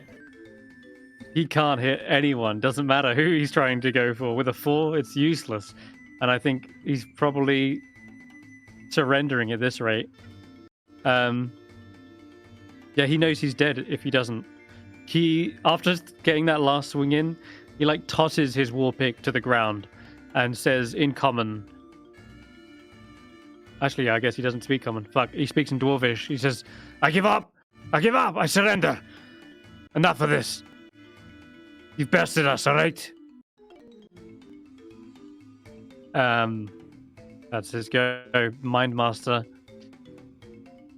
I really want to hit this. Tracker does not relay this information. Does anybody else here speak really? Dwarvish? Shit, no! Oh, fucking rolled a 1. Oh no. Well, this guy's done. He's desperately trying to stab you in the back whilst you're distracted by this surrender, but instead the blade snaps and chips away from your armor. Fuck. Really wanted that to hit. Never mind, faith's up. Sees what's going on, just gives a quick bonk. But otherwise, we'll go to Roki, your turn. I think I can actually move the moonbeam. There's like an at will thing. Let me see if that works. That just re-roll it. That just re-rolls it. That didn't actually let me Okay. move it. Okay. Alright, I where was would you like to gonna we do raw. Yeah, just like on that guy. Yeah? Probably Just that not guy. on me. Yeah. Perfect. I wish I could headbutt him as a bonus action, but I guess I just stand tall and strong. Nice. Okay, Roki's done. Stef's, you're up. These guys are basically dead at this rate. I'll wait like a Can I get around him? Can I get behind this big dwarf for flanking? You need to go to here, yeah, but you could. Like, I can move through here, right? Yep. Okay. And A lot of bodies on the field, but yep. yeah, monkey does help action for myself on this one. Helpful monkey. Oh, the You're Twilight flanking, Sentry you got didn't trigger for me.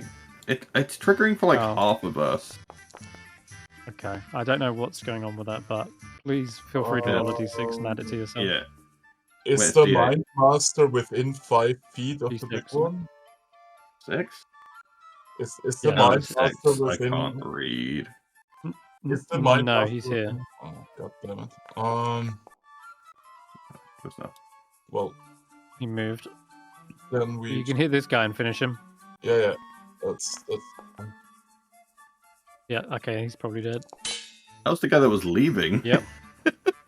He did. He surrendered, and Stef shows no mercy. Do you remember when the hag surrendered? I don't Stef know. show I mercy don't then? know if he surrendered. I don't speak Dwarvish. I mean, and Record does not. He dropped his war. He dropped his war pick and held his hands up very clearly in a surrendering posture, but I don't give a you can shit. still choose to kill him if you wish. I thought so. There you go. You don't need to make excuses. Don't worry, Stef. We know you're a bloodthirsty maniac, What? murder hobo. Oh, okay. Just let us finish the combat before you loot his body. I'll pass your turn. I'll pass. Okay, cool. No, just gonna try and finish this guy. I think he's over there. Like, you guys, tracker. Go ahead, Sir Roland. You can share initiative. Go ahead and finish this guy. He stood inside a moonbeam just waiting to die. He is literally that. If he even makes it that far. Oh no, and tracker with an at one though. So if you start his turn, does And the moonbeam auto trigger now? yep, it will kill him right now. And so, Roki, you get the. How do you want to do this of this combat practically? I'm just staring at him like just watching him melt in this moonbeam. And I just feel like you sent them after us. How did that go for you? He tries to conjure this last ounce of magic into his hand, but it's instantly disintegrated from the moonbeam, almost as if it's the complete antithesis to his own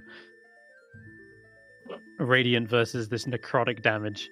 And yeah, you see him just like crawling up to you, like his hand's going to scrape down your shin pad, your shin guard, and then finally he is still. And that will end combat, guys.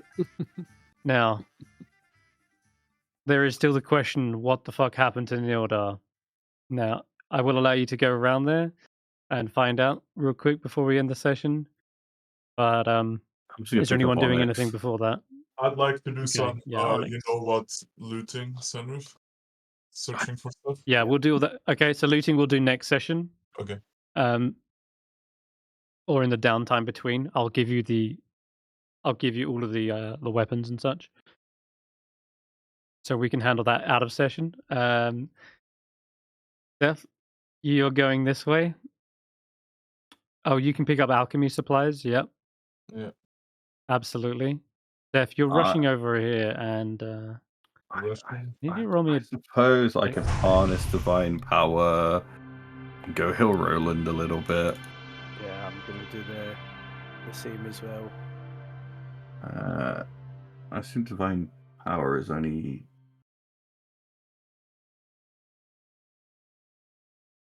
I need you to roll what? I need you to roll dex save. Dex save. Mm-hmm.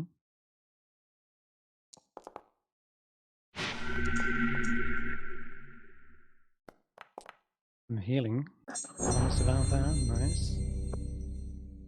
Dexterity 17. That's a success. Okay, Stef, you see as you're walking around here, suddenly a pair of spikes erupt in the doorframe and shoot upwards, and you're narrowly able to avoid them in time before they would have impaled you into the ceiling. Can I go across now? You could jump and roll into the room. Yeah, sure. Everything's kind of exploding on my screen now because you moved me. Oh, Well, I'll just describe to you anyway. There's a door ahead of you, and pushing it open, you see in this room are a whole mixture of different belongings. And for some reason, there is this kind of charismatic, like, glow in the room as well. And you see probably like a lot of trinkets and looted objects. Don't step You in see there. like gemstones. Okay. Roki says quickly. It looks like a trap. Please, let's do You can tell. something before stepping in there. That works. Oh, Chibbles flies in. He can see that the glow, this prismatic glow, is coming from a lantern that is resting on the table. Mm-hmm. And it's a lantern that's like you'd put it on a hook and like hang it out over Mm-hmm. over like a building or something, but that is just one of the trinkets that is littered around this room. You see there are shards of this black ice. There are tips of weapons with the same thing. There are a couple of documents written in Dwarvish. And lastly, there is some sort of bag laying on the table as well. I'd like to go and pick up the bag. Mm-hmm. Sure thing. And looking at the time, I think I'll have to wrap it up right about there. But you can see there is no sign of Nildar Sunblade in here. For some reason, he's just disappeared. And you know he was invisible at one point, but you also know that that invisibility broke when he struck at the dog. And dwarves can only do that once per day, by the way, just so you're aware. But so there's no reason to believe that he's still invisible.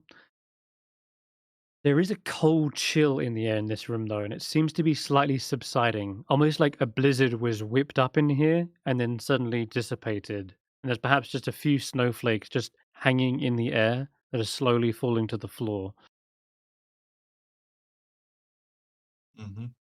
So we look around for trapdoors or hidden doors or under the rug or.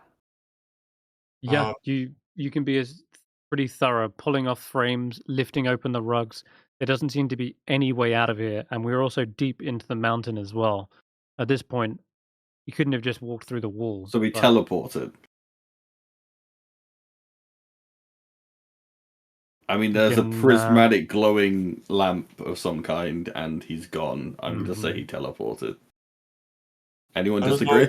Using wind as if the weather just blown in means there was probably some sort of hidden door that opened in the wall or something. I would say it's a sliding door mechanism that we're looking for. Well, I will say, without the need of a check, because I don't want you rolling here for ages, you can check as long as you like. Now that there's no threats left, you can be pretty diligent, like hammering on the walls, trying to find hollow spaces, looking for levers. Check behind the picture for something? Yeah, we'll say that you've ripped the pictures off the wall, you've lifted up the carpets. I can confirm there is no secret hidden doors or traps or anything like that in here. Roki might be more on the lines, along the right lines. So can I do an Arcana check on the lantern thing? Yes, you can. If you need to go, guys, don't feel like you have to stay anymore. I will be doing some loot in the downtime, and I'll end the stream in a minute. But you can roll an Arcana check. Yeah, anyone who's looking over the lantern. Damn. Can I have the lantern guidance? doesn't look like. Can I have guidance, Roki? Yeah, Faith can also help you out. Or Faith? Sure. Give me 1d4. 15. Okay, 15. You don't recognize this lantern as some sort of teleportation magic item. It's just sitting here giving this ambient glow that slowly transitions between red, yellow, blue, and then repeats that pattern. But otherwise, you don't feel like there's any other extraordinary things about it, at least not from what you can tell. Can I check out the box of gemstones here? What do I find?